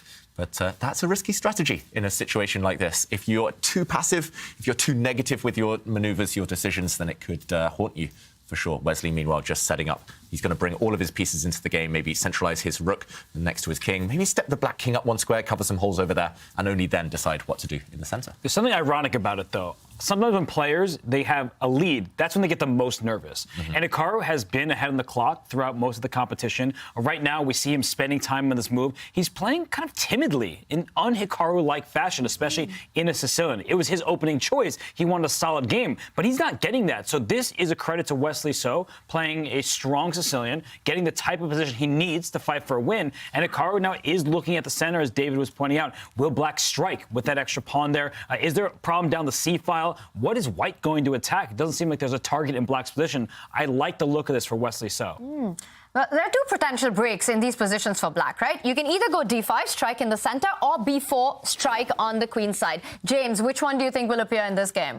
Yeah, D5 is the one I'm a big fan of. And now, of course, B4, yeah, you have to be careful of the C file. It's not actually, we don't have that much pressure down it. We do, but the knight's defending it. We also could play rook C1 at any time. So D5 is definitely the more thematic break. You also want to get the knight, maybe knight takes D5, and the knight can even swing into F4, and you want to open up that light square bishop as much as humanly possible because, of course, I mean, even get the bishop to D6. I mean, everything is going to be aiming at this white king over here, and you can get in a lot of trouble, especially if you don't get the pieces out the back rank. I mean, the queen's still not, this queen's on D1. The rooks are not connected. Black's are. Like, Black has all the pieces developed. This is what you want, especially in any opening, but definitely in a Sicilian like this. Bishop B5 check Sicilians can be very annoying, but it looks like, I mean, the worst may be over for Wesley. I think he played it very well. Yeah, but Black's got to time this break really well because you also can't allow White to push that E-pawn forward after D5, just blocking your own bishop. But, James, I love the ideas, and I think D5 is what will be the aim.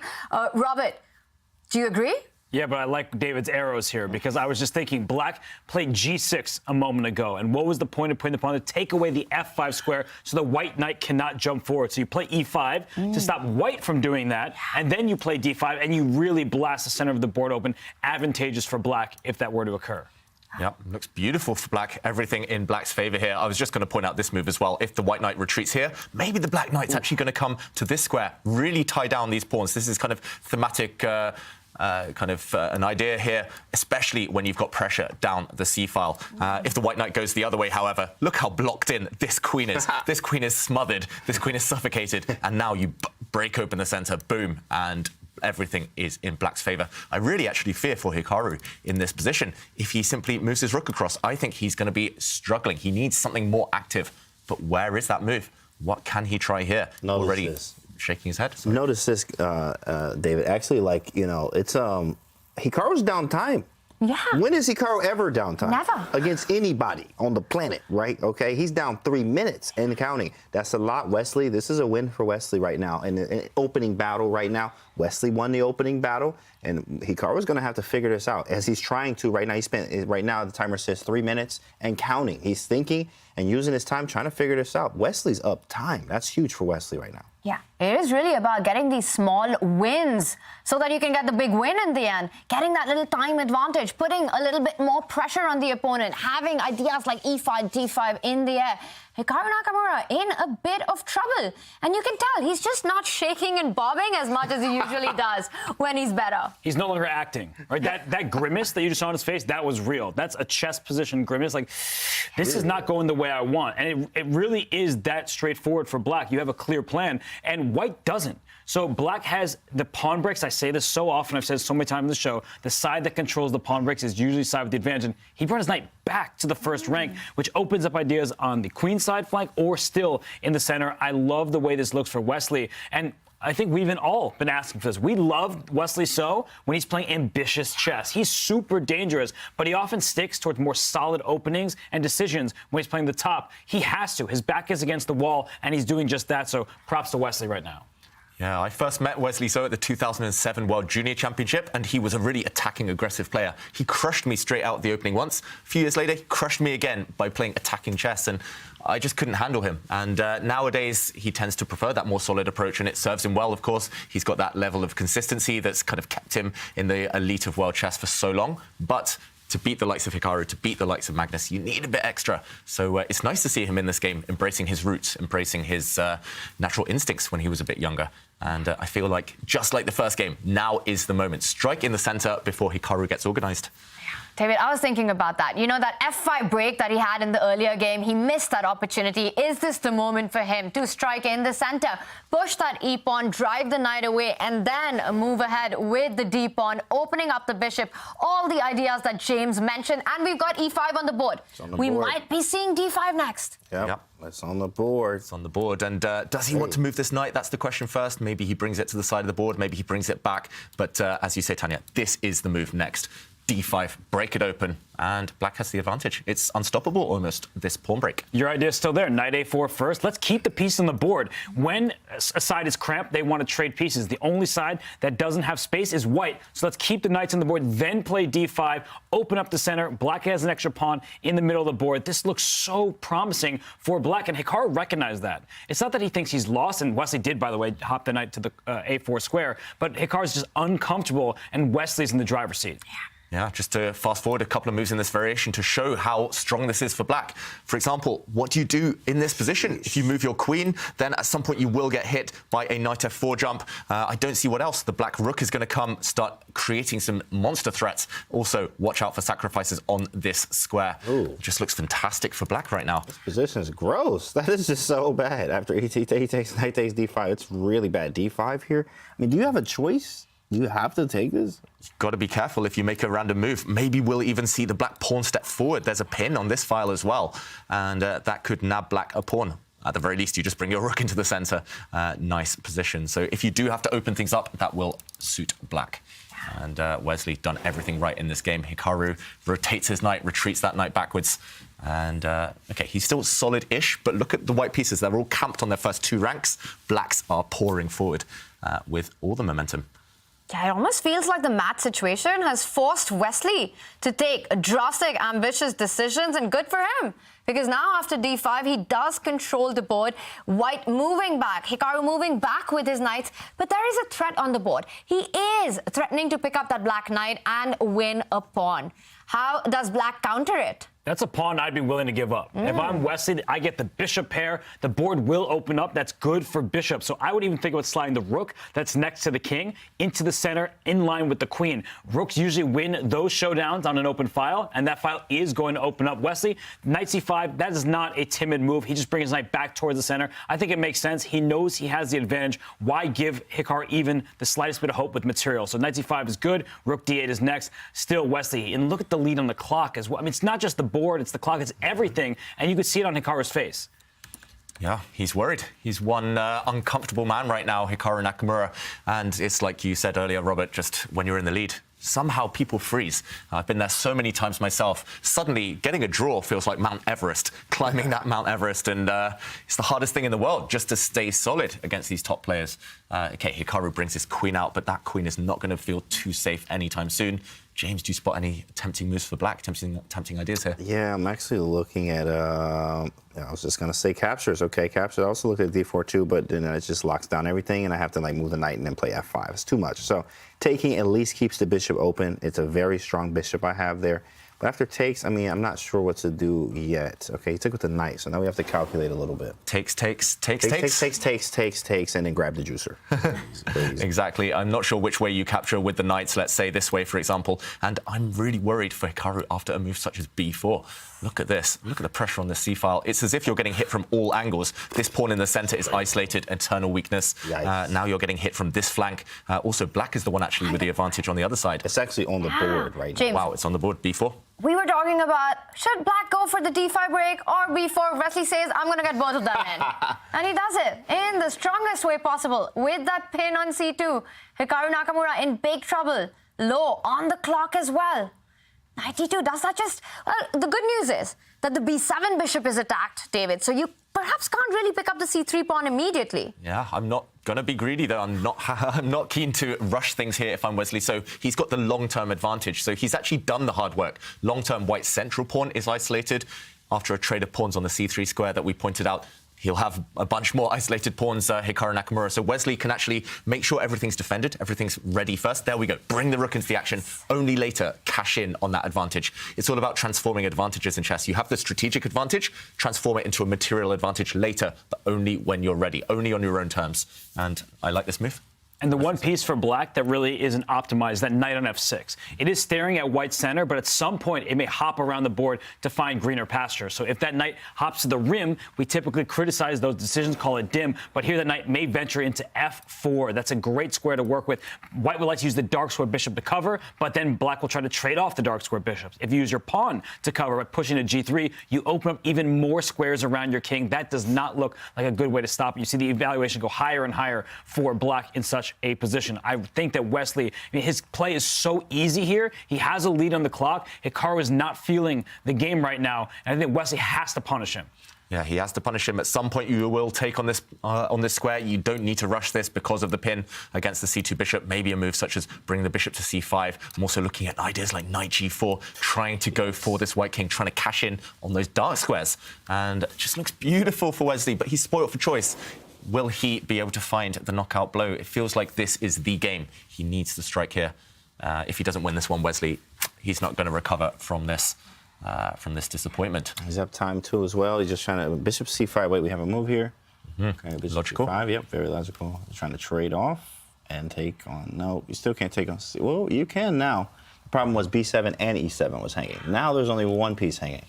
And then you can actually win the pawn there, but you allow the rook on the 7th with some counterplay. It is interesting. Yeah, it's interesting. I just don't see a move here, Hikaru. Maybe you have to push the white king into the corner and just cross your fingers and hope, pray for the best. Yeah. But yeah, black is breaking through on the dark squares. That might be the bigger worry right now for Hikaru. Yeah, Hikaru leading the match took this decision to play a more positional, strategic opening with the Rosalimo, not playing the open Sicilian, which is more his style. Do you think that is where it went wrong for him, that he didn't believe in his own position, but instead wanted to play the match situation? Yeah, you've got to play the board in front of you. And if Wesley doesn't play the Sicilian on a regular basis, it's because of the open Sicilian. It's because he doesn't want to be attacked.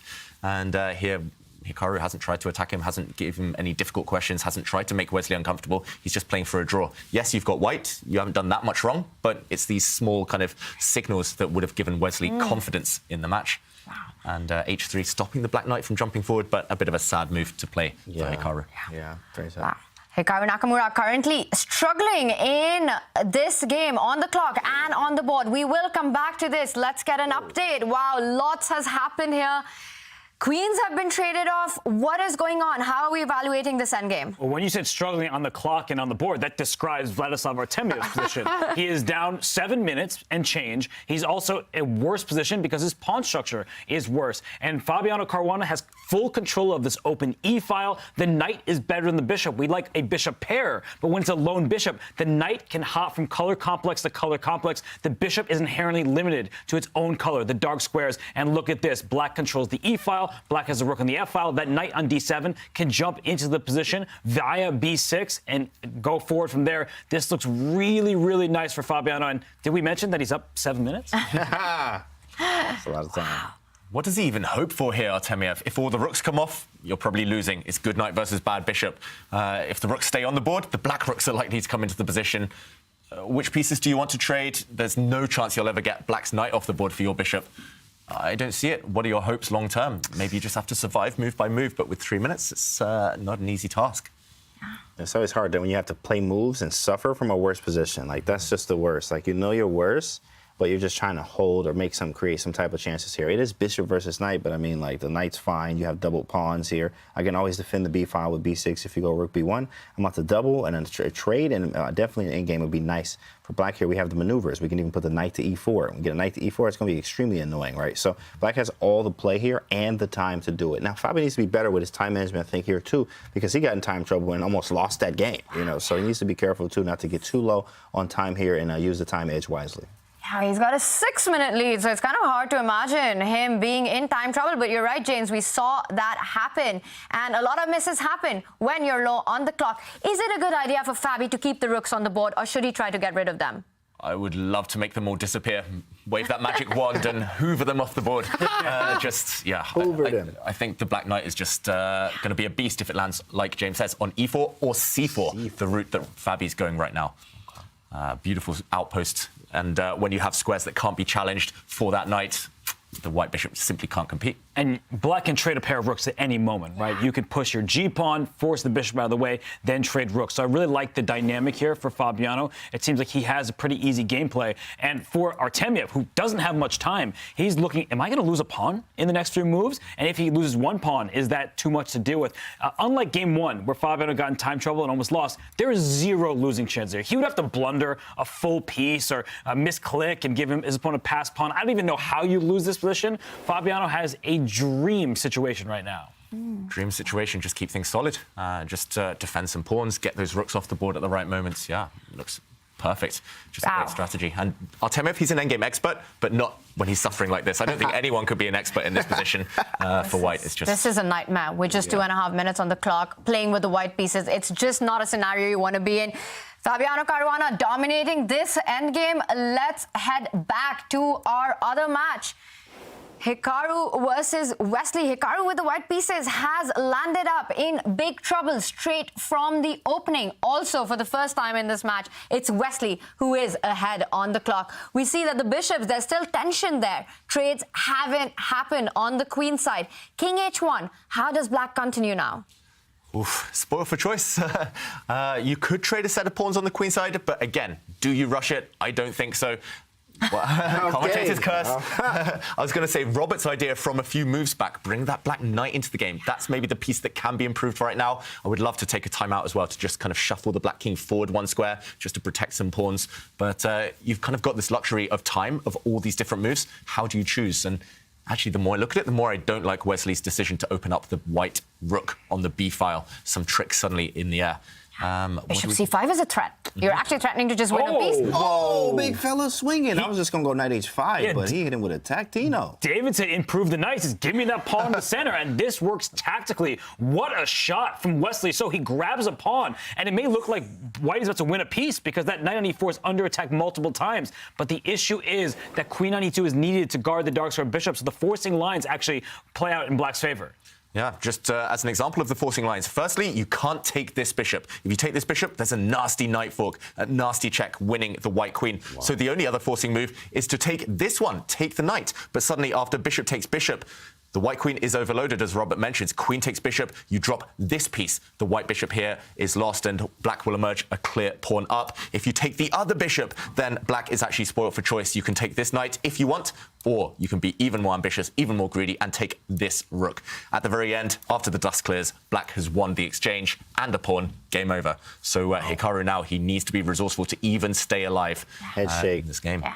Head shake from Hikaru there. Head shake, classic head shake, saying, oh, this is terrible. You know, what did I do, chat? Oh, I'm a moron. Oh, am I dumb or am I a moron? Is that the title for the YouTube video coming out? I'm a moron. That's what he says on stream all the time, right? So he definitely just missed this shot here. He's definitely very angry at himself, very emotional player, as you can tell, right, guys? You know, he does this all the time on stream, as he's probably streaming right now, in fact. But it is, it's annoying. That's a nice shot from Wesley there. Very nice missed that. Knight h5, I thought he was going for, but knight e4 is even better. I'm just thinking, Yesterday, everyone was winning with black. I don't think we had a single win with the white pieces. Hikaru just beat Wesley with black.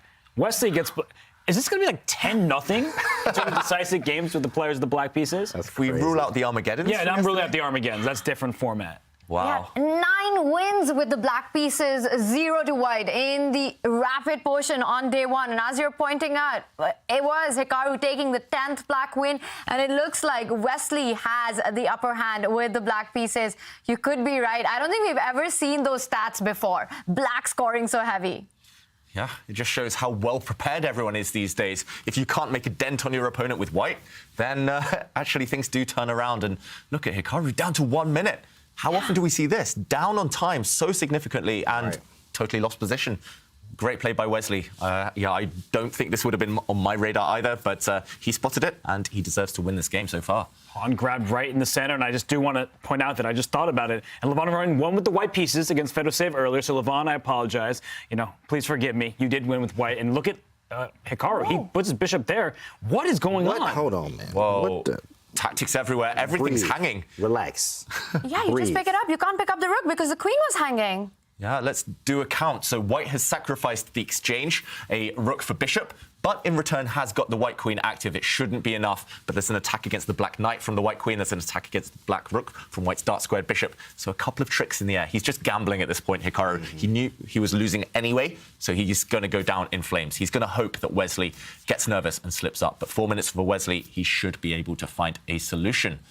What is it, though? That's the big question. How do you defend your rook? How do you defend your knight from these threats? It's critical that Wesley has so much time, because with an open king, the dark squares are vulnerable around the black king. If the bishop and queen could line up, there could be even a checkmate against it. So Wesley, he has plenty of time. He's up a rook and 1 pawn for just the bishop. That is more than enough. So I think he just needs to figure out how to save his rook, save his knight. I think maybe moving his dark sword bishop back to attack the queen, that might be the way to do so. But I see chances for Hikaru. He is the king of making things complicated when it looks like he has no shot.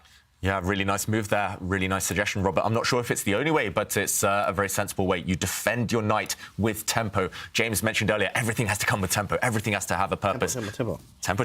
And here we go. Attacking the white queen. Now the pawn is taken, but the black rook has time to move. I'm not sure which square you use. You can move it up. You can move it across. As long as the bishop can't take you, you will have a decisive material advantage. And Wesley converting it really nicely so far. He hasn't slipped up, but will there be twists ahead? Yeah. Hikaru doesn't look too unhappy. Looked a bit, well, at least a bit positive there with his life decisions. Yeah, he understands it's practical, right? You got 2 bishops, a weak king over here. You know, if the bishop's on G7, dark square bishop, there could be some things there. Like, black would be way better, I think. You'll be fine. You're covering the weaknesses around the king, but white definitely has some practical chances of like a bishop B3, and if you can reroute this bishop and then get the queen on the diagonal, there's some problems in there, right? There it is, bishop to B3, where like maybe you can even play queen G4, queen G6 is there, right? Bishop F6, queen H6. I mean, bishop F6 might be next, queen H6, and you have a mating net. This is disgusting, right? So it's crazy that you can create chances out of this, but Wesley definitely has to be accurate here. Bishop F6 is a really strong move, and then queen H6, and you might be getting mated. Yeah. Hikaru is very resourceful. Very difficult to beat him, even when you have a good position. And what might have looked like a blunder to many of us, giving up that exchange, is just him posing very important, strong, practical problems for Wesley currently. And we do see, as the clocks get more and more level, right now, Wesley has an extra minute on the clock. He does attack the white queen. And wow, that is a dangerous square, placing it on the diagonal of the bishop. Dangerous square, but the only square. That queen was borderline trapped. Right. And look at this knight E4, retreating the knight, but defending everything. The bishop is covered, the rook is covered. So Hikaru once again moves his queen, attacking the knight in the center. And for Wesley, I mean, if he gets in time trouble, this is when mistakes happen. He still has over a minute advantage on the clock.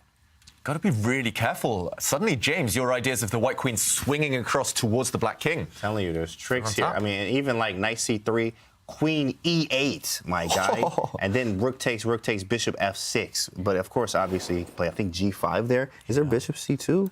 Ooh, exciting stuff. You're thinking about some queen sacrifices, bringing the queen to the top of the board. F6, I'm not sure they work, but for example, you could just swing your queen across, and just to point out a huge threat, boom, queen takes pawn, boom, as you say. Due to this pin, the black king is in actually huge trouble here. So you've got to be really wary, really careful for Wesley. How does he maintain this knight in the center of the board? Maybe he can't. If he can't, then at least it's not one-way traffic. Maybe dropping back, trading off pieces is a good idea, but not an easy move to make. Wesley, big decisions ahead. Practical. This is practical decisions here. I mean, these bishops are sharp, and again, the dark square weaknesses are evident around the king there. You have to move the knight, and queen g4 is a very strong move. Maybe he just moves the king up to g7 or something. Oof, yeah, it feels scary, though, Definitely. suddenly for Wesley. And down to 1 minute, the clocks are basically level. Anything could happen in this position. Wesley needs to move. He needs to get pieces off the board. The dream, the ultimate goal, is to get the queens off. But Hikaru is going to say no to that one. He's going to keep the queens on and go for the attack. Black's king lacking defenders. OK, Wesley's down on the clock for the first time in the game, really. Could we see a turnaround? What do we think now? Yeah, that's a problem. You know, you cannot be giving all this time. Bishop g3 and speaking of turnaround, is that knight on e4 just hanging? It is. Just take it. What the heck was that? Oh my gosh. He lost his mind. He thought there was a back rank checkmate, but there is not one there for Black. That was a huge blunder. And I'm looking at Wesley. This might just lose him the match. He lost his absolute on national television. This is the move he missed. He missed the knight retreat, then the most difficult type of move to see in chess, backward knight moves. But wow, suddenly he's just lost a piece for free. Wesley So blundered, and look at Hikaru. The bob was going there, the head bob. High. Practical chances. Practical, right? Engine says, oh, I'm winning. And we all see it at home in the eval bar or the evil bar, right? We see it, and but the practical chances, figuring it out yourself on the board, playing somebody as strong as this is, and the time trouble. Again, that time issue for Wesley. When you get low on time, you make mistakes, and he blundered a piece. Can't express how important this is, because now Hikaru, I mean, he's winning. He's up a full 2 minor pieces for a rook. That's too much to deal with for Wesley So. But when I think about the overall tournament, now Wesley will drop to the losers bracket where he faces Magnus Carlsen. So Magnus or Wesley will do no better than 5th place, which means we'll see them in the play-in for the next time. And if Hikaru can get this victory, this looks for him quite easy at this point. If he wins this, he makes sure he makes it to the 3rd event, Division 1. Yeah, I mean, not just was it a blunder that blew the advantage, it's literally 360. He was totally winning, up material. Now he's just, as Robert says, lost in practical terms. And you don't want to be facing Hikaru in this type of endgame where he's going to grind forever. 10 seconds as well for Wesley. At some point, very, very shortly, the white knight, white bishop, and white rook are going to gang up against Black's f7 pawn, the pawn next to Black's king, on a light square, easy target, and that one will fall. Watch out for that white A-pawn deciding the game later on. Any endgame, any transitions, transformations, exchanges will favour white because of that passed pawn on the A-file. Hikaru taking his time. He's going to win, and so resourceful. Hats off to him. But Wesley, just something was up today. A few blunders. We'll see if Wesley can be resourceful, though, because right now Hikaru, he's trying to make progress. But if a rook sacrifices itself for one of the minor pieces and gets a pawn in the process, perhaps white will not have enough material remaining to win the game. And that's what Wesley is relying on. And Hikaru is avoiding that at all costs. He's keeping this game going. He centralizes his knight, makes sure that no trades are about to happen. And for Wesley, I mean, it's back against the wall time. What about a rook trade? Will a rook trade help Wesley here? He can force some of the rooks off the board. There we go. He goes for it now. He is removing one of white's potential attackers, but still, he has fewer defenders now against the white A-pawn. Ooh, fruity stuff. Going for white's pawns. And if you start taking all these pawns, at some point you may not have enough remaining. Yeah. Missed by Hikaru. Maybe he went to the wrong square with his king. He should have stepped back. He went forward, and now his pawns will fall. Wow, I wrote him off too soon. I wrote off Hikaru first, then I wrote off Wesley. And these two fighters just throwing everything at each other. Maybe he was going to hold this one now.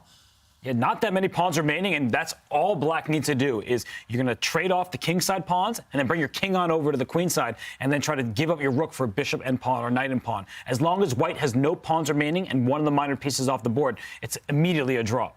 Yeah, that trade of rooks, I don't think Hikaru should have allowed it. Now his bishop and knight don't combine as well without the protection, without the help of their rook. And Black's rook is causing all sorts of nuisance here. There's a nasty threat of pushing that black pawn forward with a check, and then the black rook's going to go for that lone white pawn on the king side.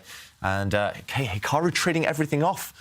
This should not be winning anymore. No. Definitely not. You can't even take the pawn now. Oh, my goodness. So Wesley So, I mean, we were talking about him being knocked down to the elimination bracket. No, he is still right in this match. If he can take this draw, he gets the white pieces in game 4. He could force Armageddon with the win there. This is shocking. I thought Hikaru was home and dry. He probably thought he was home and dry. Yeah. But look at his face now. He's devastated. Just missing the opportunity to cash in on Wesley's blunder earlier. Well, this one should be a draw, simply not enough material. Yeah. The best you can hope for here is to give up one of your pieces for those black pawns and the black rook, but just no material. It's going to be a draw. 10 seconds shouldn't be a decisive factor here. Yeah, Hikaru had the head bob too. He was feeling it. He was like, "Yep, let's go. I got you. I got it." And then, I mean, at least he didn't lose the game though. Yeah. No, that was definitely should have been Wesley's game for sure, of course. But practical chances, both being in time trouble. I mean, there's still play left. He's going to try. I mean, anything can happen, especially after that Artemiev Magnus game where there was just that crazy game where it should have been a draw, but he did not. Yeah, and with seconds on the clock, anything can happen. The A-pawn's advancing. Black king comes forward. The G6 pawn is now hanging. Is it time for Wesley to pick up that A5 pawn? Go for it now. There he goes. And I think Hikaru forgot about the clock for a second. He nearly made a move with about 1 second left. That was a sneaky trick, yeah. A little sneaky last-ditch effort trick. He's ready to get out of here. Hikaru, you can see on his body language, the pawns disappear, and this and rook f5. This one ends in a draw. But if anyone's pleased with that, it's got to be Hikaru. He was completely busted. Wesley had such a big chance, but Hikaru did Hikaru things and tricked him. Yeah, that being said, chess players, they only remember the last blunder, and Hikaru was the one who let the win slip at the end there. Meanwhile, this game has turned. What's happened? Black has lost control. And G5? Oh my gosh, you could spring free this pass pawn immediately. I think Fabiano's just lost at the moment. He was much better all game. Time trouble, James, you called it once again. It is his biggest Achilles heel. Absolutely. And of course, what's funny is he gets stronger as Artemiev is a beast when he gets low time. When he is low, when he gets lower on time, Artemiev becomes another person. It's just insane how he can do this to the greatest players in the world with no time on his clock. But during the game, when they have time, he's like losing. He's down, better position, better this, better that. And now he's about to go down. Look at that. Yeah, that's a sign of game over there. Yeah, sign of desperation. He had to give up his rook. That pawn was about to become a new queen, and now it's only 2 pawns for the rook. White's pieces are going to coordinate, though, and pick off those 2 black pawns. The black pawns simply aren't advanced enough, and Fabi just went for it at the wrong moment, allowed counterplay, and things have turned. Artemiev, nerves of steel, you've got to say. As long as he avoids a knight fork, he will win this game. Yeah, the knight will try to help protect the pawns, but then the white king will join the party. And that's the thing about the endgame. The white king can be used as a weapon. But look at this. This is like a pretty good setup for Fabiano. It's not easy to crack this. Yeah, not easy. You need patience. And as our chat is saying, it is the shot. It is working for him. Just unbelievable stuff there. Playing on seconds. How does he beat the very best players in the world? And we see Fabiano Caruana bringing his king in, but that is a hold rook. That was strong. It's a good move. Just stop d4. Everything under control. There. Yeah.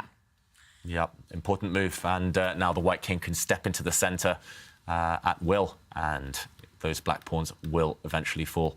Black lacking the coordination now, lacking the centralization. You can see from Fabi, he's just devastated. He's thrown this game. Missed opportunities left, right, and centre for both players. But here we go, last few moves, and this will be over. Just don't take the knight. Well, you can, but if you do, don't grab the pawn afterwards. Got to be slightly careful. Oof, both sides dropping down to 1-2 seconds on each move. This one is a matter of time now. The pawn's not advanced enough. White will be able to corral it. And the one thing you need to watch out for is the black king slides over and the pawn pushes forward. Then you have to sacrifice your bishop to stop it. Rook against knight. That would be a theoretical draw. So Fabi clinging on to his last bit of hope here. Artemiev bringing his king back. Gives a check. Oh, that's nice. Yeah, the pawn's too slow. Oh, yikes. That's it. Wins the knight and will bring the bishop to stop that c-pawn. It's going nowhere.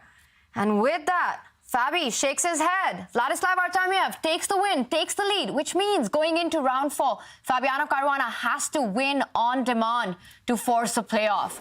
Wow, what a comeback that was by Fabi. Big moments in both these games. Amazing turnarounds, Hikaru fighting it back to stay alive, and Fabi taking the lead. David, what was the standout point for you? There were multiple standout points. Of course, that dramatic game between Wesley So and Hikaru Nakamura, essential for the whole tournament. But Fabiano Caruana, where he let it slip, was here. Black is actually a pawn up. He had the winning chances. He was better earlier in the game as well. But rather than allow a draw, rather than agree to a repetition, for example, stepping his king back and allowing a perpetual check, he played for the win. He dropped his knight back, but suddenly White was better. This walked into a pin, of course, and suddenly it was the black pawns that started started falling. Bishops are better than knights in these open positions, pawns on both flanks, and as we saw, Artemiev went on to guide this to victory. Yeah. And with that win, let's take a look at our scoreline going into the final rapid game in these two matches. Vladislav Artemiev leads his match against Fabiano Caruana after that great idea that David just showed. What a big miss by Fabi. Everything was over, and Hikaru Nakamura still leads the match against Wesley So, surviving a very difficult game where Wesley could have leveled the score. Wow, Wesley and Fabi need to win on demand to take it to playoffs, to take it to the Armageddon. We are hoping we at least get one of the Armageddons, but for now, for our non-subscribers, we are going to take a Twitch break. But for those of you who have subscribed, here's a video, here's a sneak peek into what makes Hikaru Nakamura such a beast.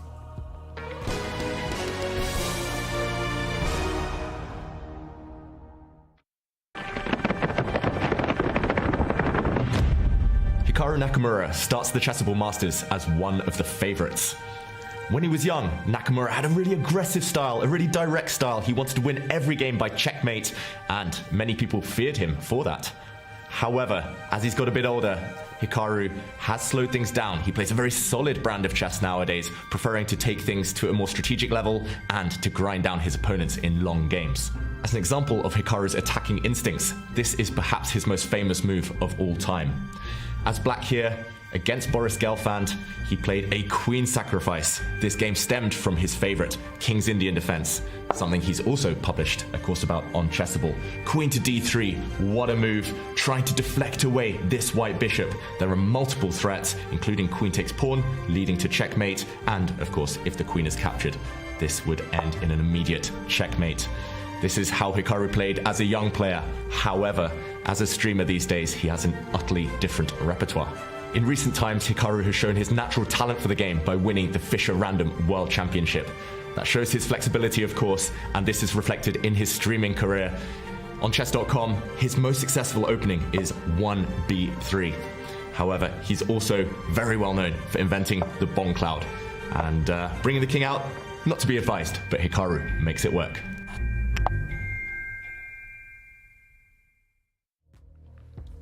Wow, Hikaru Nakamura makes everything work, but we are going to reveal the most played openings on day one of the Chessable Masters. And it's no Bomb Cloud, Robert. It's no 1b3. It is a very classic Queen's Gambit declined. Queen's Gambit declined, ultra solid opening. You know the top players love it. Aronian plays it. All of these top guys do, but it's super solid for them. Yeah. Are you surprised to see any of the openings on this list? Sicilian only at 1. It used to be such a popular fighting choice, especially in quicker time controls. But these days, it can be a bit of too aggressive chess. They prefer their solidity at the top. Yeah. It's such a solid opening. It is the opening of choice of the top players. The Queen's Gambit declined. Robert, you've got to show it to us. Okay, let's go with it. The Queen's Gambit declined. It is extra solid, and it starts like this. White plays d4, black plays d5. You're countering in the center. White plays the Queen's Gambit. You do not accept, but decline. No thank you for the offer. I'm going to play e6. And here, after the move knight c3 by white, the most popular continuation, black has a vast array of choices. And I want to take us back in time to the like of Pillsbury. He played the Queen's Gambit declined. Of course, we had the 1927 World Chess Championship match between Alexander Alekhine and Jose Raul Capablanca. All but a couple games featured the Queen's Gambit decline. So if you're a QGD fan, go back a century and go look at those games. But Magnus Carlsen, in this day and age, he chooses a variety of openings, of variations against the QGD. He plays a6. You can look at Niels Grandilis' course on Chessable, where he, a former second of world champion Magnus Carlsen, goes through the ins and outs of these offbeat variations where you say, I'm not going to give you the typical plans. You have to figure out, am I going to take on c4? Am I going to continue naturally with knight to f6? And we often see a Carlsbad structure if white does take on d5 here and black takes back with pawn. Eventually the move c6 is possible, or in the spirit of Tarrasch, you could play even for c5. Wow. The Queen's Gambit decline has stood the test of time, Robert. You mentioned some really big names there, and we see this opening, even in modern times, being played at all levels. What makes it so popular? I think part of it is schooling. Mikhail Botvinnik, the former world champion, he had a big chess school in the Soviet Union, and he played against the Queen's Gambit declined a lot. So when you're taught that when you're younger, it's a very solid opening for black. So trying to break through it is very difficult. And when you're the top of chess, it's not just about tactics anymore. You have to work those small advantages. So it's been taught throughout the generations. Yeah, wow. So if you want to check out the Queen's Gambit decline and want to learn the ins and outs of the opening, check out Chessable. Hello, this is Christoph Zilecki, and welcome to my Keep It Simple 1d4 course.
Wow, action is still on. A big Game 4 coming up in Division 1. But the action has ended for the day in Division 3. Let's get updated from Division 3. Wow, big games there. And we see some surprising results, Robert. Shakhriyar Mamedyarov, one of the world's elite, a mainstay of Champions Chess Tour's past. He is out in Division 3. Wei Yi, the super grandmaster from China, he says, "You're not going to get by me," and he moves on. So did Matthias Bluebaum, who was in the Fischer Random World Championship. He takes down Nguyen from Vietnam. Action is on everywhere, but of course we will be focusing on the final round of Division 1. It is now Wesley So needs to strike. What is it that he's going to do in this one? Wesley, he gets the white pieces. That's the good news, but he can't keep playing the solid stuff. He needs to take risks. The time is now. He did it with black a game ago. It almost worked out for him. Now he has to play something in a similar fashion. And James, Fabi needs to do the same. He is trailing Vladislav Artemiev. How is it possible that Artemiev comes down to seconds and yet he's the one who wins? I mean, really, in fact, in both matches, it's the time. You have to stop getting low on time, right? It's easier said than done, obviously, but of course, Fabi got low on time in both games, right? That he was up time, then he got low on time, and then lost, right? And in that one game, he actually drew, but he should have lost that one too as well. Same story with Wesley. These guys got to get better, a little bit better in that time management. Yeah. Hey, what is going on with Fabi right now? With Vladislav dropping low on time, but still winning the game. Yeah, it's hard to pinpoint exactly what's going wrong. Fabi's playing well in general. His openings have been great, of course, as usual. But as James mentions, it is the time. I mean, I'm hypocritical if I'm going to criticize anyone's time management. But for Fabi, that has been the decisive factor. Endgames, not quite matching Artemiev, especially in the last one, and the clock. Big round 4 coming up. Will we have Armageddons? It is time for our panel vote. In chat, tell us, what do you think? Which one of these two will go into an Armageddon? Guys, James, I'm going to start with you on this one. There's no Armageddons right now. I feel like these are all decisive matches right now. I mean, it's either draw or win, right? That's it. I mean, of course, it depends on who has white, obviously, in these situations here. I mean, maybe you can push, maybe you can not, but there's a lot of pressure on you. You know, you're facing elimination here. I mean, half a point away, and that's game over. Yeah. David, are we going to see an Armageddon? I'll say Fabi's going to strike back. Ooh. I don't see Wesley, though. Hikaru just too strong at the moment, too resourceful. Yeah. Is Hikaru one of the toughest players to beat in the world in this situation? If he didn't lose the third game, it's hard for me to see him losing the fourth, especially because Wesley's confidence might be a little bit rocked. But I agree with David about Fabiano. His preparation has been great. His lead in the clock has been huge. He just needs to put Artemiev away. The clock is ticking. Wesley So does start with the white pieces, but what a win he missed in the previous round. But Hikaru Nakamura, known for his resourcefulness, he did not make it possible. And there he is. Wow, Hikaru looked a little surprised with Wesley's choice of opening. David? Yes, because Wesley nearly always goes 1e4 against him, but he switched it up. Wesley So here, he's going for the English. Shout out to the English opening. And yeah, I like it. He's keeping pieces on the board, keeping tension, and he's asking Naka new questions. Not something that they play time and time again against each other, which is a good sign for Wesley So. And Nakamura reacting with c6, getting ready to build a pawn center. What do we think of this? This is sort of a reverse dragon in a way, reverse Sicilian. That is usually a lot of times I like. Yeah, this is actually a line from Chessable, of course, obviously. Simon Williams actually has this where he covers a lot of this. You actually go knight b3 and you do a pawn sack line. Knight b3, you actually play d3, and then after e takes d3, you go bishop g2. You don't even care about the pawn. You actually end up casting. So he went e3 though. Knight b3 is usually the more sharper stuff, but he went with a more solid line. Yeah, and Hikaru, when he looks up like that, he's normally trying to recall that opening theory. Of course, playing very quick, very confidently early in this game. He's almost at 15 minutes still. And even if he was surprised in the opening, he's not showing it. Wesley, the first to think. And that's the good thing about Hikaru, I would say, right? Is that even when he's caught off guard, he still plays quickly and he still has confident play. Levon Aronian actually plays in a similar style. The top players, sometimes they just go in a deep think. You know they're really thinking. Levon, when he plays quickly, he's not always necessarily in his preparation. He is just showing his might over the board. Hikaru, he knows this opening, but I think he does that as well. Yep, interesting. It's basically a c3 Sicilian, one of your favorite openings, James, with colours reversed. That's right. Just White's extra move of playing pawn to g3. Maybe he wants to take it back. There's some really weak light squares in White's camp.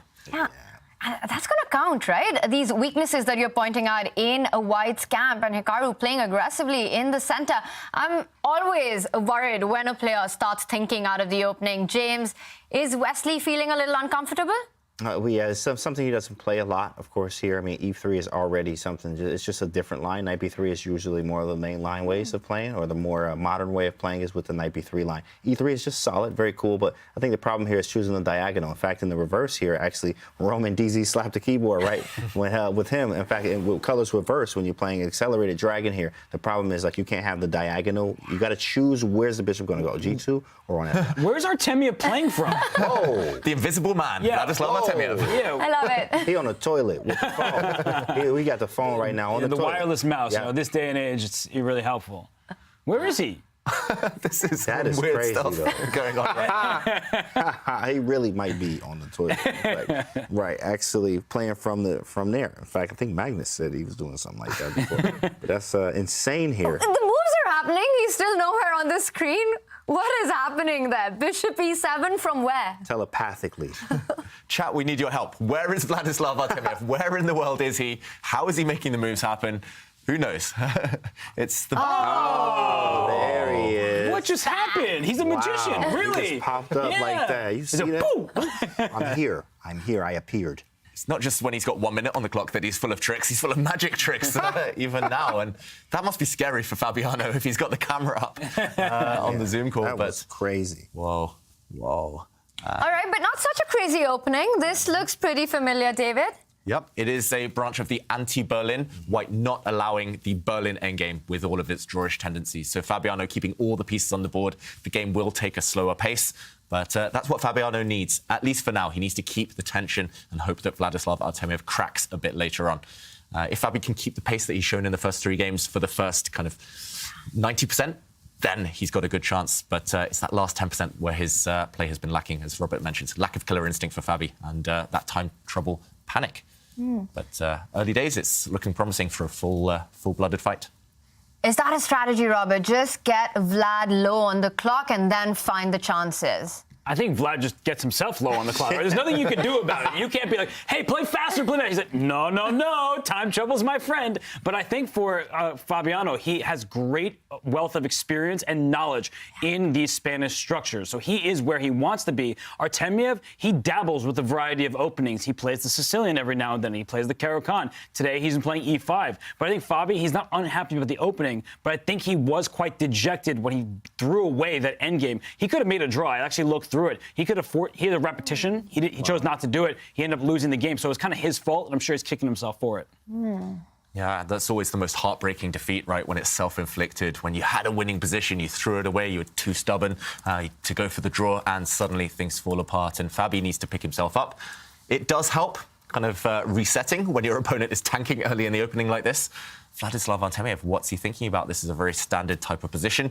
Surely he's analysed something similar to this before. You've got to play by instinct. But yeah, Fabi will be gaining in confidence every moment that Artemiev hesitates and waits. I've never seen Artemiev grab his head like that, James. I know, right? It's just that Fabiano actually is making him emotional. He's giving him some emotions but I mean, it's not working. Like, nothing's working against Artemiev. Like, what is this? He gets low on time, he gets himself low on time, and then he becomes some just super engine-like play. It's insane. Precise and everything, and with no time on the clock. It's a very, very strange force to be reckoned with. Maybe Fabi's his favorite player, so he feels bad. That's why he's getting emotional. Sorry, He's like, I don't want to do this to you, buddy. bad, I really like your play. I'm sorry, bro. That's the reason why Vladislav Artemiev is the only player who beat Magnus Carlsen in the World Rapid Championship. The one game that Magnus lost. He did go on to win the World Rapid Championship, but he lost to Vladislav Artemiev. And here, Vlad is on fire, but he's taking his time again. Big questions, one more time. Why is he thinking right out of the opening? He's still recovering from that magic trick earlier. He's just catching his breath there. But, OK, he finally does move. He kicks back that white bishop, which retreats the whole way, and which setup is Artemiev going to go for? Here, there's a bunch of ways Black can arrange his pieces. White will step forward in the center over the next couple of turns, and you've got to be ready for that. But it's still very standard. If you study the Spanish opening, pretty much you will have had a position similar to this on your board. So to spend this much time this early, it's the type of thing I do and regret immediately. But it's not the type of thing we should expect from the world's top players. Strange, hard to explain. Yeah, not at all. I do the same thing. So I'm also, like David, guilty of this. I spend way too much time in a position I played dozens and dozens of times. So for Artemiev, he's really just trying to figure out where to take this game. And he's playing this very solidly. He goes rook e8. Oftentimes, Black could have decided to strike in the center with pawn to d5. He may still do that, but that loosens his guard of the e5 pawn. So any pawn push you make, there are weak squares left behind. You could create some targets in your own camp. And Artemiev, he's just trying to be as solid as possible right now. Yeah, and I like Fabi's approach. Just easy plans for white. This white knight is going to relocate. It's going to rotate over towards the g3 square in front of the white king. It's going to park itself on that square. Actually, the maneuvers are very simple, very straightforward, very thematic for white. You will have seen them all before. But he's asking Artemiev, how are you going to move? Where are you going to put your pawns? It's going to be a question every turn for Artemiev. Artemiev will have 4 or 5 logical moves on every turn. That means clock will be burned. And here we go again. He's just playing a quiet move there, Fabi, not threatening anything, and Artemiev does spend quite a bit of time. He doesn't care about burning the clock. Once he's got no time, he burns the position. And Artemiev, after taking a bit of a think, falls back with the knight. Now, David, you were talking about plans for Black. Often in these positions, we see Black advance those central pawns. Is that what we're expecting next from Artemiev? I think it's quite likely. Artemiev's last move might look mysterious to those uninitiated in this type of opening, but the idea is to simply park this black knight on the g6 square in front of the black king, nice and safe. White is likely to do the same. For example, we could see a maneuver such as this, and actually something similar happened in a game between Wesley So and Hikaru Nakamura earlier in the day. These knights kind of mirror each other, protect their kings, threaten to maybe jump forward later. It's all about who can strike in the center first, and quite likely white will be the one occupying the center. Black will be reacting, and actually this has happened in the game. Different move order, but same ideas, and at the right time, Artemiev might try to release the tension, either by pushing his pawn in the center, maybe he'll park his bishop on this square and put pressure on the central pawns from afar. Either way, still very typical stuff. Artemiev, though, needs to speed up. Absolutely. Yeah, the Roy Lopez is actually called also the Spanish torture. In fact, they call it that because of just how long and maneuvering and like so just boring, right? But of course, I mean, it's such a rich opening. There's so many ways and strategies, and and plans that you can do. I mean, you have obviously knight g3. I've even seen g4, knight g3. I've seen a4. I've seen bishop g5, bishop e3. I mean, it depends on how you want to go here based off of what Black's setup is here. Black is flexible too. I actually like this knight e7, knight g6 line. It's very rare, I would say. I'm used to seeing knight b8, Breyer style, or knight a5 with Chigorin c5, going back with knight c6 and Roy Lopez. So this is definitely different. I like how he moved his knight around to g6. Looks more of like a Italian game, but the bishop on f8 is very bad. Usually you'll see, in fact, Magnus from the black side likes to play g6, bishop g7 there, and it's just a common idea to reroute the bishop to a better square because it's gross on f8 right now.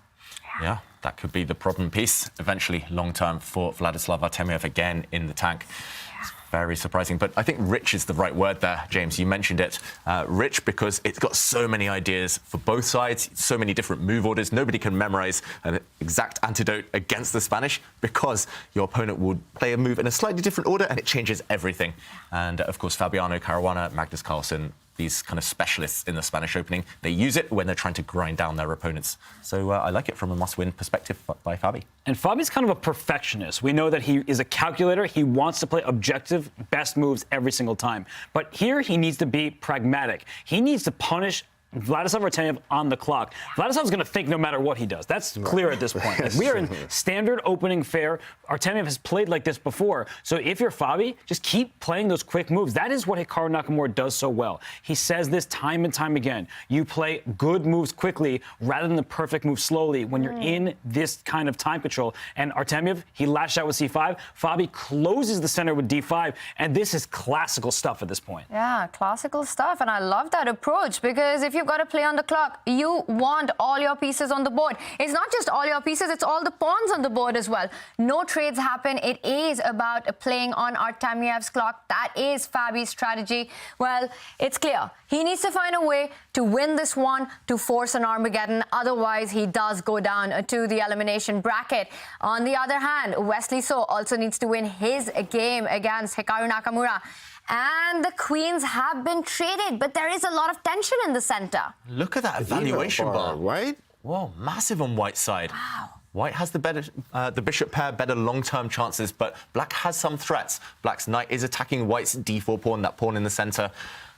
What is happening here? It must be something immediate, something in this position, because if Black gets one or two moves, you could imagine everything disappearing from the center and the play being level. Maybe Hikaru doesn't realize how bad it is. I'm trying to figure out as well myself. Is there a strong move here? I'm going to take a lesson from James. And I was about to say this. This is wonderful because it gives up a central pawn. But James said earlier, sometimes White gives up a central pawn and ignores it, just develops castles. So he's giving up a pawn. That knight can capture that pawn in the center. But once that happens, I think the White king can castle queenside. And Black's king's in the center. Bishop takes f6 is happening in the near future. I'm shattering your pawn structure and winning that pawn back on d5 or e4. So, wow. James, I mean, you called this out earlier. It's the same exact theme, and Hikaru could be in big trouble here.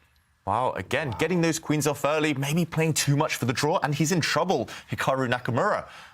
What a move this is. Just great vision as well to see that after knight takes pawn, you can castle queenside. It wouldn't be on the radar of most players, including myself here, I've got to admit. But once you see it, you see how strong it is. You not only get your king to safety, but you bring your rook into the action with tempo. Tempo is so important in the opening. You're kind of indirectly hitting this knight, as Robert says, indirectly as well, attacking pawns after capturing this one. Massive trouble for Black, and maybe it's too late. You've kind of burned your bridges. You've traded off the queens. This pawn is weak no matter what. This pawn is weak no matter what. Everything is falling. Imagine a structure like this. I've got to put it on the board. Pawn takes pawn, bishop takes knight. Ugh. Here, look at this structure. Double pawns. Like what is that? What is that shade? Like a deer head or something? What the heck is that? Wow. Yeah, all of them weak and all of them probably going to fall. So this could be the wreckage of Nakamura's structure if he captures the pawn in the center. Big trouble for him. And suddenly Hikaru goes into a think. It looks like he realized after bishop g5 that it's not as easy as it might have seemed to him, this position with Black. The fact that Wesley's just sacrificing two pawns in the center, it's an angry Wesley. He is looking for that win. He came so close to it in round 3 as well. That was a moment where on Hikaru's face, it registered an oh bleep. He's like, oh, I thought I was just developing, I'm attacking the center, and now with one simple bishop move, his position is about to completely collapse. The pawns in the center are all hanging. This bishop is threatening to ruin the pawn structure on the king side as well. And I feel like for Hikaru Nakamura, for a second game in a row, he's feeling the full force of Wesley So's might. I love it. This is the Wesley we love to see. We need to see this more often. This ambitious play by him, James. Absolutely, of course. I mean, in fact, I was reading up just on like the history of Wesley, and I remember just reading. But like, as David mentioned before, he was very aggressive growing up. He was just a very aggressive player. I mean, I guess you see this a lot from very strong players now that were younger. When they were younger, they were very aggressive. Hikaru the same way. And as he got better and stronger, they played a little bit more solid, because I always thought Wesley was just solid like this and just like boring because he likes queen. He was like, oh, my favorite opening is Queen's Gambit Decline. I'm like, bro, you were ridiculous, right? But at the same time, you know, he was very aggressive, and he still has that. Went back to his roots, as David said, going back to the roots, playing some aggressive chess here, right? And it looks like it's working. Yeah, when he turns off his brain, when he turns off those emotions, that fear factor disappears, and when he doesn't care, he's a dangerous opponent. And yeah, he's shown it. The last game, almost getting there. Now this one, big favourite. But castling queenside, Robert, it's got to be the way to go. I think he's just considering, do I first capture the knight with the bishop and then castle queenside? I'm feeling very positive that he will castle queenside, but move order is very important in chess. Maybe there's some other move that Hikaru can consider if white initially castles queenside that may help him over there on the king side. So I think that Wesley, he's doing the right thing and calculating right now, because he knows he will have the upper hand, whatever the move order is. Yeah, it's always the question, how much time is too much time? When you're playing against Hikaru, you know he is going to be asking you the questions on every single move. So you have to not burn the clock as much. And he finally takes the decision. This is what you were talking about. Long castle. He is looking for the win in this one. How much trouble is Hikaru in with that king in the center? I would say a lot. I would be panicking here. I would be sweating. It just looks like there are too many threats. Bishop takes knight, pawn takes pawn, everything opening up on the central lines that we highlighted a minute ago. James, do you see any way for Hikaru to even survive the next few moves? Shoot, I don't see anything. This is a very scary position. I mean, and then looking at casting again, and then bishop takes f6, and then you literally have like, it looks like almost the Bucks logo, you know, with the with the pawn structure looking like some type of mystical animal. It's very crazy. Look at this pawn structure. Like, it looks like a composed puzzle or something that you may like find a maiden 11, like whatever this is, because this never happens, right? This is a terrible structure, and this is really bad. I definitely don't find a move here. Maybe you have to just castle, like, because you have to get the king out the center. I mean, that's for sure. If you castle, however, then I'm not sure whether you take the knight, but pawn takes pawn. Look how many targets there are on this d-file. I'm glad I don't have to play this position. That's all I'm saying. Okay. Wow. Oh, bad times for Hikaru Nakamura. Rook's not connected. I mean, this is terrible. Yeah, and Hikaru has an extra pawn, but it counts for nothing in this position. His king is weak, the pawn structure, as you're pointing out, everything in the center hanging, and he is getting down on the clock. Hikaru not liking his position, shaking his head, and I don't think this time he is being deceitful about his expressions. Not even a Hoover could clean up this mess. This position is bad. Like, his pawn structure is ruined. His king is in the center. His pieces are all in line with an enemy rook. He has very few options here, but we know Hikaru Nakamura can survive positions that look like he is just about to resign. So Hikaru, he needs to find a couple moves here, but I feel like for Wesley, he should be confident. He was outplaying Hikaru for the majority of the first game. He blundered a piece in one move, very uncharacteristic of Wesley So. So 2 games in a row, he has just gone the brute force method, and he's taking it to Nakamura, and Hikaru has looked like the slightly worse player in the 2 games. Wow, yeah, I completely agree. And especially in this opening phase, okay, he brings his rook across. I'm surprised by that one. Maybe lining up a nasty, sneaky knight check. But can Wesley just shuffle his king out the corner? That would be my first instinct before I even start calculating. I'm sure Wesley will calculate. Maybe he'll find something even stronger. But when in doubt, play safe. And that white king, super safe. And Hikaru blitzes out a capture on d3. He doesn't care about opening up the e file and the pawn structure that you're talking about. Is this brave or desperation? He set up a trap, at least, if this pawn is captured. Exactly. He set up some traps. He set up some good stuff. He got that extra pawn, so he was like, all right, I grabbed another pawn from you. And Also, I mean, bishop f5 is an annoying move. Bishop f5, d2 check, and like knight c2, and geez, or even almost knight b3, rook a8. It almost is there. It's not there yet, but it's almost there. Like, I mean, there's some threats here. There's some tricks, and if anyone can do tricks, I mean, we've seen it in the last game with Wesley. It's going to be Hikaru. Yeah, and he looks optimistic, actually, on his camera, Hikaru Nakamura. First, I would wreck the black pawn structure. Just aesthetically, it's too tempting, giving black that pawn structure that we mentioned. Of course, you can't take this pawn because you do walk into the pin along this diagonal. Or maybe you can, I'm not sure. But evaluation bar not too fussed by this, That's crazy. which is incredible. That is incredible. Oh, it's bishop e4 there. Whoa, James, Wow. what a shout. What a call. Gross. Bishop e4, and or knight e4 maybe even. Yeah. The idea is to give up a piece just to block the diagonal, and you can actually snack on that black knight, and the game goes on. That's crazy. Never going to happen, though, surely. It's too crazy. Yeah. But I was going to say, maybe you flick in this one and you take this pawn. At least that would be my first instinct. You take this pawn next, or this pawn with check. But the question is whether black can flick in this bishop move and create some counterplay. You mentioned this checkmate. I want to show it on the board, James. Talk us through this one. For example, if I... Let's Knight say b6. Knight b6. Oh, I'll go back this way just to let you show it. You're right. And then a d2 check, and then king a1. And then hopefully you're doing your puzzle rush tactics here. A lot of people will love knight c2, but it doesn't work. You go knight b3. Boom. In fact, boom. Knight b3, pawn takes, and rook a8 mate, and get him off the board. Wow. Get him off the board. This is a family channel. Let's get this off the screen. Let's get that off the screen. But actually, we could be heading in this direction if Hikaru puts his bishop on this square. I'm not sure he's going to, but it looks very tempting to me. Yeah, white has a great response to bishop f5. There are all sorts of tactics in the position. You can interpose with your own bishop. Bishop e4, it looks like you're just throwing away a piece. But if the bishop is captured, knight takes pawn, that is check to the king and back to the bishop. You take the bishop, the d3 pawn will fall next. White will be up at least one pawn, maybe more, because black's king is still in the center and a rook is sliding in for white as well. This looks terrible. Robert be doing puzzle rush, chat. Make sure you're doing your puzzle rush at home, okay? Puzzle rush. We want to see it in the chat. What's your puzzle rush score? Wow. That's a nice trick, Robert. Bishop e4, just challenging that bishop on f5, which is why Hikaru isn't rushing in with this idea. He spotted that the mate threat doesn't work. Robert finding that repetition. But if not bishop f5, look at that pawn structure. It's just collapsing for black. Yeah, it's the most flimsy edifice I've ever seen, those pawns. And aesthetically, of course, ugly for black. He's trying to keep it together here with tactics, with tricks. And that's why we're talking about puzzle rush, because if the tricks don't work in black's favor, game over.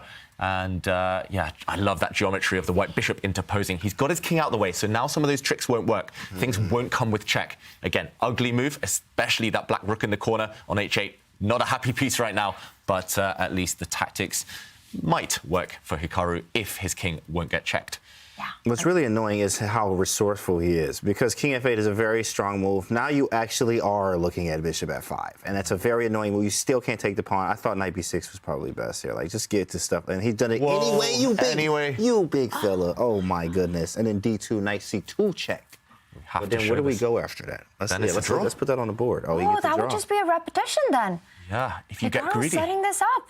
Yeah, if you take this rook, suddenly a discovered check, and Hikaru will progress to the next round because the king has to move. You throw in a knight check, the king has to move, and double check this time, hitting the king with the knight and the bishop, and there's nowhere to go. You simply have to repeat the position with a draw. Instead, the bishop was kicked back, but still the same tactic on tap here along this diagonal. How do we evade this? How do we get out the way? Yeah, just go rook.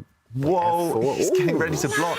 Yeah. Nice move. Heat. That's a big move. F5, kill the bishop. Whoa, and the black rook has dived in, jumped in. Both sides creating threats here on every turn. Crazy. But you just sidestep with the bishop, just get it to safety on d5, and then start threatening f5? Or take that pawn on b7. Get the bishop safe. That is paramount here. Right. And then you're throwing pawn f4 to f5, trapping the bishop on g6, and then white goes into mop-up duty. So this looks really promising for Wesley. Hikaru, though, doing a good job. He's trying to will himself back into this. The head bob here is not because he loves his position, but he's like, I do actually have chances at the moment.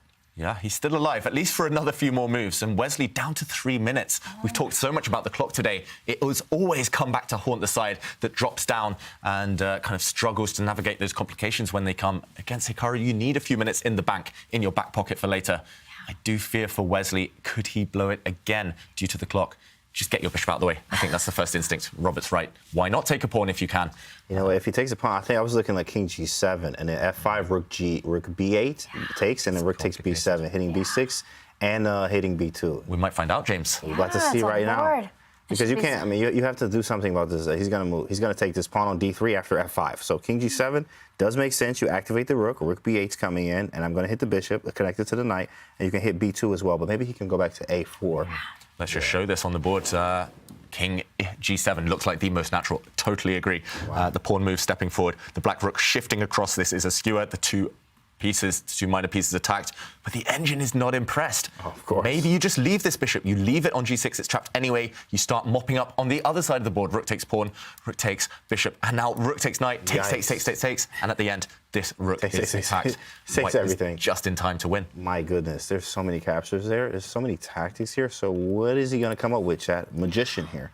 He needs some magic indeed. You look at Hikaru, it looks like he does realize that he is in big trouble. Still thinking he's up 2 minutes on the clock, but not an easy position to navigate. Wesley So could make a comeback in this one. Wow, he stops it with his own f5, but this just means that bishop on g6, at least for now. You said bishop? Great question. Great question. A big pawn. Same thing as a pawn. Yeah, that black bishop is the most sad, unhappy, depressed piece I've seen in a long time. But Hikaru, he's keeping his hopes alive by going for some of the white pawns. If those white pawns on the kingside disappear, the black bishop might breathe life again in future. So he's kind of abandoned everything on one flank, Hikaru, but he's going for the other side of the board. He kind of looked over at the camera like a bit guiltily there. He was like, yep, I'm still fighting. Forgive me, please. But yeah. How critical is it for Wesley to defend that f4 pawn? He says, I don't care, I'm coming for that big pawn on g6, h4, h5 is a threat on the board. Wow, that's a great move. Because, I mean, everyone would just take this pawn on d3, it's a free pawn, but what Hikaru was trying to do is take on f4, and that bishop that's been trapped by its own pawn, see, which moved, he was trying to spring it free, and wow, Hikaru just going left Man, that's and right. ridiculous. Every move is tricky. It's so tricky. He is just such a difficult player to face. He just sets up these traps, and he's so fast at it, and he's so precise with it. It's scary to play against Hikaru. Nobody want to play him. Nobody ever wants to play. Hey, man, give me my ball. I'm going home. You know what I mean? Like that kind of thing. Like nobody wants to play Hikaru. That's just kind of annoying. Like when you're winning, you're not winning yet. You know what I mean? You have to beat him. In fact, they say you have to beat him once in the right opening, middle, and the end game, like, and in tactics, and on clock, and you know the air they breathe in. Like what the heck is this, man? This is crazy. He's making practical problems like he did in the last game. Yeah, Wesley's played, I don't know how many genius moves in a row, like 10 fantastic, excellent moves, double exclamation mark moves in a row, but he's still not won the game. Hikaru's still fighting, still ducking, still punching, and will there be some tricks, some traps ahead? Okay, the black king moving. The evaluation bar says white should be doing well, but look at it, it's dropping every move, because from a human point of view, it's difficult. It's not easy. Maybe that black bishop moves, jumps in to e2 to attack the white rook. What has Hikaru got up his sleeve now? For sure, there's going to be some type of trick, some type of tactic. It's not easy anymore. Maybe the black rook at some point is going to come over to b8 as well, some pins over there. First, you have to defend this black bishop. Whoa, what type of move is that? The best move, probably, because you saw the eval bar. It approves. It says that Hikaru's still in the game. I don't know how he does it, but bishop g4 on the board. Look at the clock for Wesley. Once again, he's getting low on time. He's getting low on time. Every time this happens, what happens? It's not good. Every time he's been low on time, the history repeats itself. And that's because Hikaru is so tricky. He is going to set a trap on every move. You need those seconds to navigate through the complications. Getting a winning position against this guy is just not enough. Wesley with a big advantage. Robert, will he be able to convert this one? But now it's anything but clear, because the f4 pawn, black has multiple pieces attacking. The rook on f2 for black is attacking not just that pawn, but also the b2 square in front of the white king. And the black rook that has been sitting on h8 this entire game, it's ready to jump on over to b8 and start threatening not just the bishop, but the pawn behind it. So all of a sudden, black has a legitimate attack, and white's a pawn is one move too slow. If you could go a5 in one turn, if you just put it there, you're winning the game on the spot. It's going forward to a6, a7, and a8, but it's a little bit too slow. He puts his bishop on a6, but the eval bar goes back to level. What is that? I mean, he's walking into some knight forks, some knight jumps. Secondly, how are you actually going to answer this threat against your pawn? It looks like you're stepping forward, but now the rook on the jump. Oh man, you're right. Knight f4 first. Everything's hanging. Okay. He has to go rook a3 or d6. Yeah, this is really scary suddenly, right? He has no time. Oh, he's 20 seconds. Yeah, that's it. This is it. Yeah, Hikaru's going to the ship, right? Double attack. That's it. And let's go back to the players. At least the draw. Oh, yeah, he's done it again. Yeah, there's no time. He's done it again. Just 12 down seconds. Down two pawns, almost getting mated with his own king on g7, and then finds this amazing way to create tactics. And now is Wesley the one who's in trouble? You can jump in with a check, capture that b2 pawn. You know what? I actually thought it was White's move because I couldn't believe the fact that he played bishop c4. I was like, no, he can't. I mean, you can't allow me to take on b2, can you? Rook b2. I guess he's saying a2 defended. Yeah, a2 is defended. There could be some tricks that Wesley has up his sleeve because the pawn f7, the bishop is in line with it. There could be threats towards the black king. So I'd be very, very nervous here for both players because that bishop on c4, it defends the white king and also attacks the black king. Like your point, I think the point that you're trying to make, Robert, just to finish that off, that if that 8th rank rook moves anywhere, then White's the one who steps up with his own rook. And don't forget that g8 square, it could be a checkmate on that. That would be big trouble for Black's king. Just to show, actually taking this is a huge blunder. What could be more natural? If you move your rook, for example, you get mated. Simple as that. It's the black king, not the white king, that gets trapped. Crazy. 13 seconds. 13 seconds for Wesley now to fight against this. What a genius move, though. Bishop c4, dropping it back, saying, please take this pawn. It's poisoned. Yeah, if you take this pawn, Hikaru, you will lose this game. What else could it be? Maybe it's the other rook. Maybe it's the other rook. What's the evaluation bar going to say? Okay. It says yes. And the king moves. But now, what do you play? Maybe the idea is to get rid of this thorn in the side by dropping your knight into the center. But this is not easy. You eliminate the piece that might trap the black king.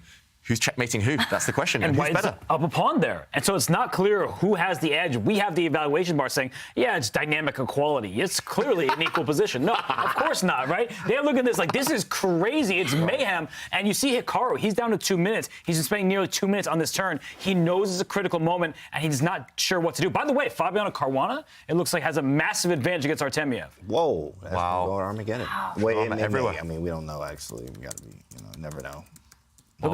But the eval bar going up in this game, too. So both players with the white pieces, Caruana and here Wesley So, they're doing well. And h5 going for the king.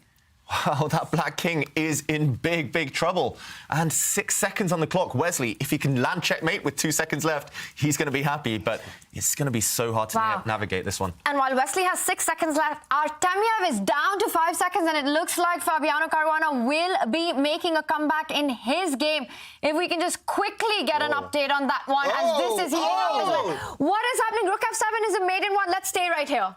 I think you can just take the bishop. I was thinking the same thing, and then you repeat. You have to go king e7, rook d7. Wait, but I have king e6. I'm running away. How am I not winning? Yeah, black is running away. There's no checkmate. If there's no checkmate, it's a free piece, and Hikaru might be closer to that draw. You have to worry about a few captures here and there. White's h6 pawn might become a new queen in some lines. Everything's happening. It's so complicated.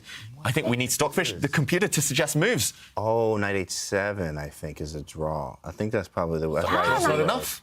Oh, you're right. Yeah, you're right. Draw's not enough. I was just trying to figure out why is it draw. Yeah, it's just a draw. And that is it. Look at Hikaru. He knows it. He's calculating, but he knows he's done it. Yeah, that's it. Just go towards the knight. What's wrong with that one? And then check. And you can't go to the corner, I think, because rook. Whoa. He needs to win. Desperation. So, yeah, it's desperation. Trading pieces was not going to get it done. He wants to bring the knight back, but where does it go? It's trapped, exactly. This is going to be a win for Hikaru. Yeah, that's it. Oh, that's tricky. Don't take that knight h7, and you're not going to be able to save that pawn from promoting. You're not going to stop that pawn. King f8 is such a sweet move, knight f8. Wow, if you had to take pieces in chess, this would be a winning move, but black can reject the offer. Just defend the pawn that the white knight wants to come back and take, and I think you should be fine. Drop back the black bishop, for example. Drop back the black rook. I'm not sure which one, but it should be fine. Hikaru's got less than a minute. He's a piece up. What? What does he see that we don't? Because the black rook can drop down with a check and go behind. Save the day. Yeah. Oh, my God. Whoa, these players are so good. I've got to say, drop that rook down, Hikaru, and you will not lose this game. He does it. How does he find this? Just amazing stuff by Hikaru. And rook h1, he's going to take the queen. And this endgame, only black can try?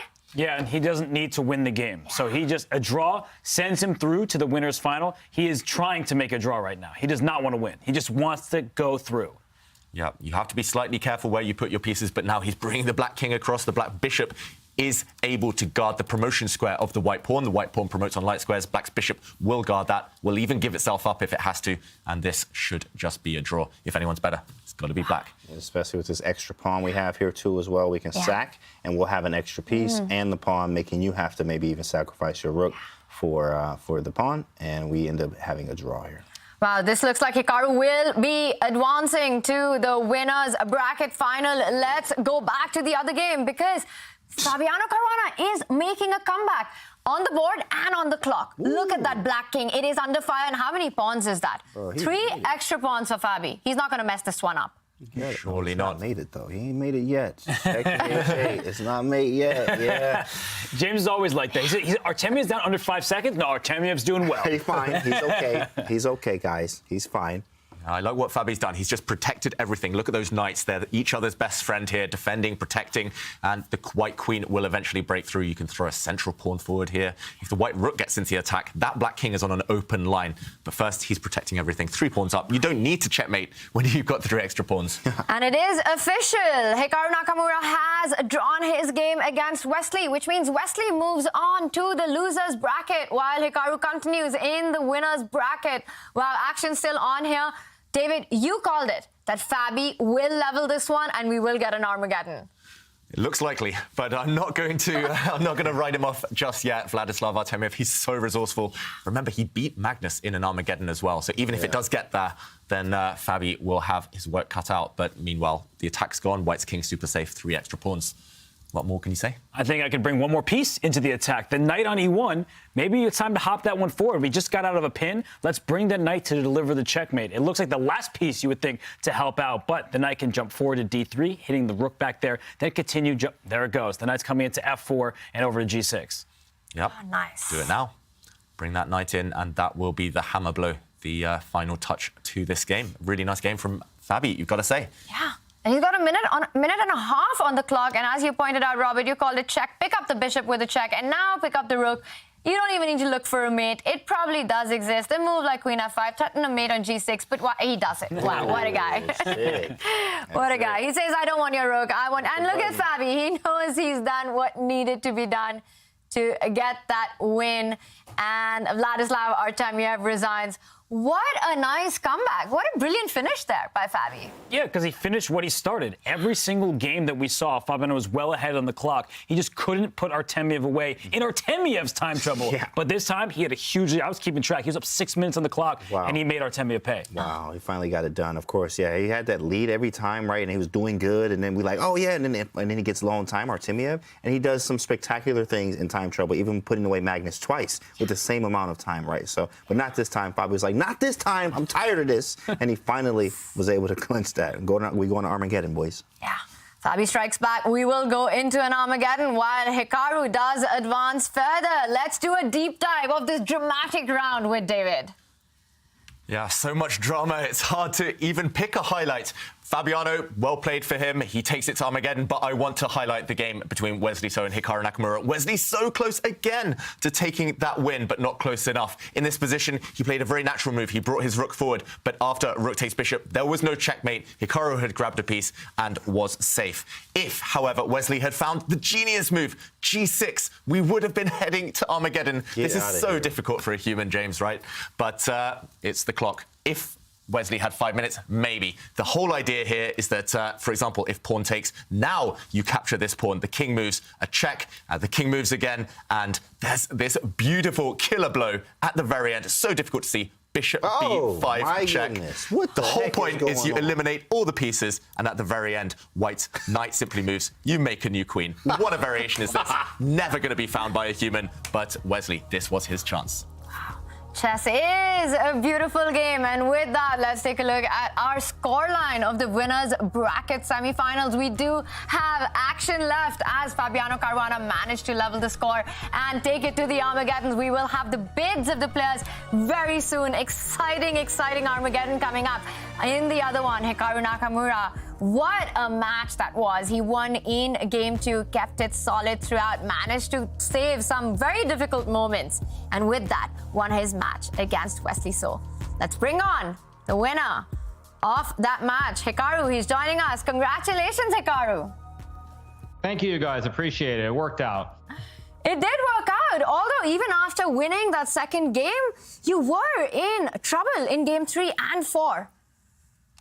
Yeah, well, I mean, in game 3, I mean, I simply confused my lines early on. And then I was just too passive. And probably at some point I was lost, but Wesley then made a huge blunder. And I should have won the game as well. So, I mean, the third game could have gone either way. This fourth game, probably I was in trouble for most of it, but Wesley was kind of getting low on time, and the position was just very chaotic. I mean, I think I played really, really well to survive to the point when I got this rook b8, rook b2, but I think I made a couple of bad moves there. I haven't looked yet, obviously, but it felt like I had something, and then apparently there's a win with this g6 move. But you know, it is what it is. It was pretty much a bullet game at the end.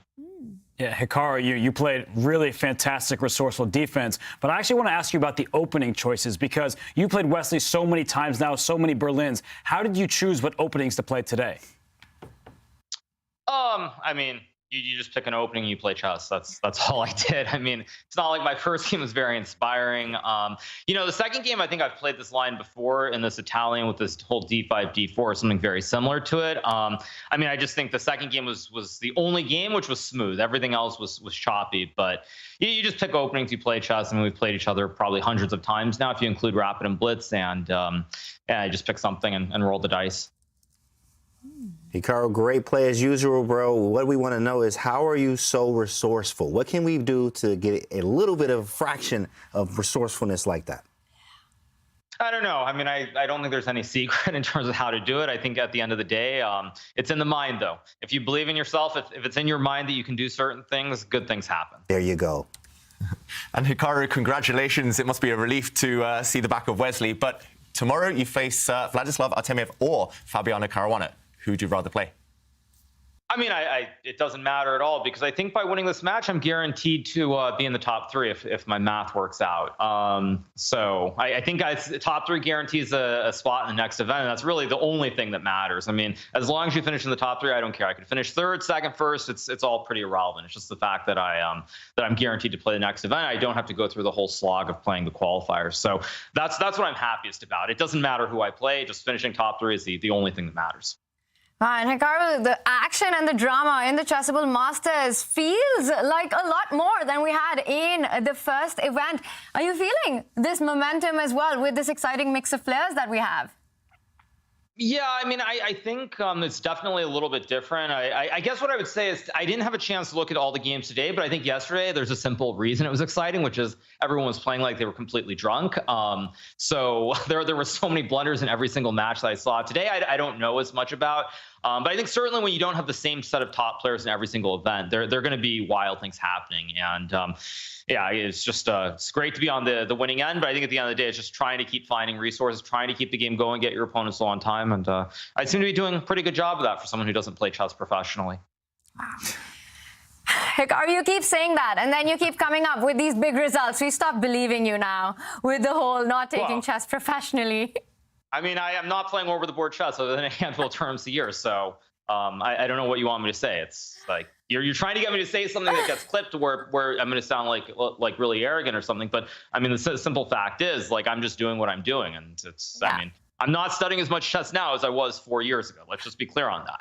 Nowhere near as much. So, I mean, it's what it is. And yet here you are, re-entering the World Top 5. Hikaru, we love it. And fantastic performance today. All the best for tomorrow. Thank you so much, you guys. Appreciate it. Hikaru Nakamura insisting that he is not a professional chess player anymore. I am not buying that. What a fantastic play and performance there by him.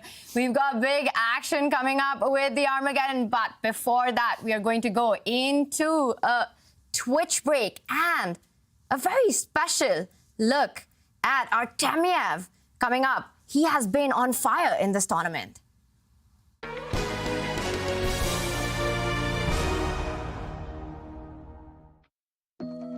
I was born in Omsk, it's Siberia.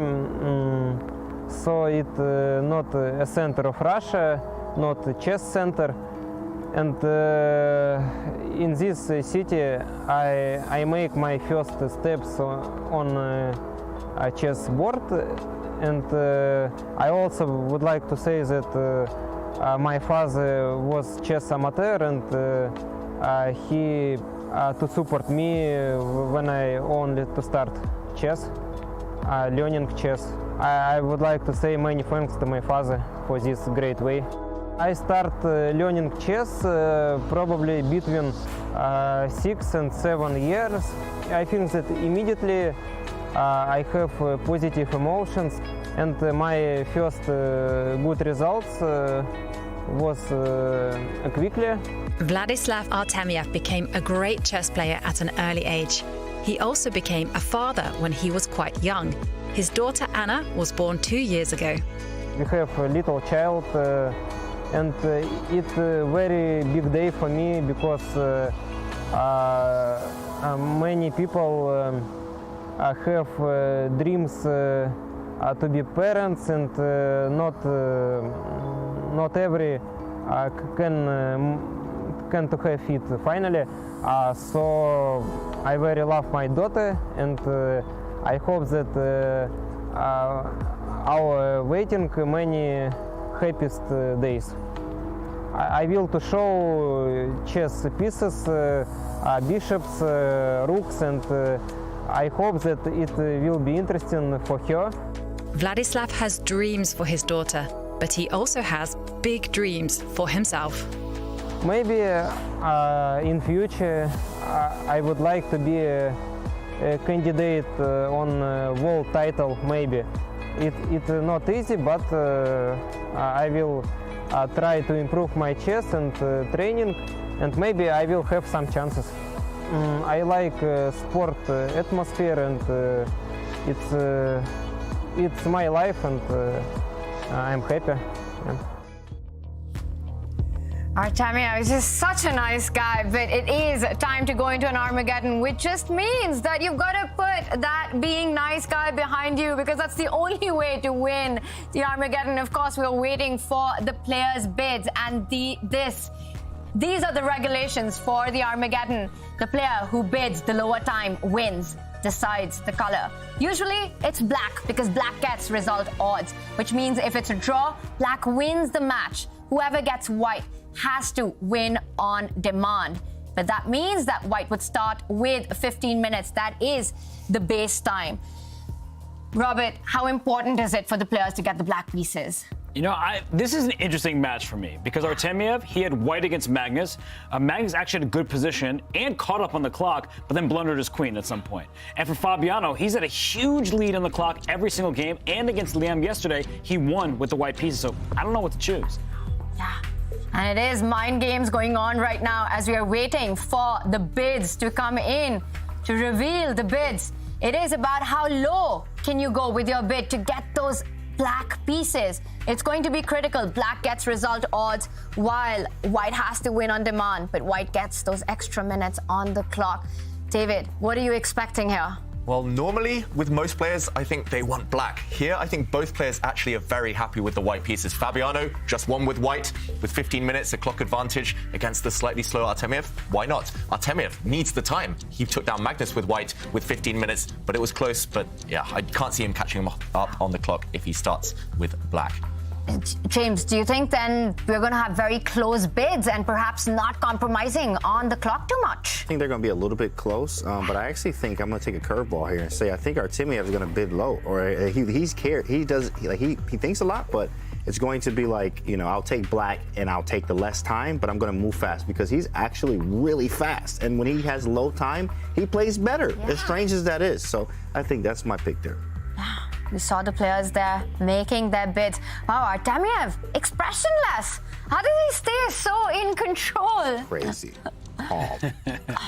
Very calm. We're going to have bids really soon. Yeah, the players talking to the staff behind the scenes. And I mean, I think for Artemiev, right, he won with the white pieces against Fabi, but Fabi was better with black, so I just don't know what he's going to do. Right. What his bid will be is super unclear to me. Yeah, I'm trying to recall what they bid yesterday. Vladislav, I think, was over 10 minutes. Yeah. And Fabi was against Liem. Also over 10 minutes. Over 10 minutes as well, so it might be very, very close. If I were Vlad, I would just bid 14.59. Just secure it, bank it, get those white pieces. Yeah, it almost feels like it doesn't matter what he bids. 20 moves into the game, he's going to be playing with a minute on the clock and playing god-level chess. Might as well take the black pieces, right? Just take the black pieces. I got 2 options, draw or win, right? And I got low time, and I play better when I have low time. That's just Artemiev. Yeah, sounds logical when you put it like that, James. But these players, yeah, the emotions are going to be racing, of course. Yeah, sorry, go ahead. Robert, complete your thought. No, I was saying it's just so difficult, right? Because Artemiev, he is faster in time scrambles, but he's slower out of the gate. So I just don't know who prefers what. Yeah, wow, I can't wait to see those bids. I think it's going to be dramatic either way, and I think we're going to see a decisive result on the board. I can't see either side playing solid. They just don't know how to play for draws, these two. Even though we did have 2 draws between Fabi and Artemiev, but both games, they were fire on the board. Artemiev was winning. He managed to survive, and it is time to reveal the player bids. Wow, Artemiev made a 12.5-minute bid. That makes a lot of sense, not losing too much time on the clock, but Fabiano Caruana wins the bidding war. He starts with 9 minutes and 59 seconds.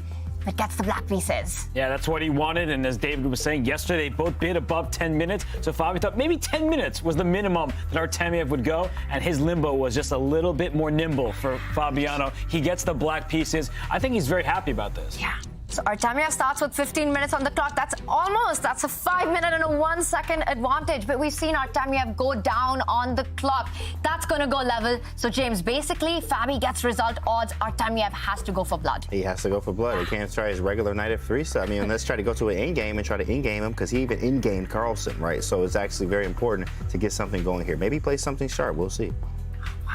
Robert, David, what are you expecting in the opening? Well, from Fabi, it's just his best repertoire, his most solid repertoire. He shut down Artemiev in the first game of the day very impressively with black. In the third game, also very, very impressive, getting an opening advantage. So it's about, as James says, the opening for Artemiev. From Fabi, it's clear his strategy, the draw, but Artemiev needs to handle those extra 5 minutes really well. He can't tank, he can't think early doors.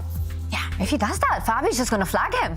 Yeah, Fabi's actually played the better chess between the two today. Fabi's had the advantage for a larger majority of their games. Fabiano blundered in time trouble and lost that one, but he was better throughout. And then in game 4, he came back and smashed through. So I feel like Fabi should be confident about his chess. Yeah, in just a few moments, we will have the Armageddon. The players are getting ready to go. David, Fabi did make a comeback, winning that game 4. Do you think momentum is on his side?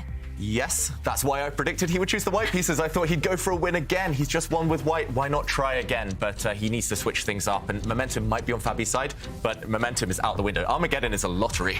It's just about who is more focused at the time, and we see the floating chair. Will we see the moves start coming out while Artemiev, the magician that he is away from the board? He's just waiting for his opponent to return to play the first moves. Action is about to kick off. Did you see that as well? Fabi was literally stretching his wrist. He was literally getting ready, getting limber. I'm about to get work, about to get this work. Let me flex real quick, pop it back. All right, let's get it. Right, Fabi ready. Fabi's ready, right? Is that the warm-up to flag your opponent by making really fast moves? Yeah, you got to have that mouse speed. So he's loosening up the wrist. He's making sure that he's going to be set. And for Artemiev, he's just getting back. Maybe he was giving his daughter a goodnight kiss. You know, he was that video. He just said how important his daughter is to him. We see the cats in the back. So, you know, for Artemiev, I think he needs to put all that aside. No more Mr. Nice Guy. He's got to go for the kill. Yeah, dressed to impress Vladislav Artemiev. Can he match that on the board? His lucky outfit, bringing him luck yesterday against Magnus in the Armageddon. If he can take down Magnus, he's got to believe he can take down Fabi too. But yep, it will be a race. I'm expecting knight f3, something solid. And like you said, James, it didn't work out earlier, but he needs to find a way somehow past Fabi's defenses. He loves the ready, knight f3, c4. So let's see if we get a ready. Are we ready? D4 on the board. Armageddon is on. And okay. Could it be? I was going to say, could it be the Queen's Gambit declined? No, no theory in this one. London? Will he go bishop f4? Yes. Oh, London. Wow. Wow, and Fabi forced to think early in this game. Okay, he brings his knight to the edge. This is not the typical London. Both sides have flicked in this little pawn move on the c-file, which maybe isn't great news for Fabi. Normally, you want to break early in the center with black against the London system, but he's forced this bishop to retreat. You don't want to allow a trade knight for bishop early in the game. Bishops are prized very highly by these top players. And Artemiev's choice to play c3 that early, that's not typical either. The problem with playing Fabiano, he studies all the lines. So you may think, oh, I'm going to catch him here. He quickly brought his knight to the rim to attack that bishop. So he is unafraid of this unorthodox London. And for Artemiev, he had a big time advantage to start. That time advantage might lessen if he keeps spending so many minutes in the early stages. Yeah, I'm really surprised what he's doing with his bishop, because the white bishop is just going to get caught on the edge of the board. He's going to get attacked, and later on, black will be able to nab the bishop pair. First, Fabi brings this own bishop out. Very logical stuff, and like you say, Robert, he's just so well prepared. How do you catch Fabi in the opening? I want to know. It's difficult, and yeah, so far looking good for black. And is that the reason that he's chosen this slightly offbeat opening that he doesn't usually play Artemiev, just to avoid any theoretical battles against Fabi? That is the logic, but unfortunately, if you don't play theoretical lines, you're unlikely to get an advantage with white, and you need to win. That's the problem. I'm just wondering here, and I think, James, I'm curious what your thoughts are, because I feel like for Artemiev, we know how good he is at bullet, over 3,100. Right. But do you think he can get into that mental gear where he's like, I'm ready to take it down and just flag you? Right. You know what? Absolutely. In fact, especially as strong as he is in the bullet, if I need to flag you, I'm just going to do that, right? Especially it's a gear that you just go into that gear. When you're playing bullet chess, you just, you have that intuition. That's that mouse speed, you know, and that experience from playing so much online chess here. So when he needs to, he'll kick it in the next gear here. Especially, I mean, this time edge he has right now is starting to diminish a little bit. Is he considering a potential knight jump on the center of the board? Because let's not forget, black's knight at the edge of the board. Is that something that Artemiev can start considering already? It's certainly something he was considering, that he should consider, but okay, the black knight has retreated anyway, and it cost him around a minute. That is too much in Armageddon chess with no increment. The 5-minute advantage he started with is around 3 minutes now, so he's lost 2 of his extra minutes. That's a bad sign. It's so early in the game. The game will not be decided now. It'll be decided far, far in the future. You need those minutes in the bank in Armageddon, especially. He's definitely not switched out of that increment mode that we saw from him earlier. And c4, he's lost a move. That pawn's moved twice. It's a very standard position now.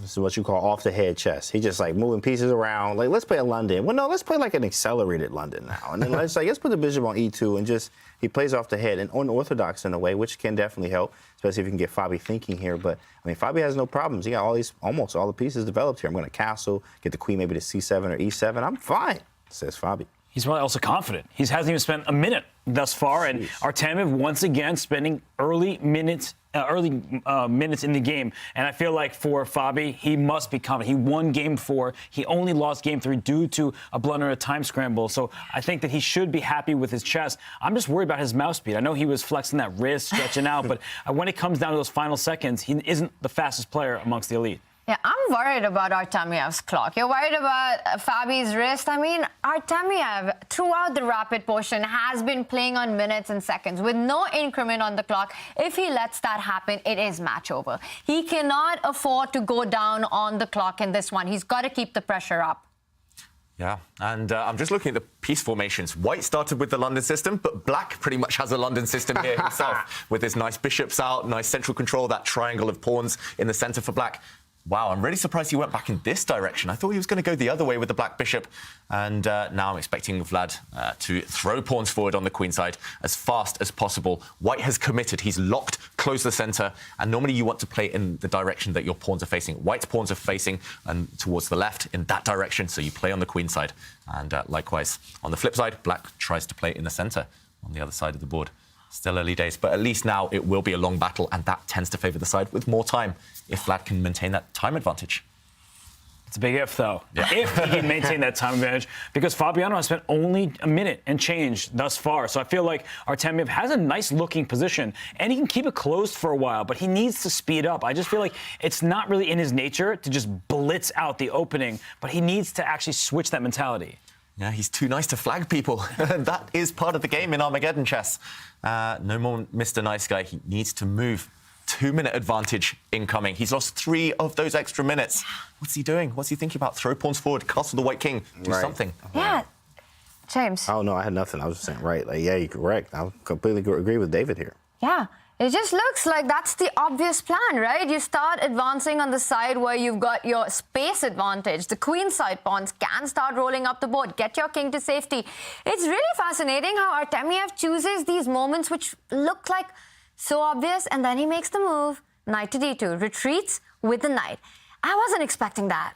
I wasn't either. I think he's expecting some piece exchanges just to jump in and explain this really mysterious move. If he played maybe the most natural move, I was assuming this pawn would jump forward. You want to create what we call a pawn storm here. Throw pawns forward, open up lines on the side you're stronger. Then maybe Black would have jumped in with his own knight. These bishops might disappear along this diagonal. Maybe the knights would disappear too. Things would start to get traded, heading towards a draw. He needs to win, so he can't allow this. Instead, he drops back his knight. We see Black castle, and could he be considering playing on the opposite flank? What do we think? Yeah, absolutely. That's the first move I was going to say. I was going to say G4, absolutely. But, of course, it looks like he moved the bishop back to G3. But G4 is definitely there. He castled. G4, G5. I got to play for a win. But, okay, bishop G3 is possible. Yeah, then I could go bishop G3. Now I'm fine with bishop G3. And maybe rook G1 now. I mean, it feels good. But bishop G3 was played. He doesn't take these risks. He doesn't play aggressive like that.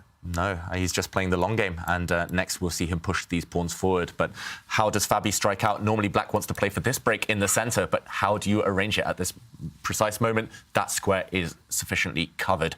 So not easy, actually, to create counterplay as Fabi. And for the first time in the game, he's really having a long think. And now we better understand Artemiev's previous move. He brought his knight that was developed in F3 and brought back to D2. That bishop and queen, they're lined up across the diagonal there. They're covering the key squares. So I feel like he has decided to strike forward with B4 to protect that pawn C5. And Black can continue trying to create pawn tension, but the pawn tension will remain. White has a little bit more space. And I just feel like Black needs to strike in the center at some point. Yep, he needs to strike in the center. First, he strikes on the queen side, playing on the side where he's a bit weaker, but maybe just trying to trade things off. And Artemiev now, will he just push his own A-pawn forward just to keep the structure intact? There we go. Normally, you don't want to break your pawn structure unless you're completely ready. I do worry that the white king's in the center still, meaning there might be some tricks that Fabi can utilize. Will we see the rooks leave the board as well? The Hoover's out. The vacuum's out. Yeah, it depends on they always say keep the tension here. So if rook takes, queen takes, but I guess you have queen A8, but then I castle. So you have to be careful to not allow something like queen A6 to happen, or even queen A7. It's just kind of annoying, right? The pieces get over there. You can even have a knight B3 to A5 in some cases if you allow the white to get very active there. Whoa, did he just play E5? Whoa. Yeah, he did. Breaking in the center, why not? And if pawn takes pawn, the black knight will happily move. I'm not sure where, but it could use this square. It might even retreat the whole way. And actually, this pawn is indefensible now. This pawn will fall. Black's knight or bishop will snack on it next move. And change of structure, who's it favor? I'm not sure, but at least Fabi is getting active. But at least not balanced, right? We don't have a symmetrical pawn structure anymore. For Artemiev, you need winning chances. If you lose, it's the same as a draw. You need something to happen. But look at Fabi. We often hear the best way to play for a draw is to play for a win. He's not just sitting, relaxing, trading pieces, because he would be worse in almost every single endgame, because he has the weakest pawn in the position. That pawn on c6 would be a target, as James was indicating before. So I do like this move, e5. He lashes out. He is playing aggressive, standard, thematic chess, and not just sitting and saying, let's just make a draw. He's like, no, this is the best way. Let's be concrete. Yeah, nice move there. And if he opens things up, then maybe the black pieces will start to enjoy life a bit more. And also the time advantage is being eaten up. 1.5 minutes in it now. Vladislav needs to move. Just get that white king castled. Or take the pawn. You need to decide. Either you go for chaos, take that pawn, it gets really imbalanced, maybe good for a must-win situation, or you castle the king to safety. It's a stylistic decision here. He can't look too far into the future.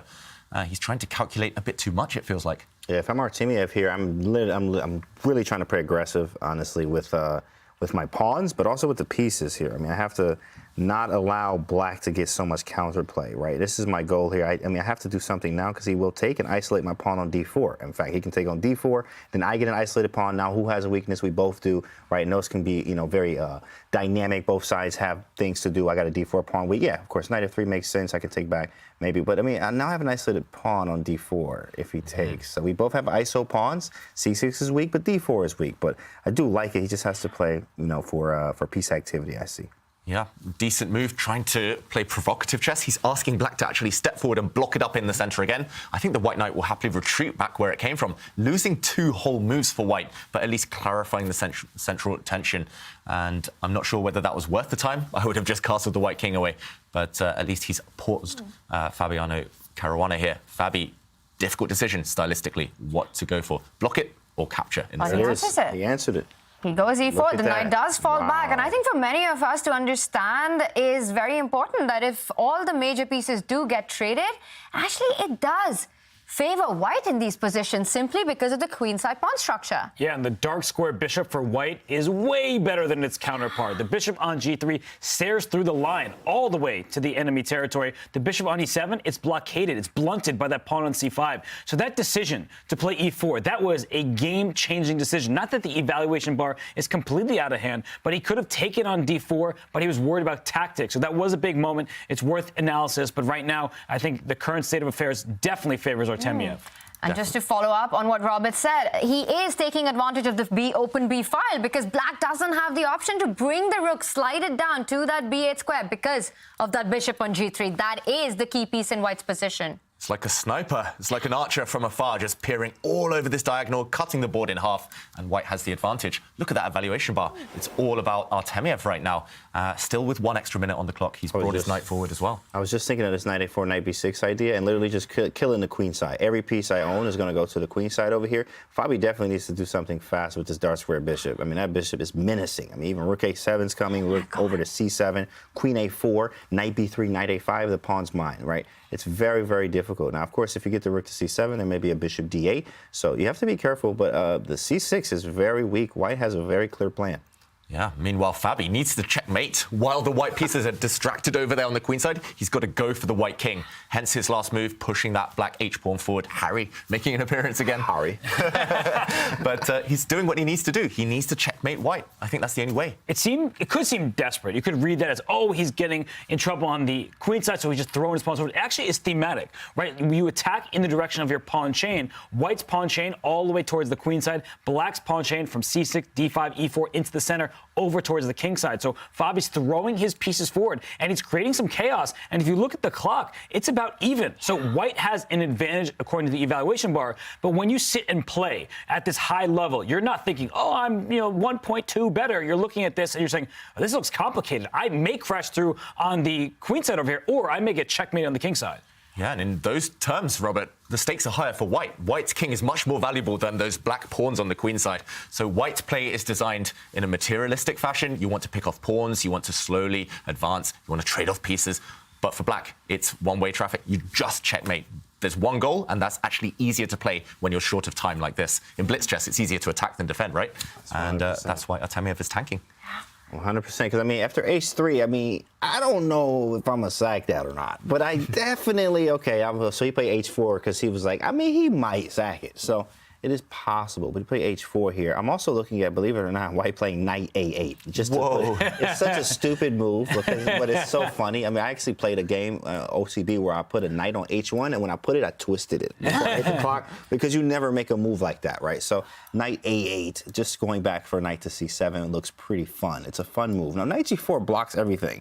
I don't know what we got. Oh, he's hitting h4. That's what he wants. Yeah, so maybe knight a8 now. But I mean, the idea here is I want to clear the way of the knight to get the queen involved. Queen b7 and also rook a. Rook takes c6. Whoa! You want to move this in? Sacrifice on d5. Okay, same idea, James, but maybe an even better route into that square. Big fella, what are you doing? Taking this pawn.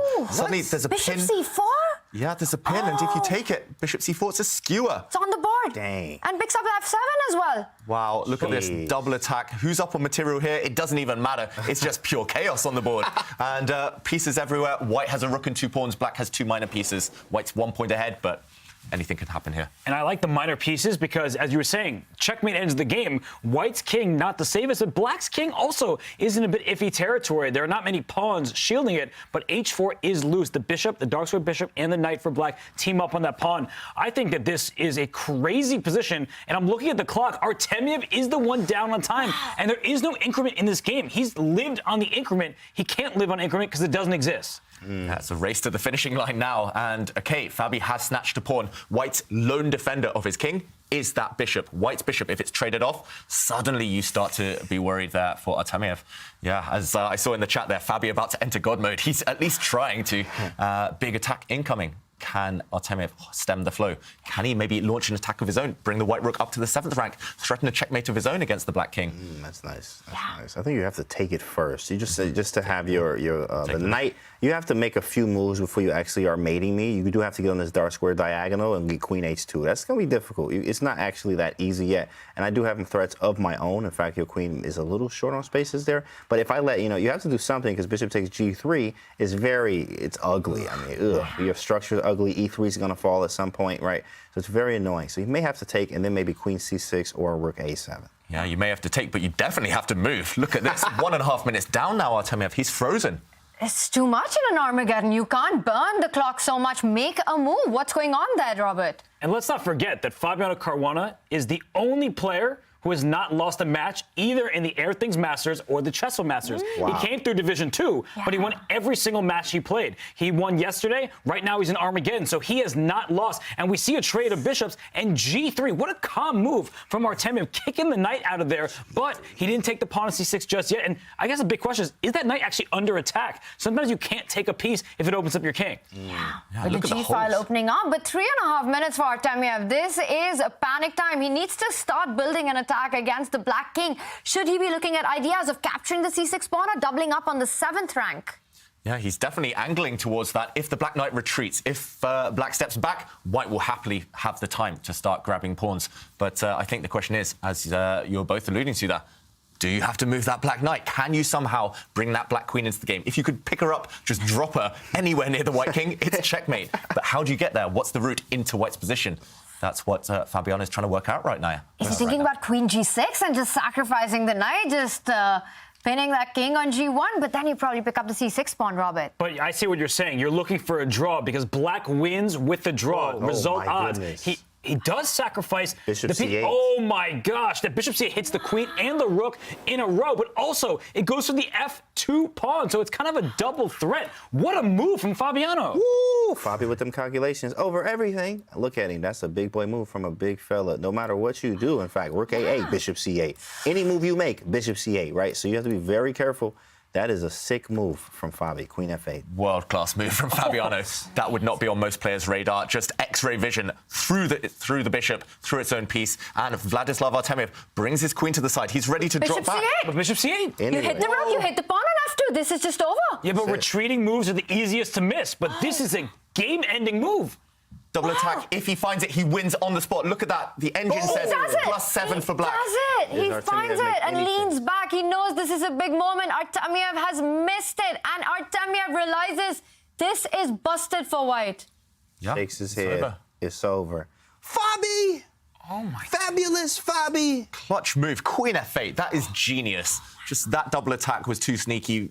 Vladislav didn't have enough time to deal with it. Just the shock of that move. Queen takes pawn now would end in checkmate. Or the white rook will drop, one or the other. No exaggeration, but with the speed, with how little time he has, with the tension of the moment, that's early candidate for move of the year. That was a nasty move. Yeah. I think queen f8 more than the bishop retreat. Just setting this up, insane stuff, right? Oh my gosh. He has up a piece. Yeah. Yep. He's going to win. And he needs just a draw. This is just over. f5, white has got no compensation. The f5 pawn falls as well. The only hope that Artemiev has got is to pick up the c-pawn and start marching down with the central pawns. How dangerous is that? Well, it's not dangerous when those pawns are protected. And, clear piece up. Wow. You don't even have one pawn to compensate for that extra bishop now. And look at that black knight. Beautiful blockader in the center of the board, this one. As long as Fabi doesn't mouse slip or lose on time, it is over.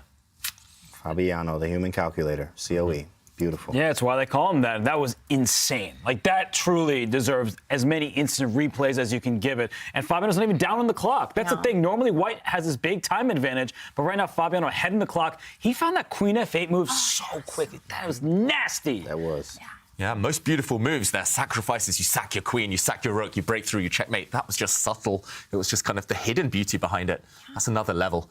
And Artemiev collapsed right there, blundering into bishop c8. And that's what happens when you make moves like queen f8 with no obvious idea. And they're so difficult to find because it's not a forward move. It's just a slight shift of the queen, leaving the knight hanging. And this endgame, though Artemiev is playing, there are no chances at all. Yeah, he's doing the right thing. Why resign and go home when you might as well play a few more moves, at least force Fabi to show the final touches. Yeah, Fabi has got nervous in the past, so some track record there. But yeah, I agree, Tanya. I think 99.999% of the time Fabi will win this one. And OK, the king's coming in, but the black knight can come in with a check now. Stop picking off pawns. Or the black king can just slide back. Play it safe. Why not? Playing it safe. Just not allowing any checks, any fork picking up the c6 pawn. There is a check from d6, but it doesn't matter. Black can just slide over with the king to e7 now. Yeah, because you can make a draw. I honestly keep forgetting about that. That black, I'm like, oh, it's easily winning, but he can just repeat the moves. And of course, Vladislav, does it. At best, a draw is good for him in a normal game, but this is normal. It's Armageddon. Wow, he just said, yeah. That's professional. Yeah, that's professional. Yeah, wow. Very nice. And Fabi there, he knows he was trailing the match. He won the fourth game, making a comeback, forces it into the Armageddon, and amazing play with the black pieces there. Yeah, you know, he kept steady on the clock. He, of course, played a great game, but credit to Vladislav Artemiev. That knight takes d5 move happened out of thin air. He took it to Fabiano. He gave him all he could handle, but Fabiano was just on his rarest, best form. Yeah, he did. Artemiev did create his chances with the white pieces in a win on demand. But we all know what was the moment. And let's do a deep dive at this stunning position. David, take it away. Yes, and what a move, what a moment it was. It clinched the match for Fabiano Caruana, and none of us saw it coming here in the studio, and Artemiev, most importantly, didn't see it coming either. Here, Black's knight is attacked. White's just pushed a pawn forward. Most of us would retreat this knight. What could be more natural? But Fabiano had a counterattack up his sleeve. He shifted the queen across, using an X-ray to actually threaten some checkmating ideas. More importantly, the bishop is about to move out the way with tempo. And Fabiano missed this, of course. The only defense was so difficult to spot. You needed to bring your rook up to the top of the board with the idea that if the bishop dives back with a double attack, hitting the queen, hitting this pawn as well, you can actually ignore the threat to your queen. You can play knight takes pawn. So difficult to spot because this bishop is actually pinned. It is pinned to the queen if you take the white queen now. White emerges with a material advantage. Of course, this was missed. The white queen moved out the way.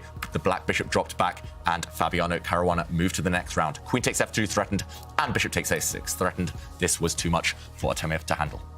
Stunning stuff there by Fabiano Caruana. And with that, he stays in the winner's bracket. Let's take a look at our results from the semifinals.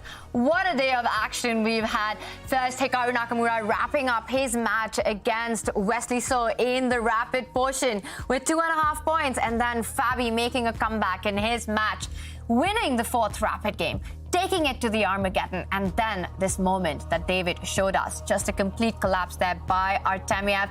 Fabiano Caruana stays in the winner's bracket. Vladislav Artemiev and Wesley So move to the elimination bracket. We've got Fabi with us.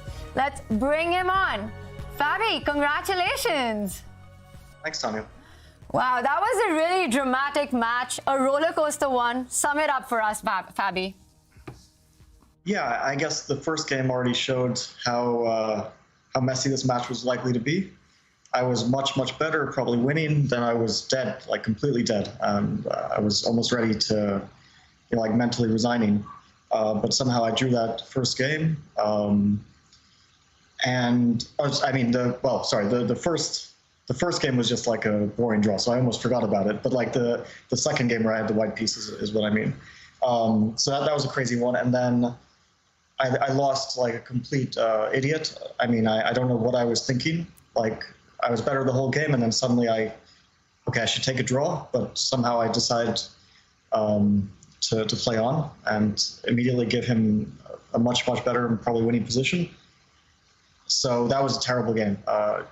Recovering from it mentally was already difficult, but luckily I got a very nice position from the opening in the fourth game. And I don't know if it was smooth. Like at some point, I was considering for a long time, do I play knight e1? Because I was sure that he would sacrifice the pawn with knight f4. And so basically, I wasn't sure about it. I saw this line up to like knight takes f7. It looked like a mess. But then I decided I'll go for it and count on his time trouble, and hopefully he won't be able to find the best way. And yeah, that was super important. And the Armageddon also was a mess. I mean, I might have been much worse at some point. I was very happy when I saw this queen f8, because at first knight f3 was like the first instinct, but it didn't seem entirely convincing. And then I suddenly noticed that, like, I saw bishop c8, and then there's like some queen f8 ideas. So first I was looking at bishop c8, and then suddenly I noticed that I can start with queen f8, and it's probably a more promising version. So yeah, it was a very tough day, very tough match. Wow, Fabi, it was a thrilling match. I have to ask you, in the rapid portion, we saw Artemiev go down to seconds, and you were up on the clock so many times. But Artemiev played amazing chess with just seconds on the clock. Was that frustrating at any point, that you were not able to make the most of the clock situation? Yeah, it felt a little bit like the match against Liem, in that when we're both in time trouble, then he's playing better than me, much better. So that was a bit frustrating. There were some positive sides to it, that I was always keeping an advantage on the clock, but I sort of thought that would happen, because I noticed from his match against Magnus that he's very often playing very deliberately at the start of the game. I don't know if it's just his style or if it's maybe because they work together, but he does remind me as a player in some ways of Grishuk, who also is very deliberate at the start of the game, very careful, methodical, gets into time trouble, but then doesn't seem to negatively affect him as much as it might another player. So I kind of expected that. I knew that I would struggle if we were both down to seconds, and that's what happened. But luckily in the fourth game, I managed to keep a very healthy buffer on the clock. And Fabiano, of the players who have played in both the Air Things Masters and the Chessable Masters, you're the only player who has not lost a match. What is it about this format, or what's gotten into you? How are you getting this done? Well, I think that's a little bit too generous. I did lose a match to Alexei Caruana, which is the reason why I was relegated to Division 2 in the previous tournament. But besides that, I haven't lost a match yet. I mean, I hope it stays that way. It's definitely very difficult. I mean, the match yesterday was difficult. The match today was even more difficult. And I imagine the next match will not be any easier at the very least. So it's really tough, but luckily I'm fighting well. Like, if I'm in difficult situation, then I am fighting back well. My play isn't perfect, but at least my fighting spirit is there. Just amazing play there, Fabi, especially in the Armageddon. We really loved that moment with Queen f8. And now just looking ahead to tomorrow's match, you will be playing against Hikaru. Give us your thoughts on what that's going to be like. Yeah, well, we have a lot of experience against each other. We've played so many games, not so many matches, but definitely many games. We played over-the-board matches stretching back from 2015. And I also remember a crazy match we played in the first, it was like the first Chess24 tour event. I forget what the name of it, but it was like the first event organized in 2020 after COVID hit and chess moved online for a while. It was like the first event I played after the candidates. And I played Hikaru in a match, and I lost white, and then I had to win with black on demand, and I won that, but then I lost the blitz tiebreak. So yeah, I mean, he's so good. That's obviously not a revelation to anyone, especially in faster time controls. I mean, of course, also in classical, but in these matches, he's so proficient. And I think it already shows that he got to the final last time, and here he already won 2 matches, including against Wesley, that in this format, he's really tough. Yeah, it's going to be a big fight, Fabi, and we are so excited to watch the action tomorrow. Congratulations one more time, and good luck for tomorrow. Thank you. Fabiano Caruana stays in the winner's bracket, and let's take a look at the bracket going forward. This is where we are. We're going to see a big match there with Fabiano taking on Hikaru James. Your thoughts on that one? Yeah, of course, that's going to be a heavyweight matchup. As everybody knows, all-American heavyweight matchup. But Fabi's in a run for his money here. I mean, Nakamura is definitely on a tear here. He does this in all the short time controls. He wins everything. He streams 8 hours on a Tuesday, cleaning up Title Tuesdays. It's like a bully in a way. Now, of course, this is rapid now, and it's a little bit more time here. And Caruana is definitely capable of doing it, but I don't think he should get in any type of time trouble against Nakamura here. Yeah, both players have nerves of steel, just the way they managed it today. Neither really at their best, but they came when it mattered with those incredible moves. Queen F8, I think, move of the tournament, move of the year, as Robert says. I still think Nakamura is a slight favourite in this format, but yeah, Fabi, capable of anything. I would agree. Yeah, Hikaru playing excellent chess, but my focus is down below. Look at Wesley So and Magnus Carlsen. One of them is going to get eliminated in 5th place. These were top 3 finishers from the Air Things Masters, but one of them is going home after tomorrow. Yeah, one of them will be relegated to play the play-ins for the next event. Imagine Wesley So against Magnus Carlsen. That could be a final in its own right, and tomorrow it's for elimination. Yeah. That's a really big one as well. Wesley against Carlsen, and both of them facing elimination. What are we expecting from that, David? It's going to go to Armageddon, I'll predict. Who wins? Who knows? I love it. We always enjoy an Armageddon, and that's what we were treated to today with Fabiano Caruana eventually winning his match against Vladislav Artemiev. Let's take a look at also what happened in Division 2 bracket today. Some huge matchups and huge results there. Nordebek Abdusatro, the former world rapid champion, took down Archer Naragesi. That was a fun fight. Yeah, Nordebek is playing excellent chess. He took down Anish Giri yesterday and Arjun Aragaisi today. Denis Lazovic, he is a standout. He's a teenager. People underestimate him. They don't know about him, but he is taking down Dubov and Vincent Keimer back-to-back. Maxime Vachier-Lagrave 3-0. That's a clean sweep. He did benefit from a mouse slip from Pragananda in the 3rd game. It was already going to be a win for him in the match, but Pragananda blundered his queen. Yeah. And Maxime and Vladimir Kramnik winning their matches. So experience did win against youth in that one. Division 3 was also on with some big names. The biggest shocker there, Robert Shakryar Mamedyarov in Division 3 to start with, but he did win the losers bracket. Yeah, he got a win in the losers bracket, but the day continued. It's long, really long days in Division 3. He took down Alvaro Alonso, the Spanish Grandmaster, and then he went on and lost to Wei Yi. So Matthias Bluebaum, Wei Yi, they make it through the losers bracket. Round 5 of the losers bracket. They played so many games at this point. So much action. Division 1, 2, 3, packed with big names, big drama. David, what was your biggest takeaway? Oh, so many takeaways, Tanya, but the biggest one is that these players, they're geniuses, but they're also human. Some mistakes, but also those beautiful moves. I'm going to go back and study some of those. Queen F8, what a blow. And yeah, I'm hoping for more of the same tomorrow. This is so much fun. And that move, Queen F8, I think that's going to be in our minds for a long time. James, what did you enjoy the most? Well, 2 things here. Time management. Make sure you guys are managing your time correctly and try to work on it as much as you can. And the second thing is do your tactics. Queen F8, that was gross. That was a nasty move from Fabi. That means that boy does tactics every single day. Hopefully you're doing yours at home.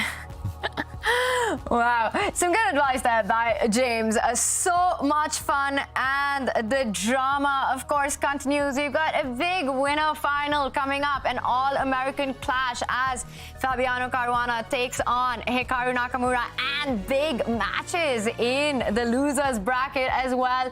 Once again, a big shout out to our chat. Thank you so much for joining us. It's been a fun ride calling the action today for day 2 of the Chessable Masters. We will be back with more tomorrow. Same time, same place. See you then.